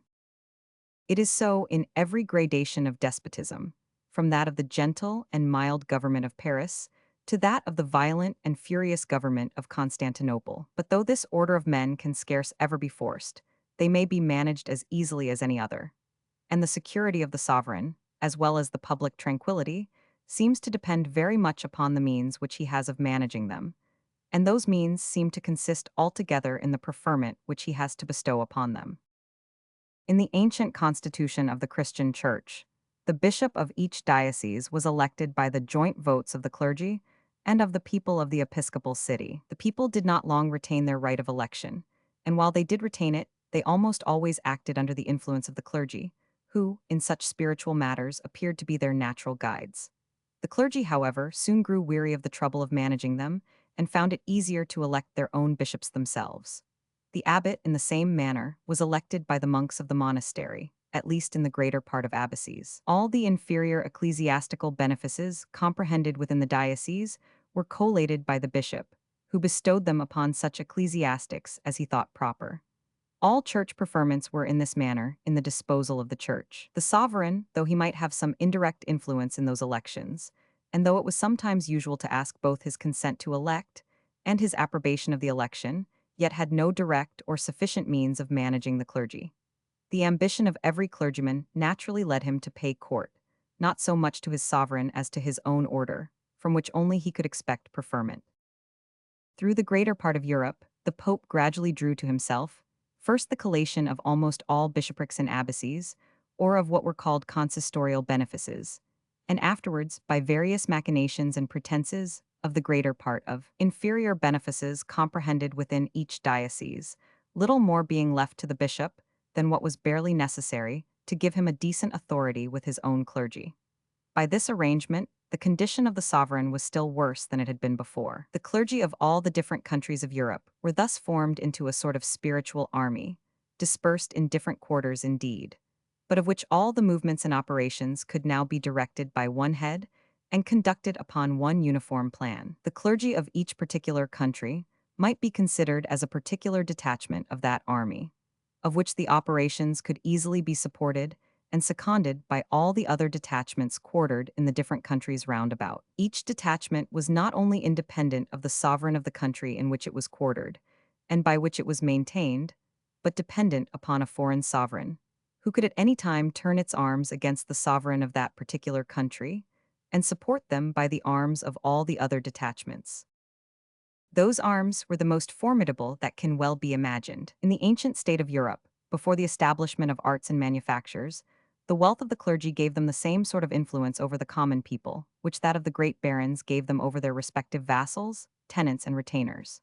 In the great landed estates, which the mistaken piety both of princes and private persons had bestowed upon the church, jurisdictions were established, of the same kind with those of the great barons, and for the same reason. In those great landed estates, the clergy or their bailiffs could easily keep the peace, without the support or assistance either of the king or of any other person, and neither the king nor any other person could keep the peace there without the support and assistance of the clergy. The jurisdictions of the clergy, therefore, in their particular baronies or manors, were equally independent and equally exclusive of the authority of the king's courts as those of the great temporal lords. The tenants of the clergy were, like those of the great barons, almost all tenants at will, entirely dependent upon their immediate lords, and therefore liable to be called out at pleasure, in order to fight in any quarrel in which the clergy might think proper to engage them. Over and above the rents of those estates, the clergy possessed in the tithes a very large portion of the rents of all the other estates in every kingdom of Europe. The revenues arising from both those species of rents were, the greater part of them, paid in kind, in corn, wine, cattle, poultry, etc. The quantity exceeded greatly what the clergy could themselves consume, and there were neither arts nor manufactures, for the produce of which they could exchange the surplus. The clergy could derive advantage from this immense surplus in no other way than by employing it, as the great barons employed the like surplus of their revenues, in the most profuse hospitality and in the most extensive charity. Both the hospitality and the charity of the ancient clergy, accordingly, are said to have been very great. They not only maintained almost the whole poor of every kingdom, but many knights and gentlemen had frequently no other means of subsistence than by traveling about from monastery to monastery, under pretense of devotion, but in reality to enjoy the hospitality of the clergy. The retainers of some particular prelates were often as numerous as those of the greatest lay lords, and the retainers of all the clergy taken together were, perhaps, more numerous than those of all the lay lords. There was always much more union among the clergy than among the lay lords. The former were under a regular discipline and subordination to the papal authority. The latter were under no regular discipline or subordination, but almost always equally jealous of one another and of the king. Though the tenants and retainers of the clergy, therefore, had both together been less numerous than those of the great lay lords, and their tenants were probably much less numerous, yet their union would have rendered them more formidable. The hospitality and charity of the clergy, too, not only gave them the command of a great temporal force, but increased very much the weight of their spiritual weapons.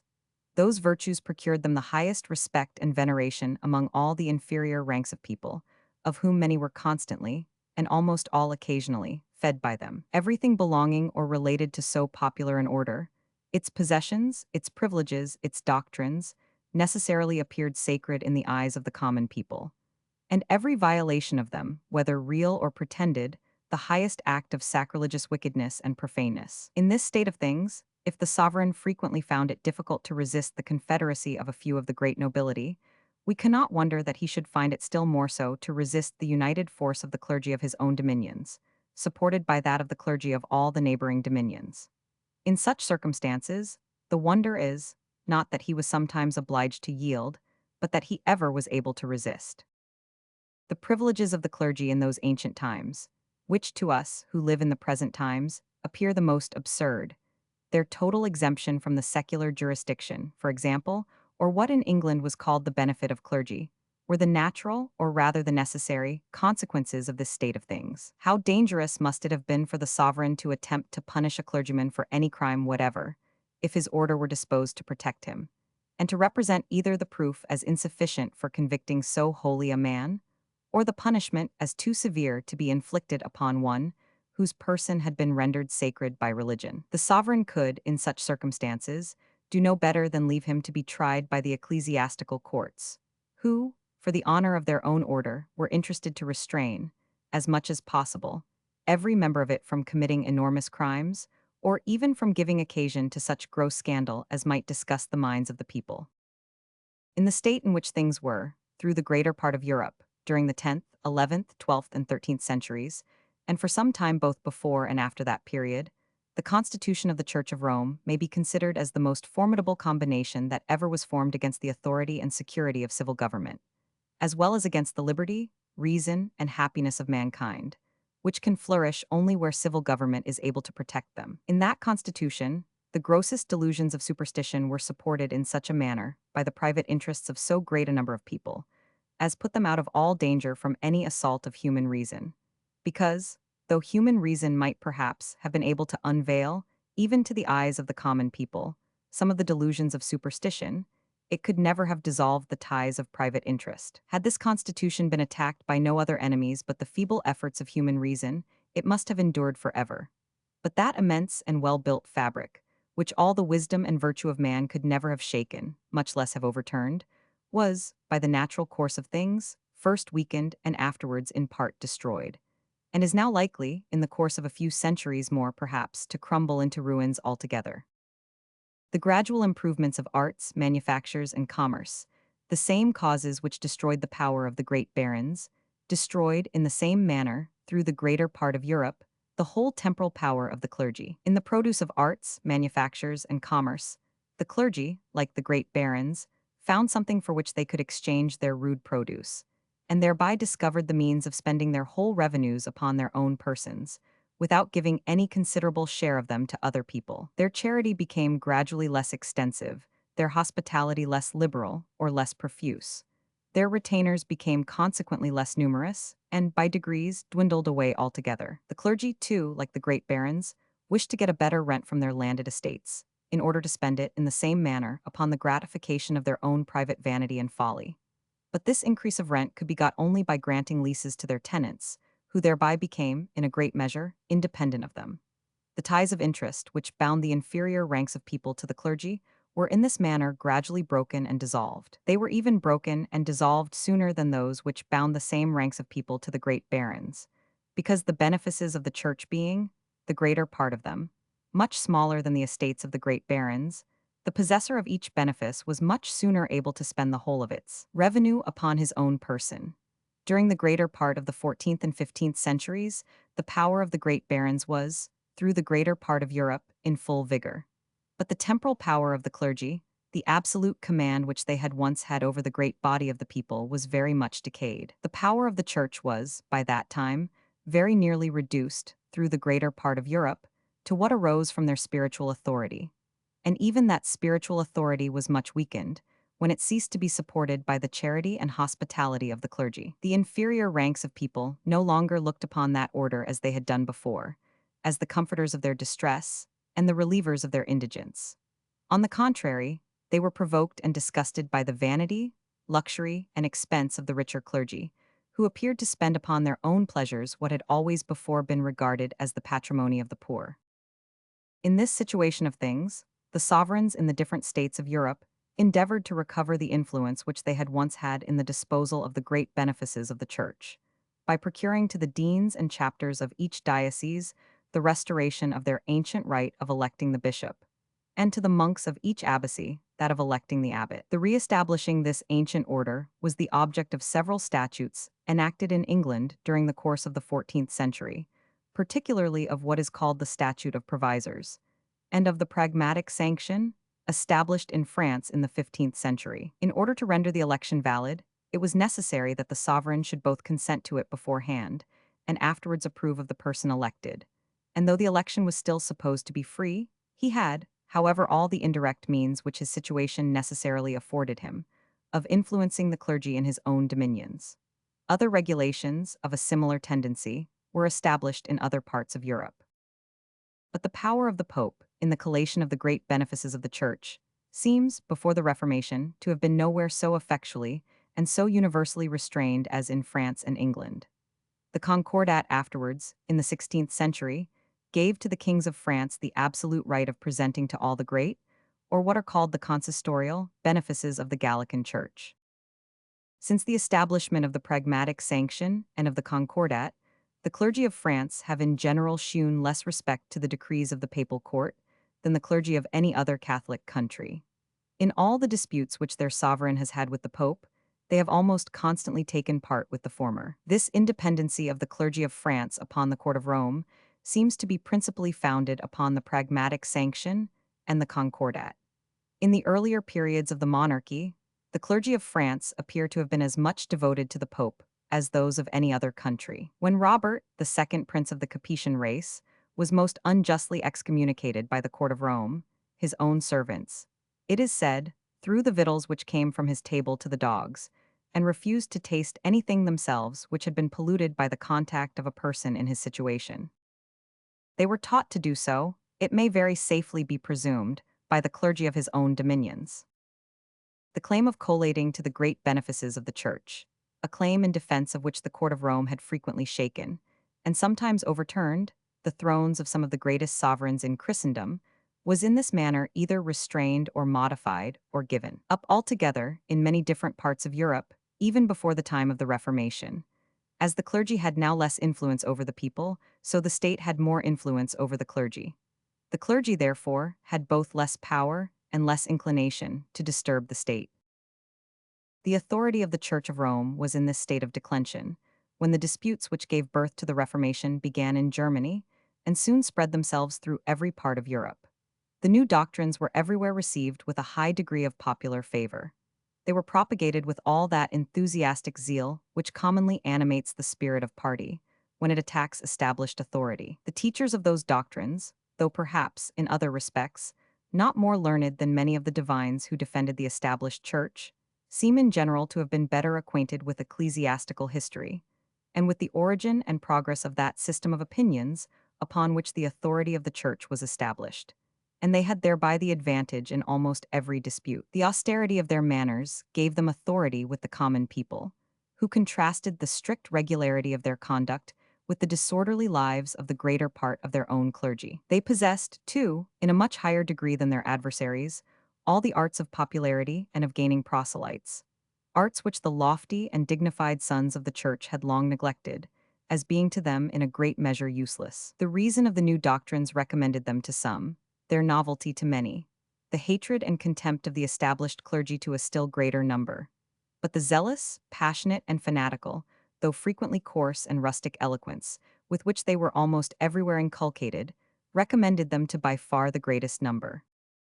The success of the new doctrines was almost everywhere so great that the princes, who at that time happened to be on bad terms with the court of Rome, were, by means of them, easily enabled in their own dominions to overturn the church, which, having lost the respect and veneration of the inferior ranks of people, could make scarce any resistance. The court of Rome had disobliged some of the smaller princes in the northern parts of Germany, whom it had probably considered as too insignificant to be worth the managing.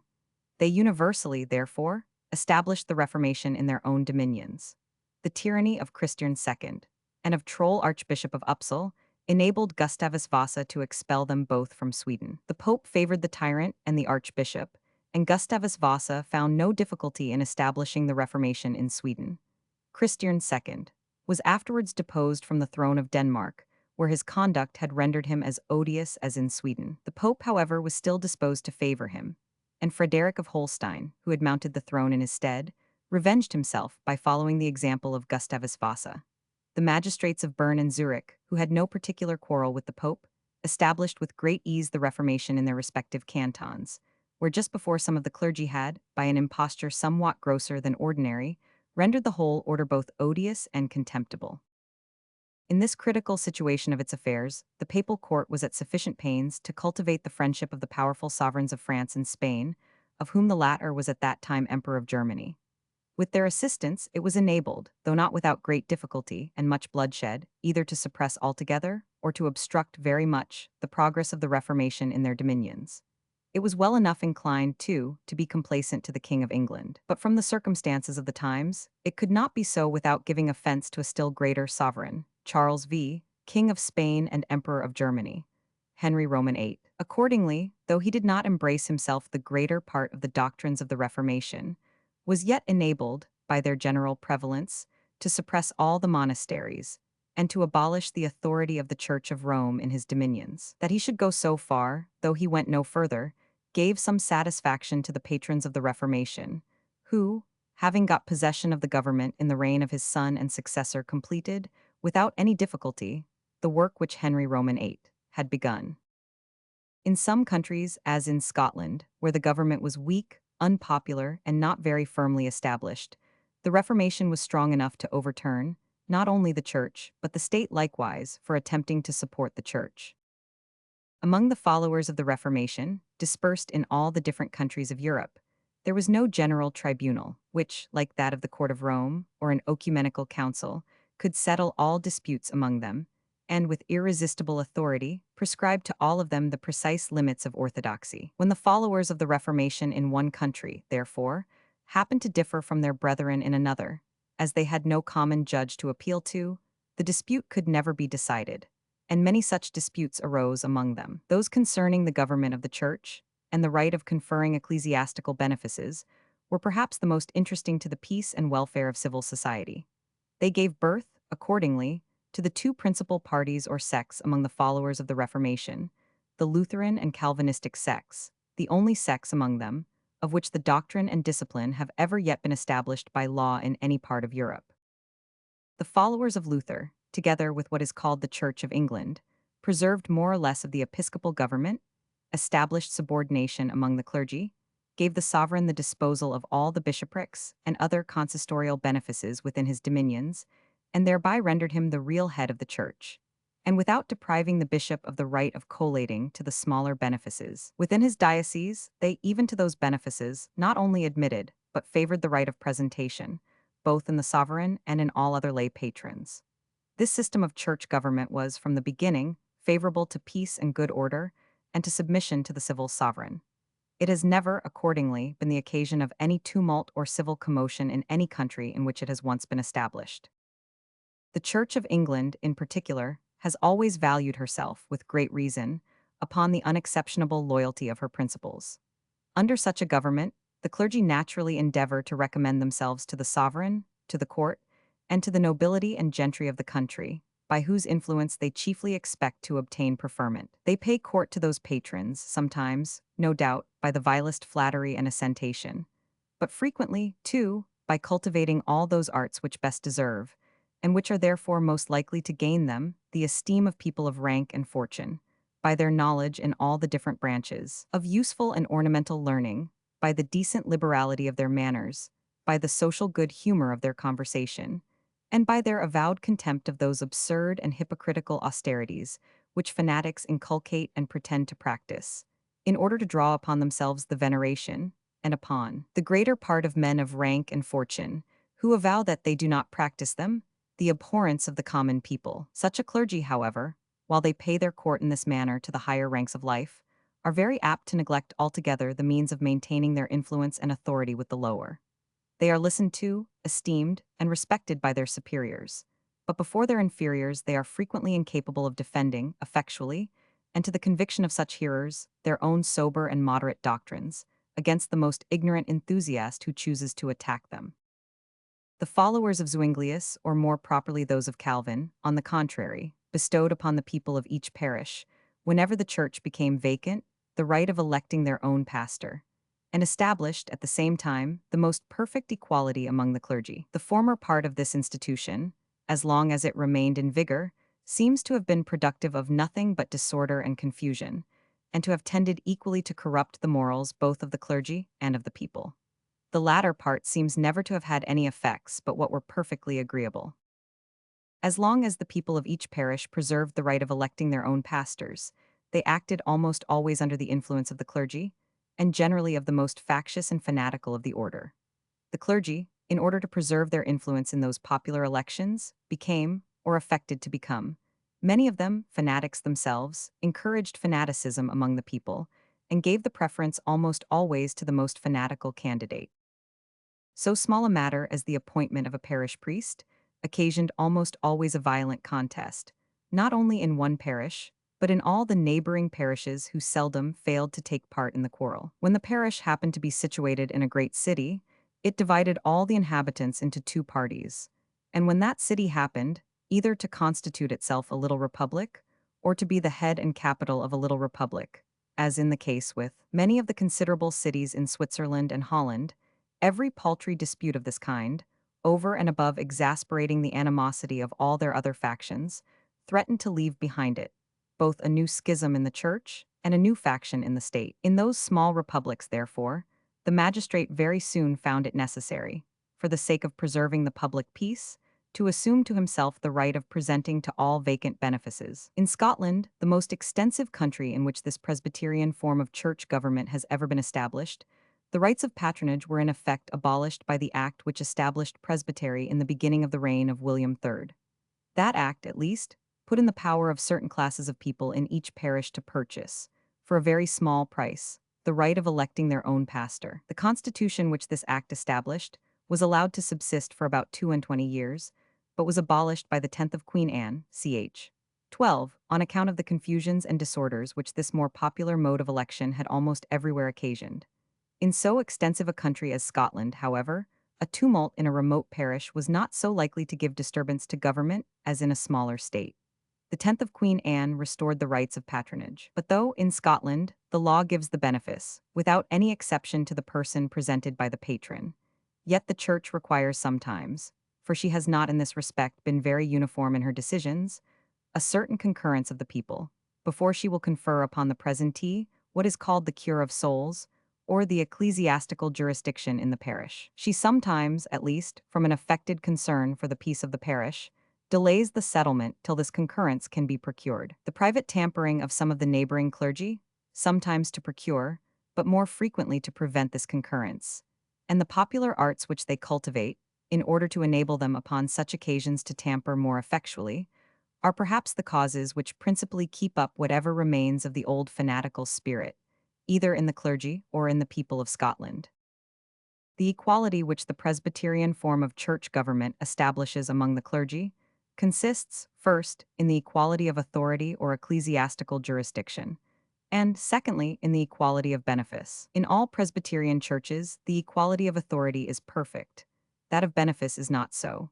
The difference, however, between one benefice and another is seldom so considerable as commonly to tempt the possessor even of the small one to pay court to his patron, by the vile arts of flattery and assentation, in order to get a better. In all the Presbyterian churches, where the rights of patronage are thoroughly established, it is by nobler and better arts that the established clergy in general endeavor to gain the favor of their superiors, by their learning, by the irreproachable regularity of their life, and by the faithful and diligent discharge of their duty. Their patrons even frequently complain of the independency of their spirit, which they are apt to construe into ingratitude for past favors, but which, at worst, perhaps, is seldom any more than that indifference which naturally arises from the consciousness that no further favors of the kind are ever to be expected.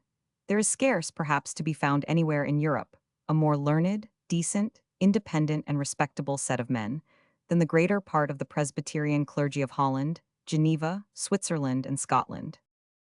Where the church benefices are all nearly equal, none of them can be very great, and this mediocrity of benefice, though it may be, no doubt, carried too far, has, however, some very agreeable effects.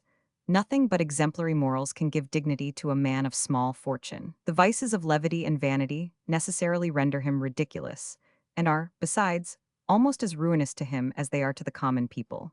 In his own conduct, therefore, he is obliged to follow that system of morals which the common people respect the most. He gains their esteem and affection by that plan of life which his own interest and situation would lead him to follow. The common people look upon him with that kindness with which we naturally regard one who approaches somewhat to our own condition, but who, we think, ought to be in a higher. Their kindness naturally provokes his kindness.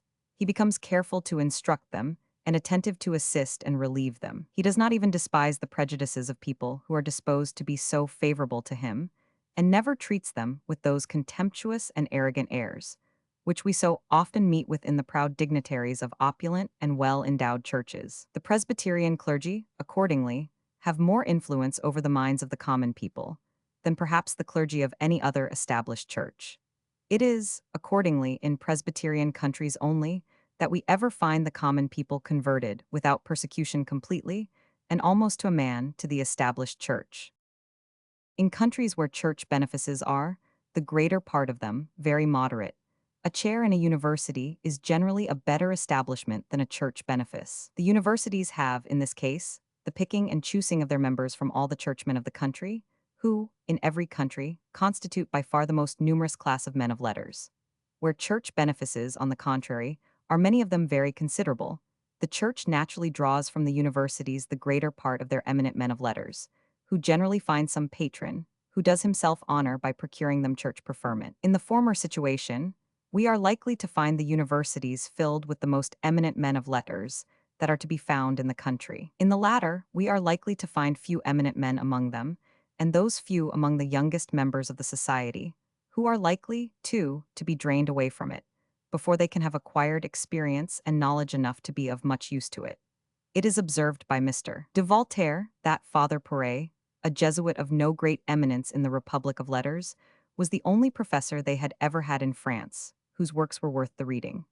In a country which has produced so many eminent men of letters, it must appear somewhat singular that scarce one of them should have been a professor in a university. The famous Cassendi was, in the beginning of his life, a professor in the University of Aix. Upon the first dawning of his genius, it was represented to him that by going into the church he could easily find a much more quiet and comfortable subsistence, as well as a better situation for pursuing his studies, and he immediately followed the advice. The observation of Mr. de Voltaire may be applied, I believe, not only to France, but to all other Roman Catholic countries. We very rarely find in any of them an eminent man of letters who is a professor in a university, except, perhaps, in the professions of law and physic, professions from which the Church is not so likely to draw them. After the Church of Rome, that of England is by far the richest and best endowed church in Christendom. In England, accordingly, the Church is continually draining the universities of all their best and ablest members, and an old college tutor who is known and distinguished in Europe as an eminent man of letters is as rarely to be found there as in any Roman Catholic country. In Geneva, on the contrary, in the Protestant cantons of Switzerland, in the Protestant countries of Germany, in Holland, in Scotland, in Sweden, and Denmark, the most eminent men of letters whom those countries have produced have, not all indeed, but the far greater part of them, been professors in universities. In those countries, the universities are continually draining the Church of all its most eminent men of letters. It may perhaps be worthwhile to remark that, if we accept the poets, a few orators, and a few historians, the far greater part of the other eminent men of letters, both of Greece and Rome, appear to have been either public or private teachers, generally either of philosophy or of rhetoric. This remark will be found to hold true from the days of Lysias and Isocrates, of Plato and Aristotle, down to those of Plutarch and Epictetus, Suetonius and Quintilian. To impose upon any man the necessity of teaching, year after year, in any particular branch of science, seems in reality to be the most effectual method for rendering him completely master of it himself. By being obliged to go every year over the same ground, if he is good for anything, he necessarily becomes, in a few years, well acquainted with every part of it.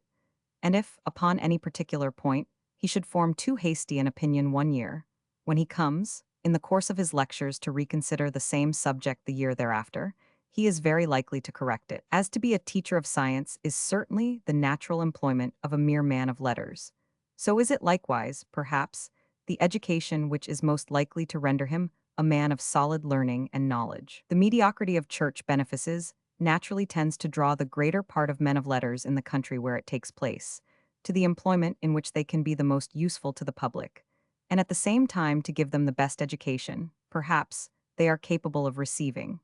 It tends to render their learning both as solid as possible and as useful as possible. The revenue of every established church, such parts of it accepted as may arise from particular lands or manors, is a branch, it ought to be observed, of the general revenue of the state, which is thus diverted to a purpose very different from the defense of the state. The tithe, for example, is a real land tax, which puts it out of the power of the proprietors of land to contribute so largely towards the defense of the state as they otherwise might be able to do. The rent of land, however, is, according to some, the sole fund, and according to others the principal fund from which, in all great monarchies, the exigencies of the state must be ultimately supplied. The more of this fund that is given to the church, the less, it is evident, can be spared to the state. It may be laid down as a certain maxim, that all other things being supposed equal, the richer the church, the poorer must necessarily be, either the sovereign on the one hand or the people on the other, and in all cases the less able must the state be to defend itself. In several Protestant countries, particularly in all the Protestant cantons of Switzerland, the revenue which anciently belonged to the Roman Catholic Church, the tithes and church lands, has been found a fund sufficient, not only to afford competent salaries to the established clergy, but to defray, with little or no addition, all the other expenses of the state. The magistrates of the powerful canton of Bern, in particular, have accumulated, out of the savings from this fund, a very large sum supposed to amount to several millions, part of which is deposited in a public treasure, and part is placed at interest in what are called the public funds of the different indebted nations of Europe, chiefly in those of France and Great Britain. What may be the amount of the whole expense which the Church, either of Bern or of any other Protestant canton, costs the state, I do not pretend to know. By a very exact account it appears that, in 1755, the whole revenue of the clergy of the Church of Scotland, including their glebe or church lands, and the rent of their manses or dwelling houses, estimated according to a reasonable valuation, amounted only to £68,514, 1,5112d. This very moderate revenue affords a decent subsistence to 944 ministers. The whole expense of the church, including what is occasionally laid out for the building and reparation of churches, and of the manses of ministers, cannot well be supposed to exceed 80 or 85,000 pounds a year. The most opulent church in Christendom does not maintain better the uniformity of faith, the fervor of devotion, the spirit of order, regularity, and austere morals, in the great body of the people, than this very poorly endowed Church of Scotland. All the good effects, both civil and religious, which an established church can be supposed to produce, are produced by it as completely as by any other. The greater part of the Protestant churches of Switzerland, which, in general, are not better endowed than the Church of Scotland, produce those effects in a still higher degree. In the greater part of the Protestant cantons, there is not a single person to be found who does not profess himself to be of the established church. If he professes himself to be of any other, indeed, the law obliges him to leave the canton. But so severe, or rather, indeed, so oppressive a law, could never have been executed in such free countries, had not the diligence of the clergy beforehand converted to the established church the whole body of the people, with the exception of, perhaps, a few individuals only. In some parts of Switzerland, accordingly, where, from the accidental union of a Protestant and Roman Catholic country, the conversion has not been so complete, both religions are not only tolerated, but established by law. The proper performance of every service seems to require that its pay or recompense should be, as exactly as possible, proportion to the nature of the service. If any service is very much underpaid, it is very apt to suffer by the meanness and incapacity of the greater part of those who are employed in it. If it is very much overpaid, it is apt to suffer, perhaps still more, by their negligence and idleness. A man of a large revenue, whatever may be his profession, thinks he ought to live like other men of large revenues, and to spend a great part of his time in festivity, in vanity, and in dissipation. But in a clergyman, this train of life not only consumes the time which ought to be employed in the duties of his function, but in the eyes of the common people, destroys almost entirely that sanctity of character, which can alone enable him to perform those duties with proper weight and authority.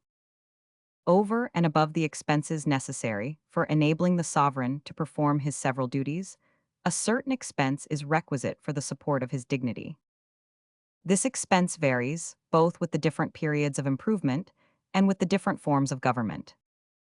In an opulent and improved society, where all the different orders of people are growing every day more expensive in their houses, in their furniture, in their tables, in their dress, and in their equipage, it cannot well be expected that the sovereign should alone hold out against the fashion. He naturally, therefore, or rather necessarily, becomes more expensive in all those different articles too. His dignity even seems to require that he should become so. As, in point of dignity, a monarch is more raised above his subjects than the chief magistrate of any republic is ever supposed to be above his fellow citizens, so a greater expense is necessary for supporting that higher dignity. We naturally expect more splendor in the court of a king than in the mansion house of a doge or burgomaster. The expense of defending the society and that of supporting the dignity of the chief magistrate are both laid out for the general benefit of the whole society. It is reasonable, therefore, that they should be defrayed by the general contribution of the whole society, all the different members contributing, as nearly as possible, in proportion to their respective abilities. The expense of the administration of justice, too, may no doubt be considered as laid out for the benefit of the whole society. There is no impropriety, therefore, in its being defrayed by the general contribution of the whole society. The persons, however, who give occasion to this expense are those who, by their injustice in one way or another, make it necessary to seek redress or protection from the courts of justice. The persons, again, most immediately benefited by this expense are those whom the courts of justice either restore to their rights or maintain in their rights. The expense of the administration of justice, therefore, may very properly be defrayed by the particular contribution of one or other, or both, of those two different sets of persons, according as different occasions may require, that is, by the fees of court. It cannot be necessary to have recourse to the general contribution of the whole society, except for the conviction of those criminals who have not themselves any estate or fund sufficient for paying those fees. Those local or provincial expenses, of which the benefit is local or provincial, what is laid out, for example, upon the police of a particular town or district, ought to be defrayed by a local or provincial revenue, and ought to be no burden upon the general revenue of the society. It is unjust that the whole society should contribute towards an expense, of which the benefit is confined to a part of the society. The expense of maintaining good roads and communications is, no doubt, beneficial to the whole society, and may therefore, without any injustice, be defrayed by the general contributions of the whole society. This expense, however, is most immediately and directly beneficial to those who travel or carry goods from one place to another, and to those who consume such goods. The turnpike tolls in England, and the duties called peages in other countries, lay it altogether upon those two different sets of people, and thereby discharge the general revenue of the society from a very considerable burden. The expense of the institutions for education and religious instruction is likewise, no doubt, beneficial to the whole society, and may, therefore, without injustice, be defrayed by the general contribution of the whole society. This expense, however, might, perhaps, with equal propriety, and even with some advantage, be defrayed altogether by those who receive the immediate benefit of such education and instruction, or by the voluntary contribution of those who think they have occasion for either the one or the other. When the institutions, or public works, which are beneficial to the whole society, either cannot be maintained altogether, or are not maintained altogether, by the contribution of such particular members of the society as are most immediately benefited by them, the deficiency must, in most cases, be made up by the general contribution of the whole society. The general revenue of the society, over and above defraying the expense of defending the society and of supporting the dignity of the chief magistrate, must make up for the deficiency of many particular branches of revenue. The sources of this general or public revenue I shall endeavor to explain in the following chapter.